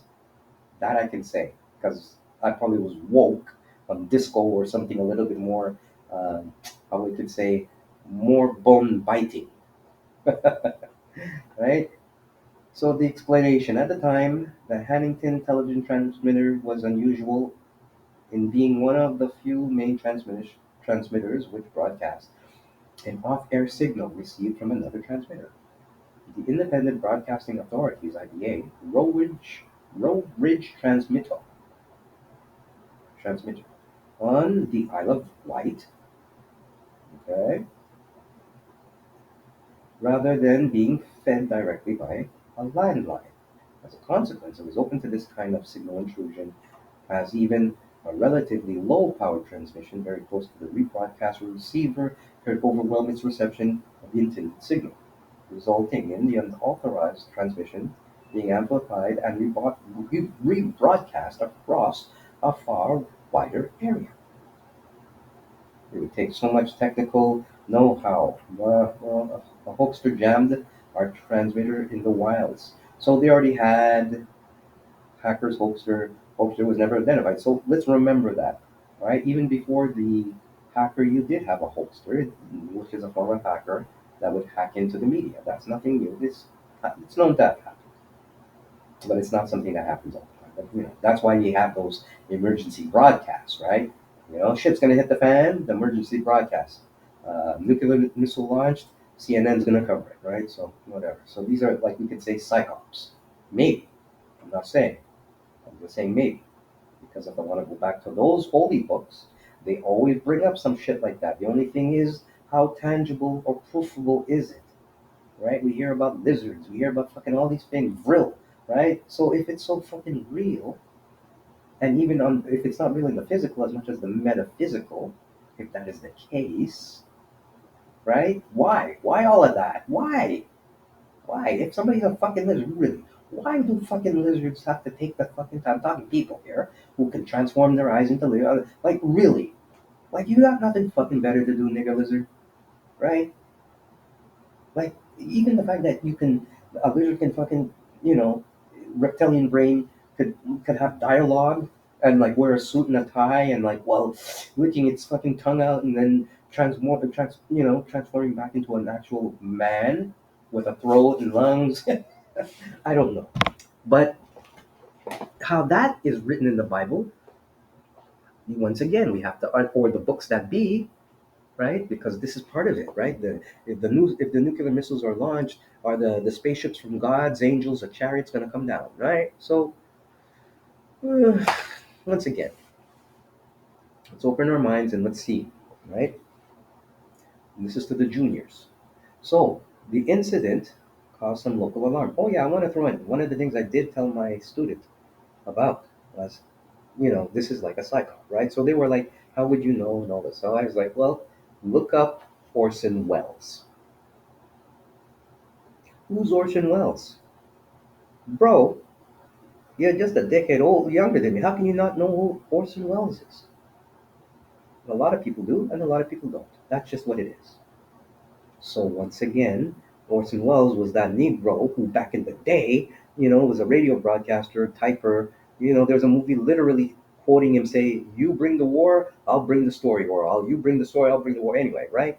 He was that guy, and it's also often understood as a precursor to what propaganda was being created, Goebbels style, because Orson Welles was the one who said, "Hey, the fucking aliens are in space. They're coming to invade, the world. Look it up." I'm not gonna get into the semantics of what it was, right? But he put that broadcast out, and anybody who had a radio in that minute was hearing that shit. They fucking tripped out. They were like, "Oh my god, we're gonna get involved, hit by aliens." This is the 30s, 40s. Like, what? Who knows about aliens, right? This is even before Roswell, which once again, that whole thing, right? But later, right? So I was like George Orwell, uh, and Orson Welles. A lot of these folks, I would say, hacked into our psyche, right? Because they learned, and that's what we hear today about this whole thing of mass hypnosis and all that, because it's been done before, right? So in this incident, just like George, what's his name there? The guy who went with the space thing, right? Okay, all of these people, folks like that, George Orwell, or all these folks like the guy who did the. I'm even forgetting his name. It's getting late. We're gonna wrap it up. But these type of controversies caused alarm, right? And so when, like Orson Welles, when he went with his voice and, oh, we're going to be invaded by aliens, right? And it's like, wow, people really suck that up, because not everybody can be that literate, and especially if you have that easy entertainment, however mundane it can be, like me, right? You're going to pick up a nugget. So this is what happened in 1977, like Y2K in the year 1999, right? Except this time it was a forecast. They said, oh, in the next couple of days, and when computers go 000 because of the year 2000, all shit's gonna break loose. And people fell for it. I was in a subway when that happened with my girlfriend, right? And the subway stopped, or our metro in Montreal stopped for 5 minutes. Not even wishing us a fucking happy new year. Like usually, oh, you're in the train, happy new year. No, no, I remember we just waited. Midnight happened, and then like what 12:05, I guess when shit hit the fan, everything the clocks continued, the metro left, and people didn't run off and say Happy New Year like that. It was just like, Happy New Year, I think. Okay, yeah, Happy New Year, yeah, techno, okay. And then it happened. Then people forgot until 9/11. So this incident, public media in response, the incident caused some local alarm with hundreds of worried viewers flooding Southern television with telephone calls after the intrusion. In the next day's Sunday newspapers, the IBA announced the broadcast was a hoax, confirming as the first time such a hoax transmission had been made. And the American press picked it up. See, so if it was such a real thing, yeah, that's another thing. Yeah, hearing what you're reading now, the American broadcast, what? They would have picked that shit up in a minute.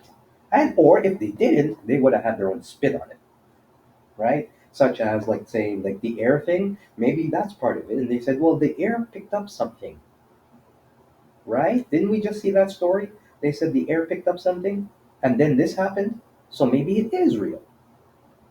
You get it? But if it was, the Americans didn't pick it up the same way. They said, well, our air picked up something, but we don't know if it's real. And thus, you know what? Not only that, we're going to make a project that's going to go into 2025.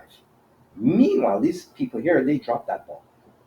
They did their test and they're like, didn't come out the same way. I'm just saying. I'm just saying. So the broadcast became a footnote in ufology, whatever, right? As some chose to accept the supposed alien broadcast at face value, questioning explanation of a transmitter hijack. Right? So how can anyone be sure it was a hoax? So anyway, back to this, we're going urban folklore, right? Which is another form of psychop, right? Because you can push those folklores ever. Uh, hmm. Yeah, it's a mystery. I think that's where I saw it. I think that's where I first saw it. And yeah, it reenacted the evidence. So maybe that's it. Maybe I just busted the riddle, or because I didn't. Once again, I didn't see this special video that once again the millennial was telling me, and this broadcast is sort of a precursor to kind of uh, deconstruct, right? Even though it took like maybe 3 4 hours to do, this is how really, as you become an elder, this is how you do it. No matter how mundane, how boring, how dark, how lots of those. Well, I don't give a fuck, right? I know maybe, hey, maybe God spare life, this shit that continues, right? Like the internet in about maybe 50, 20, 30 years. Hey, maybe this will become the goal. Maybe they'll be like, hey, this nigga was talking so much, but you know what? Way more sensible than the drill music people, right? So, hope you enjoyed this broadcast. Give me a like, subscribe, share. So, just wrap this part up, I believe this is it. I believe I cracked the nut. And hopefully when my student and I meet and we discuss this, I'll be like, hey, bro, I got you because maybe is it this what you're talking about? I bet you it is, because this is one of those things that would stick out, but because it didn't impact anybody and because it's up in the air whether it's a hoax or not. Once again, it's up to you to decipher, right? So let's see this for an example. Fictionalize. You see how they can do that? How can you do that? Author Nielsen Algren included a variation of the message in his book. Listen to what I'm saying here. The Devil Stalking, 1983, a fictionalized account of the trial of Reuben the Hurricane. Like what? What the fuck? A real life prize fighter who had been found guilty of a double murder. In the book, As a period of unrest within the prison begins, the character Kenyatta gives a speech closely mirroring the 14 times transcript of the Southern television interruption. Now, right off the bat, I can tell you, see, that's fucked up. Because this guy, look at him, right? Already older.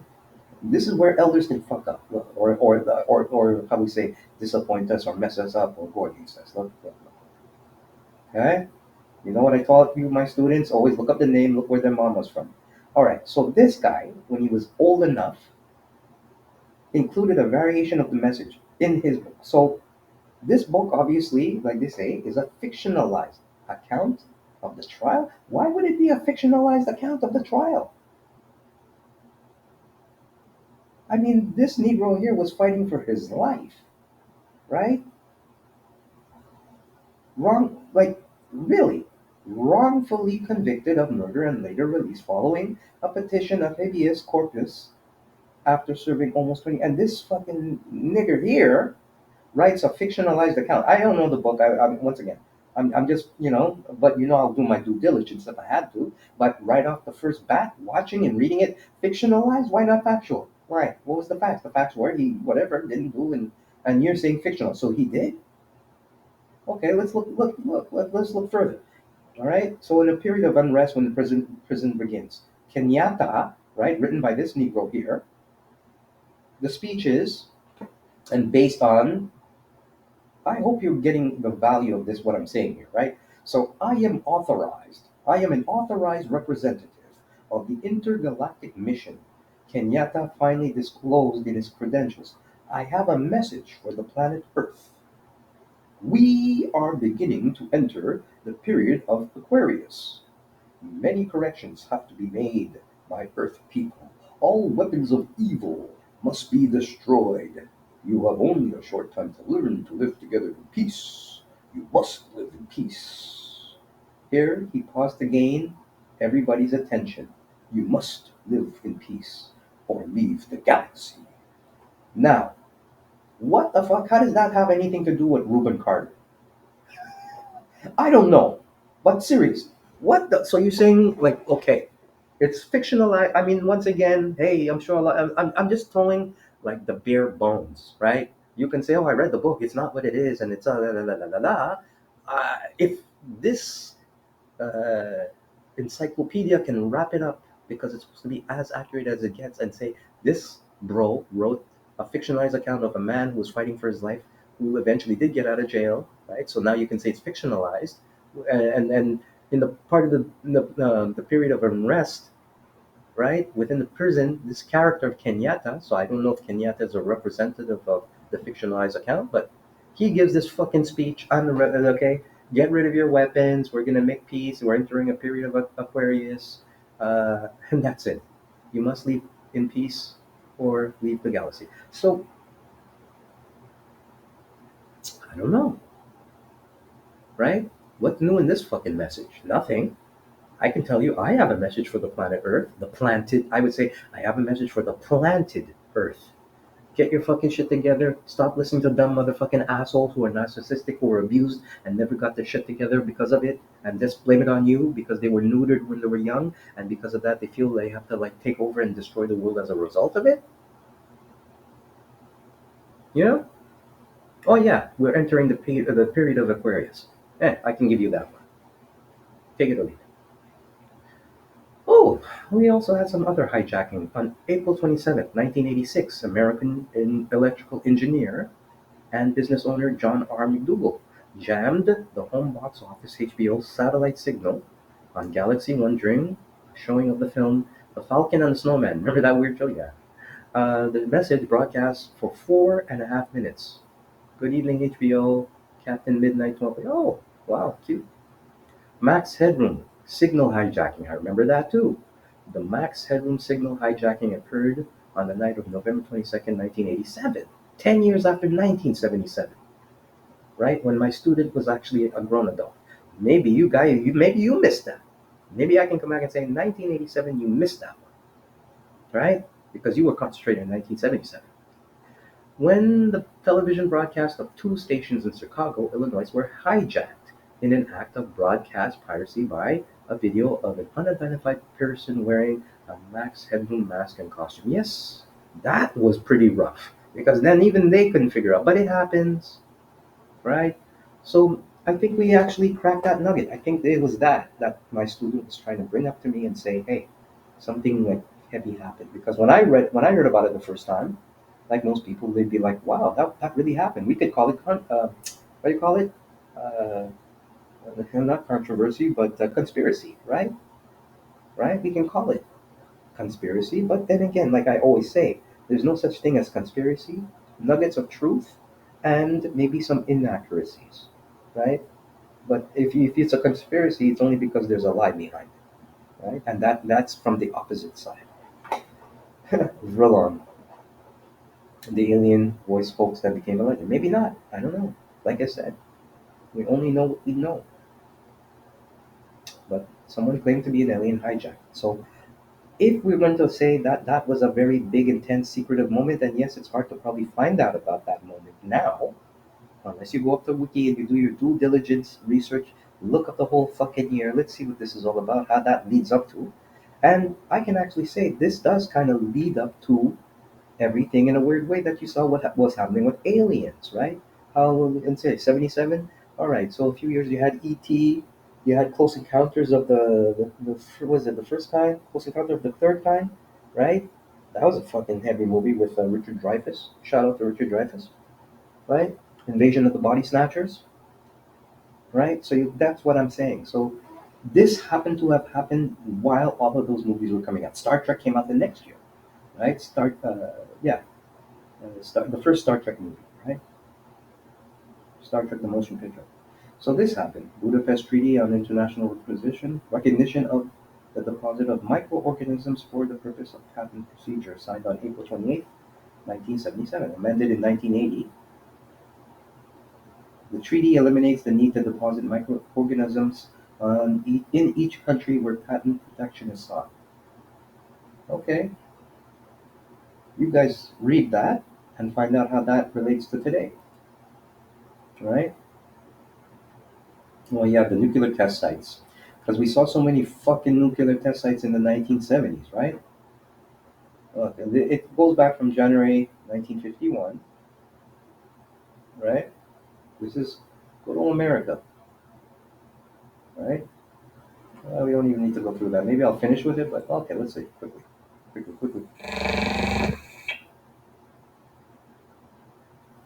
see.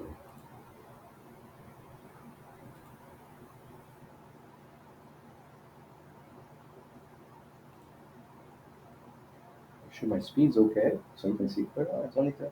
All right, give you a little voice.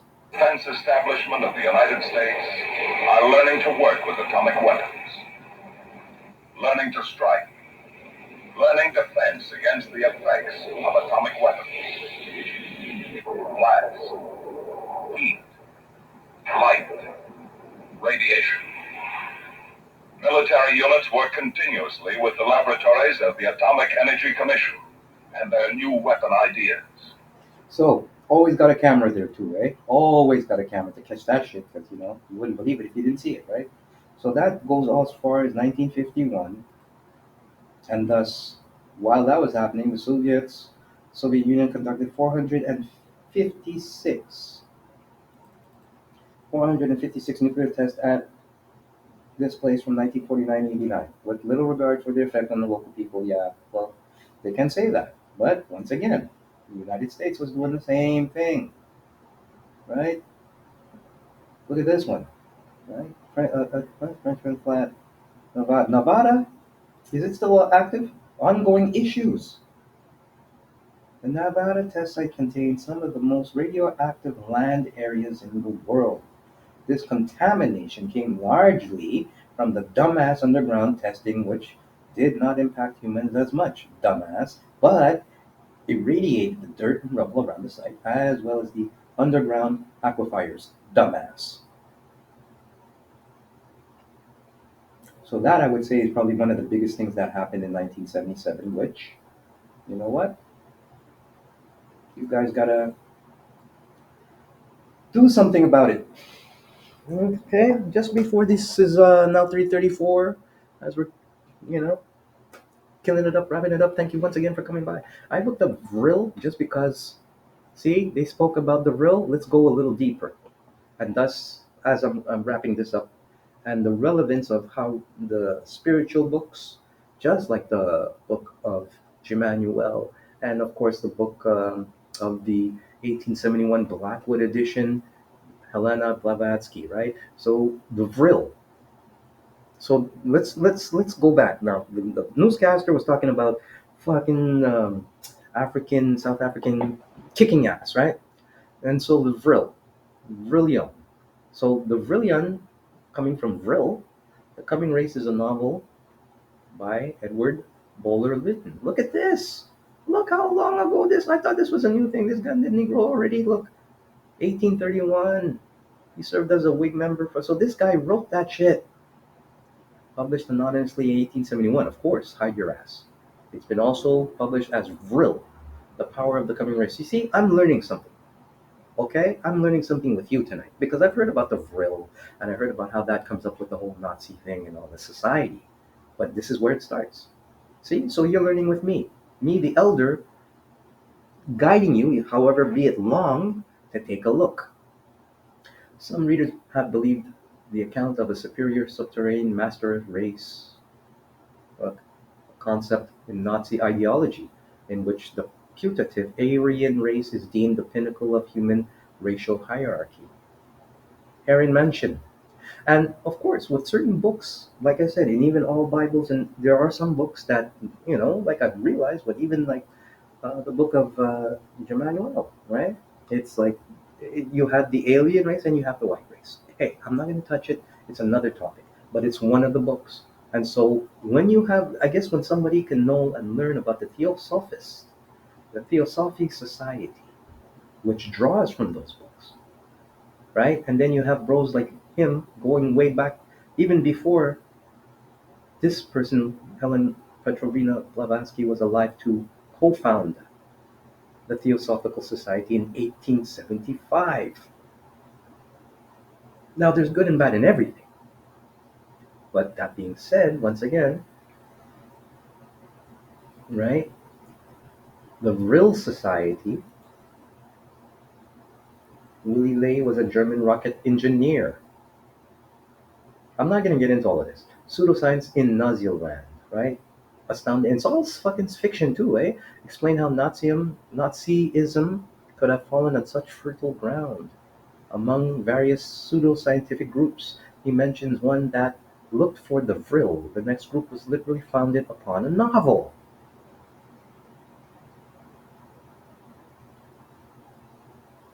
That group, which I think called itself Wahrhaftig Geilskraft Society for Truth, which was more or less localized in Berlin, devoted its spare time looking for Vril. Okay, so you got some names here. You got the Vril Society. So this shit, like I was talking earlier about, a lot of the folks going up to the hills in the Himalayas or whatever and measuring people's skulls and shit. A lot of them got that energy from reading books and interpreting the books the way they chose to and building fiction on it, right? Pretty much like Roots, right? Black Sun, all right? Aryan cults, esoteric nauseum, and the politics of identity.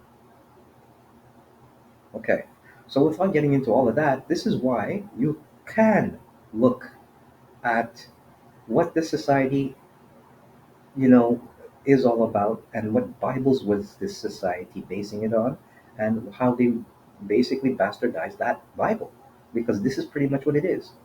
Now, unlike what King Solomon, which a lot of them also try to take off, spin off from, right, and the Dead Sea Scrolls, it's all mixed up now.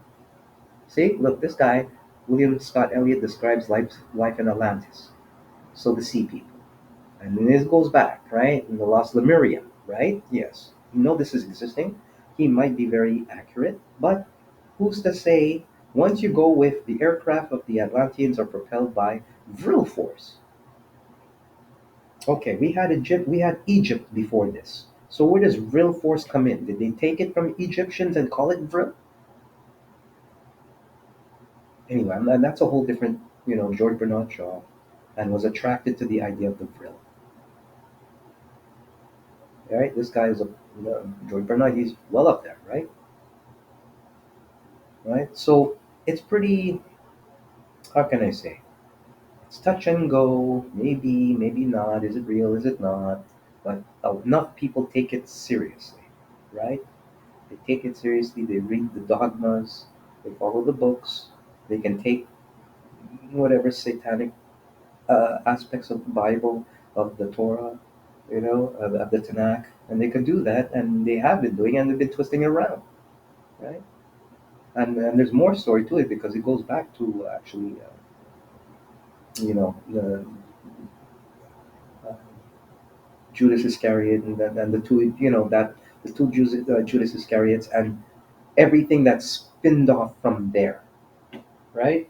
That's why that being one book, and many of the books is an important book, but once again, it depends how you interpret from all the others because each book literally can create a chapter, a religion, a congregation, right? Whether it's the King James Bible, the Apocrypha, the Book of Mormon, on and on, right? So now you got these guys, esoteric Nazism, known as esoteric fascism, type of a range of mystical interpretations and adaptations of Nazism. After the Second World War, esoteric interpretations of the Third Reich were adapted into new religious movements of white nationalism and neo-Nazism. Give me back my motherfucking swastika and turn that shit right back. Black. Alright? And while I'm that type of Negro, I will read those motherfucking books. And I will and I will hook it up and say, what does this have in common? And and I will do that and I'll line up the timeline from the years and see how that works there. Because, hey, I'll do an episode on her, right? She's one of those who went to India, which is the theosophical part of the whole thing, and based on, well, you go there, long story short, one of the notices in the book of, I'm only using this as one book, there are other books, but let's say the book of Emmanuel, right? One of the things is that, or the angle on that volume of story and the history as it was written is, so this one Judas slash Jesus, uh, after crucifixion, is resurrected, but not on his own, but by the mystics. And it goes on. This is after, um, I don't have his name in my head. No, I'm not above, I was never grown up to be a Bible, how we say, quoter or thumper per se. But, I can draw like a little forgetfulness on it. But whoever, the gentleman who did take his body, I'm too tired to type now, right? It's in the Bible. Uh, Basically took it, cleaned up the body. So, long story short, how it pertains to this, by the time, on the third day, what I understand from what I read, this Jesus transported themselves, because transportation, like I'm talking in physically, transported themselves, and it includes maybe some type of vehicle, brought his ass to India. I could say it like that, yeah. And then from there, he lived the rest of his life and learned shit. Now, it's known that the word of Christ had spread throughout Africa and India. We know that, right? But there's different incarnations now, and this is one of them with this book that I read. I'm not knocking you people. I'm not knocking it. I'm just saying based on what every little extra things I've been looking at. Like I said, I'm not even theosophical. I'm just my observation is that okay. So they say this Christ was there. He lived there, died there, had Thus, it takes off another spin to the story where, like you hear with the what's it called that movie there by what do you call it, the Da Vinci Code, right? So that whole Da Vinci Code written by the writer, whether you say how fictional or how accurate, even to write that, they had to borrow and take some stories to add things from the Theosophical Society. That's why, oh yeah, you got all this thing of Jesus got a wife and all this in the story, right? If you've seen those those movies, those Da Vinci codes, right? So going back, like the societies of Rosie Krishna and Angela, and these been around, right? Ranks of master masons. They've been making religions for you and claiming other religions, right? So you could take a look into this, and that will probably, once you're able to understand that this theosophy, as it was founded in the late 19th century, has spin-offs, has origins, and how it's being used and how it's being taught is also, once again, it's depends on the person, right? What? Early inspiration for authors who have related the vril force to UFOs after World War II. So, are we saying the vril? 1 minute we said the Anunnaki and all that were black. Now we're saying the vril force are white. Like what? Get it right, fuck. Either way, once again, right? Look how far this shit went, all the way up to 1977, to put those trigger words, vrilon, right? Right after South African were kicking ass. Vril says, hey, those niggas are kicking our ass. Get rid of our weapons because you know what? It's coming. Anyway, so on a sad note tonight, at 3:46 a.m., now the 15th of July 2022, for some of you kids out there who don't know, you talk about, Canada and multicultural rights and all this, people of color. I regret to inform you that Pat John, the actor who played Jesse Jim on The Beachcombers, has died. Now, some people be like in Canada, like, what? What's that? What's that all about? Let me tell you something. Even my natives out there. Yeah, we know we have popular people, like big up to Buffy St. Marie. Pat John was that first Negro, Indian Negro, Native Negro to be on television in an actual episodic television. And we ain't seen nobody even like him near it. Even, okay, yes, the res is nice, good. It took about maybe 50 years to see that shit get on television, right?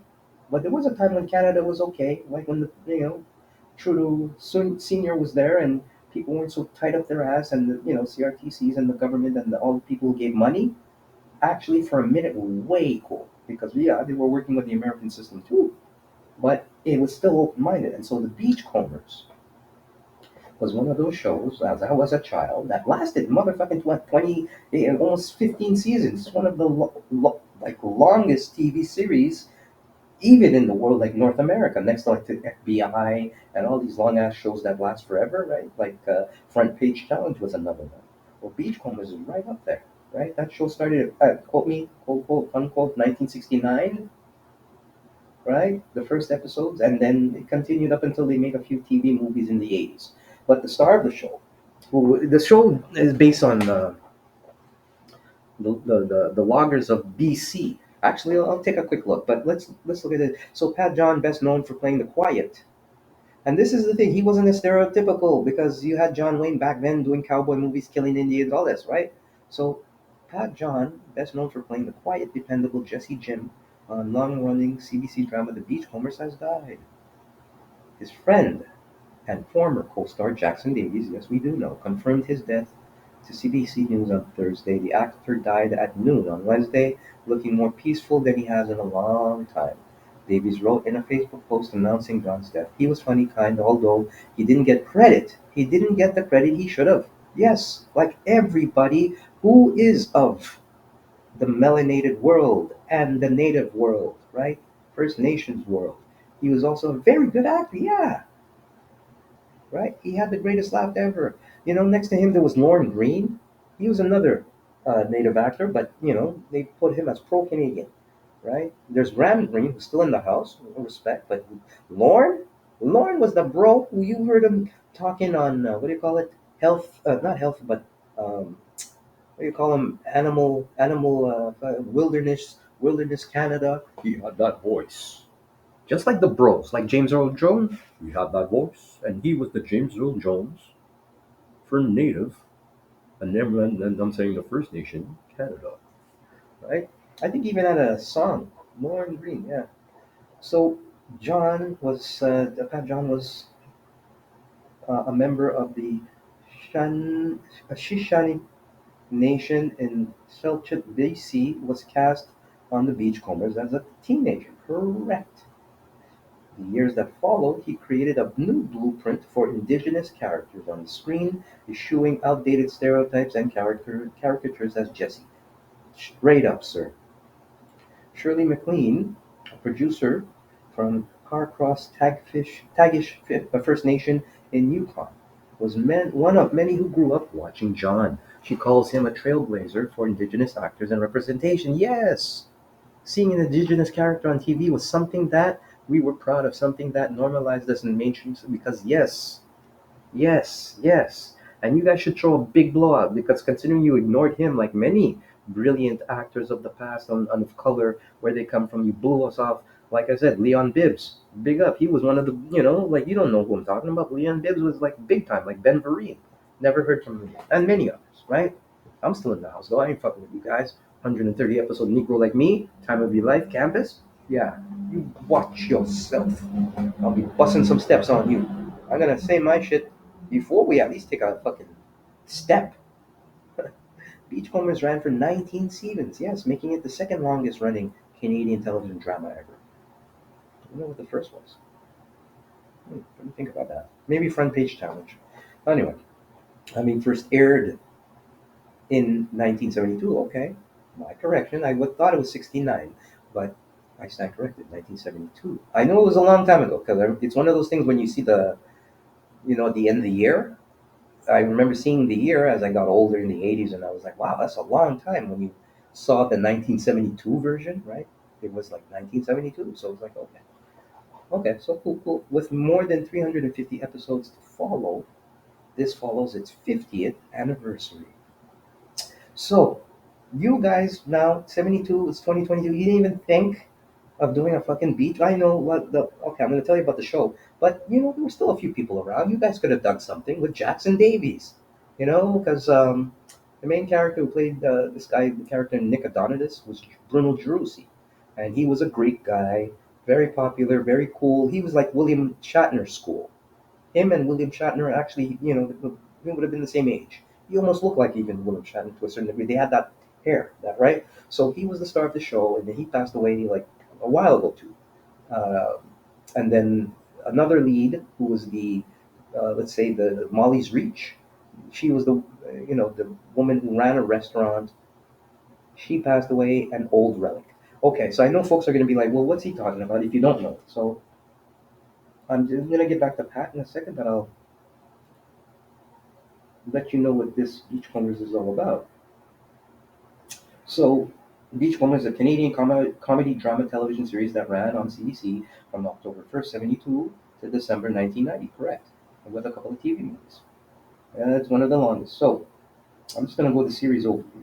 The Beachcombers, give you a little, followed the life of Nick Adonitis. Oh, Nick Adonitis was Bruno Gerussi. They don't have a picture for him? I'll find one.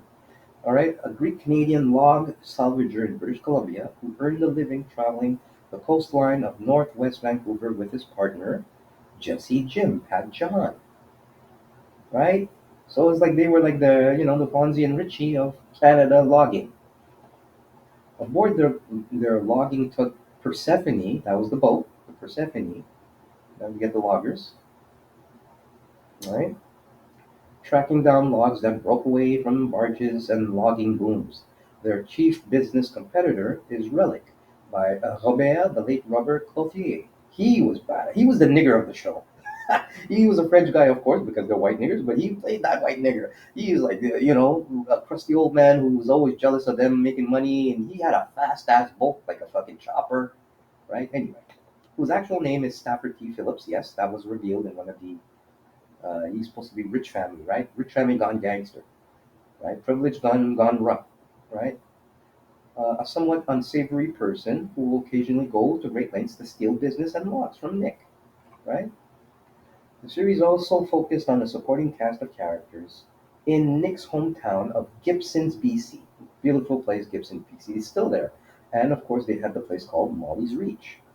often centering on a cafe, Molly's Reach, still open, right? Right by the, it was a fictional restaurant, of course, but the real community of Gibson's Landing, British Columbia during the 19 years, right? So it was set there, and yeah, the building is now a real restaurant, yeah. So when you see the beginning of the show, that was Molly's Reach. So Molly's Reach, run by Molly Ray Brown, remember her? She passed away, right? She played the mother figure to virtually all the characters in the series, including Old Relic. Molly had two grandchildren. Here's food for thought. Huey, two grandchildren living with her. Huey, Bob Park, where are you, bro? I was a fan of Bob Park. I was like, yeah, he's the teenager of the show. So, he's like, yeah, whatever. He disappeared. He dipped. He was the first one out of there. I was like, what happened to him?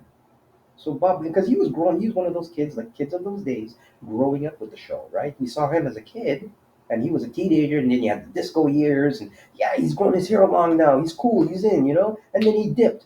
His voice was deep, yo. Hey, what's up, Relic? Don't mess with me, man. I'm a big boy now. You know what I mean? That kid. Yeah, he gone. Here we go. He disappeared. The grandmother don't say nothing. Nobody say nothing. So where's his ass? I don't know. I hope he's okay. And the younger sister Margaret, played by Nancy Chappelle. I think she's still in the house. Nancy, she played the Margaret, the sister, and she actually was throughout the show for the longest time too. She grew up on the side. She was a child and she grew up, right?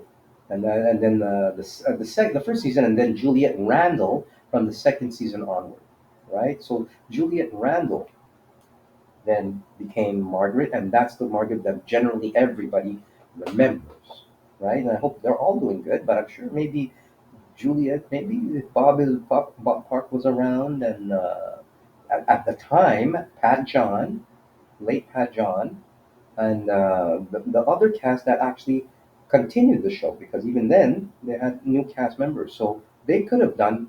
I would have, said, hey, put together Charlene Alec. Okay, she's still in the house, right? She's my age actually. I identified with her character because she was the youngest, and I could say like, yeah, Charlene Arlek, respect, big out. You could have, she could have been the star of the show now. That's how big up respect you guys gotta go. You should consider going. Make Charlene the youngest, the cast member. Make her now big up respect, the star of the show, the Beachcombers 2023 reunion. Let her run things, right? And you can throw in Margaret, Juliet Randall, and Pat. No, not anymore Pat, but Jackson Davies, right? And make a reunion. Right? There's still a few people I'm sure who are still around. Other actors that were young at the time who came and went, right? So yeah, so Molly Reach, and so yeah, the grandchildren, and so on the series, and the pilot was called Jesse's Car and was turned down by CBC for the broadcast because I guess they weren't going to be down with Jesse Jim, right? The first episode there was called Partners and described how Jesse and Nick formed their business ties. So Jesse Jim, the native, was going to form his business with Nick the Greek, right? And they're going to do that. So it was like that was the multicultural Canada, folks, that I grew up with. No, no, no shit. Even if it was Montreal, that was for a minute, that was the vibe. Because a native can do business with a Greek guy in Canada near BC, and yeah, so the storylines were really sweet, you know. Yeah, many focused on Nick's Greek heritage. Yeah, well, they had to do that because you have a lot of Greeks in Canada. But even then, after, if I'm correct, when many of the cast was starting to leave, Pat John was the one, right? He was even the one to actually, if I'm correct. I don't know if he left before or what. It's somehow, it's one of those things. But then Bruno Gerussi, a highly visible star in Canadian TV between 75 and 84, hosted other series. Yeah, Celebrity Cooks was one of them, right? And yeah, he was a cook. And yeah, very good cook. 1988, they shortened to Beachcombers, yeah, and give the aging show a new look.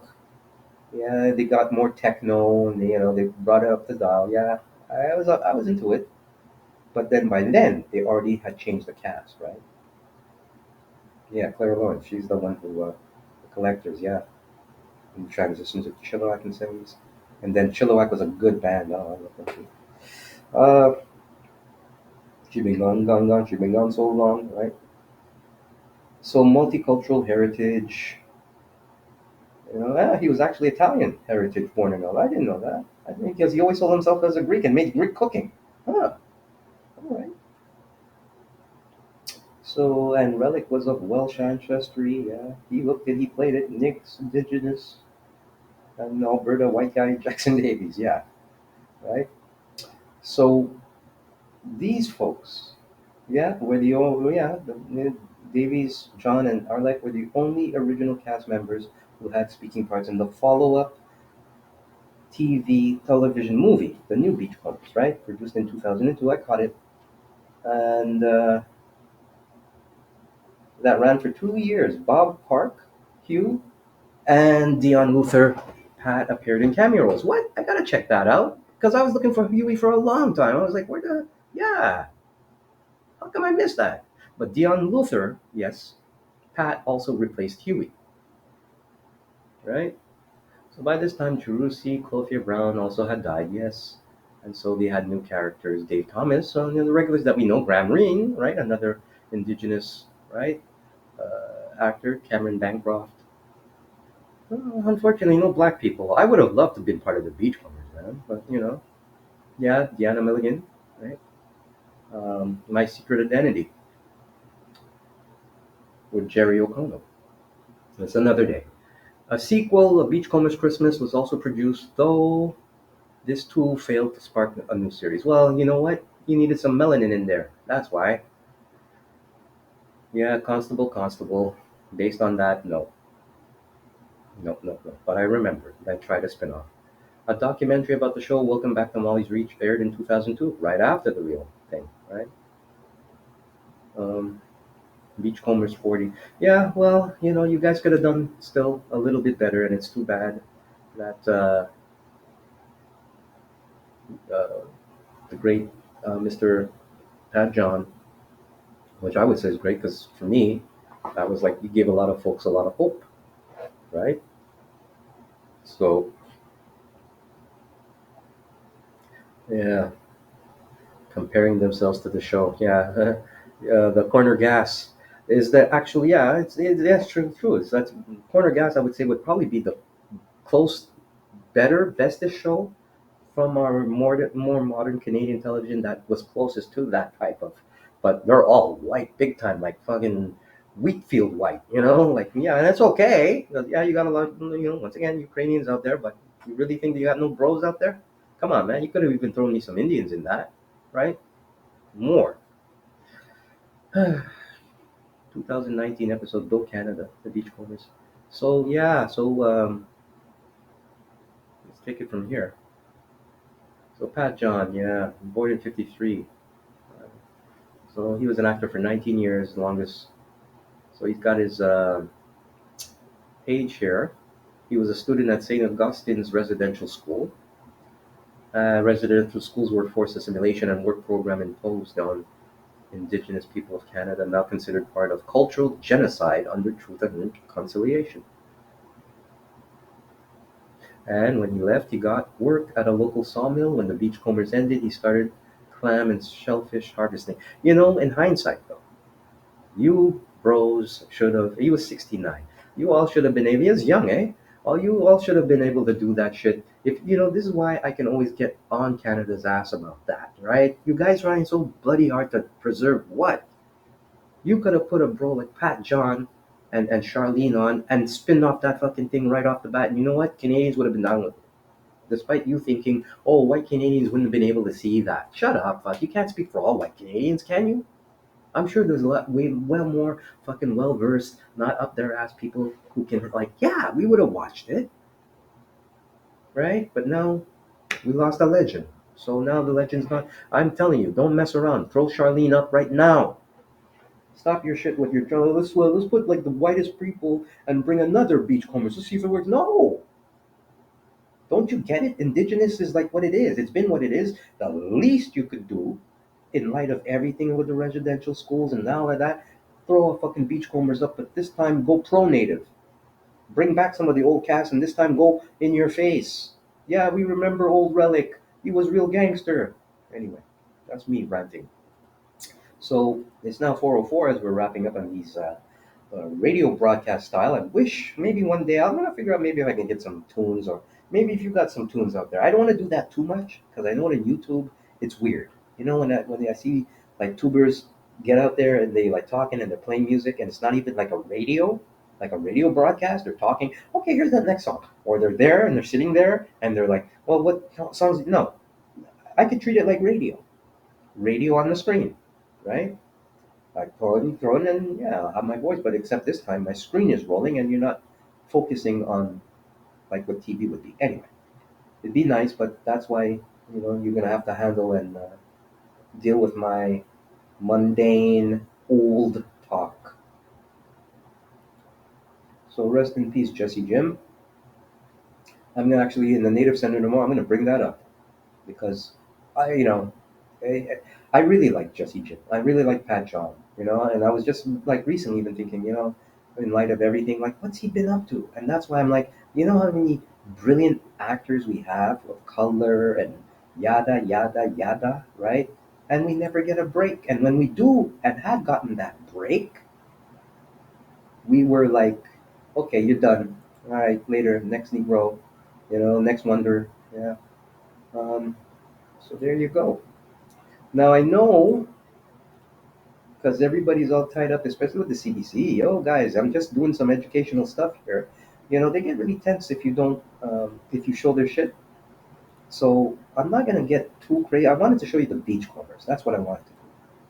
But they get all fucking tense about that shit, right? Like what you show and all. So, hey, don't get all twisted up. I'm gonna just show you. I just want to show the kids for educational purposes. I'm just gonna do the intro. All right. Don't have a bug out. Don't go off. I don't need to make the money, but you know what I'm saying. Here, and you got other beachcombers you can watch, right? When you feel good, knock it off. Look, check out CBC, right? Look, well, I don't know. Can I even show you guys something about the news? Yeah? Oh, yeah, there's Louis right there. All right, so, but, these were some of the episodes of the Beachcombers, right? Look at this. What's this, bro, here? Who's this? The crap was on national television, the Beachcombers. I don't know. There's Bruno Jersey, see? So, um, I guess this is a fan, but I don't have much to show on him. But this is him. This is the girl who played Margaret, right? Right. Robert Cloutier, old relic. He was brilliant, man. He was like, black people, everybody was loving him. He was like so ghetto, the whitest, ghettoest, Frenchest, whatever fucking, he pissed everybody. He pissed the indigenous, he pissed the fucking young girls off, the feminist kid. He pissed everybody. He was gangster. I don't know. Danger Bay is like another show, like the Beachcombers, but, because we like our water fucking fish shows, right? Um, Danger Bay, yeah. We saw some people grow up there. Don't wait a fucking million years to have a reunion. I think the lead passed away. He was in Soap. Um, yeah, there's Charlene Alec, right? Canadian TV broadcast. Are you still paying royalties? You Negroes out there, you still giving them some? Take care of Charlene, man. That's my generation. And I hope, yeah, because it's tough being an actor, and when we do get a little royalty check, it's a beautiful thing, right? But how many fucking shows were made? Um, I think I'm gonna pass that. All right, that was the new Beachcombers. I might want to take a look at that after, or maybe I can actually share that. How about that? Because it's Encore who has that, and you know. But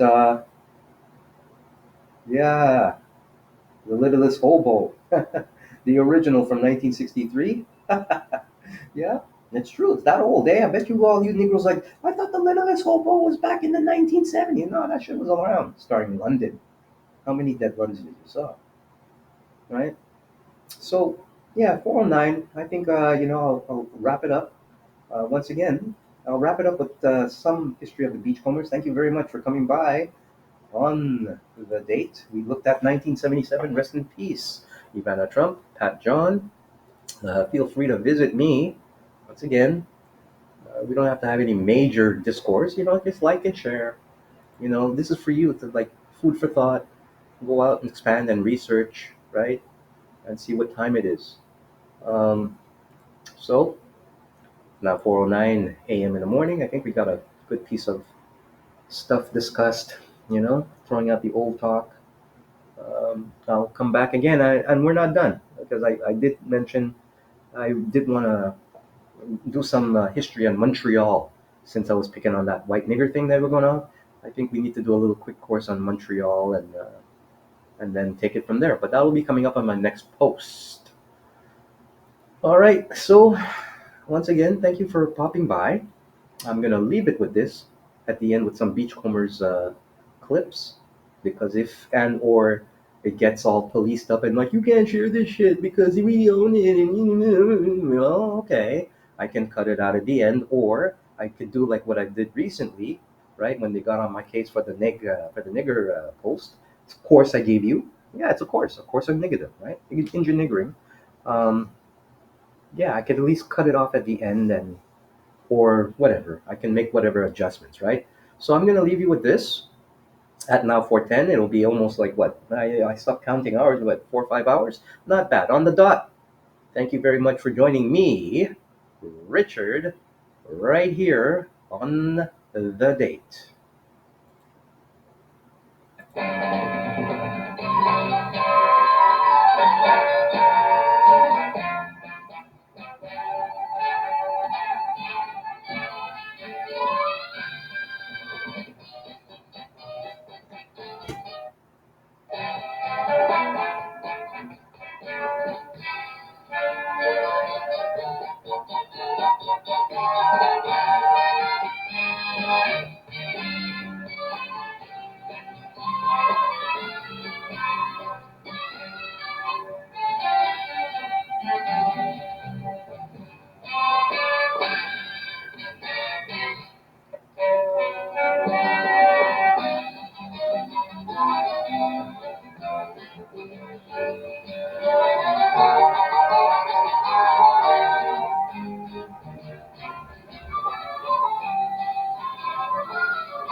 Gave them a run for their money, didn't we?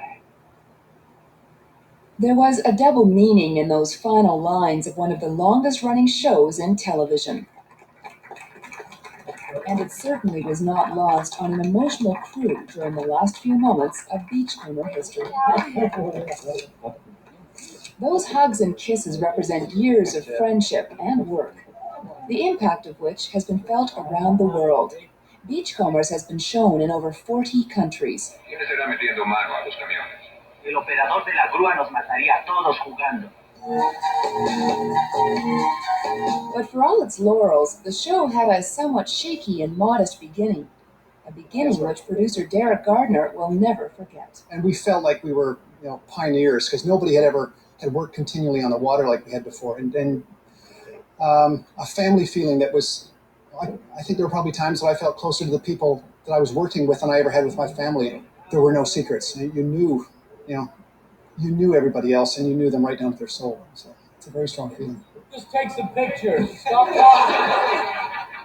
These days, cast and crew are still pretty tight. But the difference is, some crew members were literally babies when Beachcombers hit the airwaves. Others were young upstarts looking for a break. It was funny. I was thinking last night as I drove up for my last night here, and I remember the first night 16 years ago that the difference was that this time I drove up in a $50,000 sports car. Last year, 16 years ago, I came up in a $150,000 Greyhound bus. Beachcombers has certainly helped to create some stars, perhaps none more than Bruno Gerussi. There are a few people with lumps in their throats. It's a sad moment, but... How's your throat doing right now? Oh, I'm all right. I'm tough. How are you going to think about Beachcombers? How are you going to put that into perspective? I'm not going to dwell on it. There'll be times sometimes. And maybe, come spring of next year when normally we start shooting, there might be like an old horse heading for the barn or heading to the fire truck or whatever. I might feel something, but it's just something you put in perspective. And there you go. But for die-hard beach fan Phil Collin, it's hard to put the end into perspective. He flew out from Airdrie, Alberta, just to see the final episode being shot.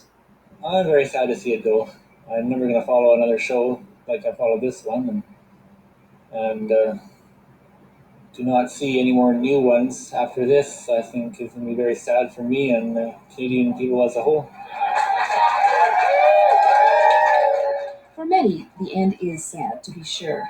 But at a spontaneous wrap party at Molly's Reach following the final scene, tears and champagne were interspersed with lots of laughter and some words of wisdom from Relic. Don't look back, you look there. And that's what I'm going to be doing. Cheers, Robert. All the best to you. Michelle Gibson, CBC News, Gibson.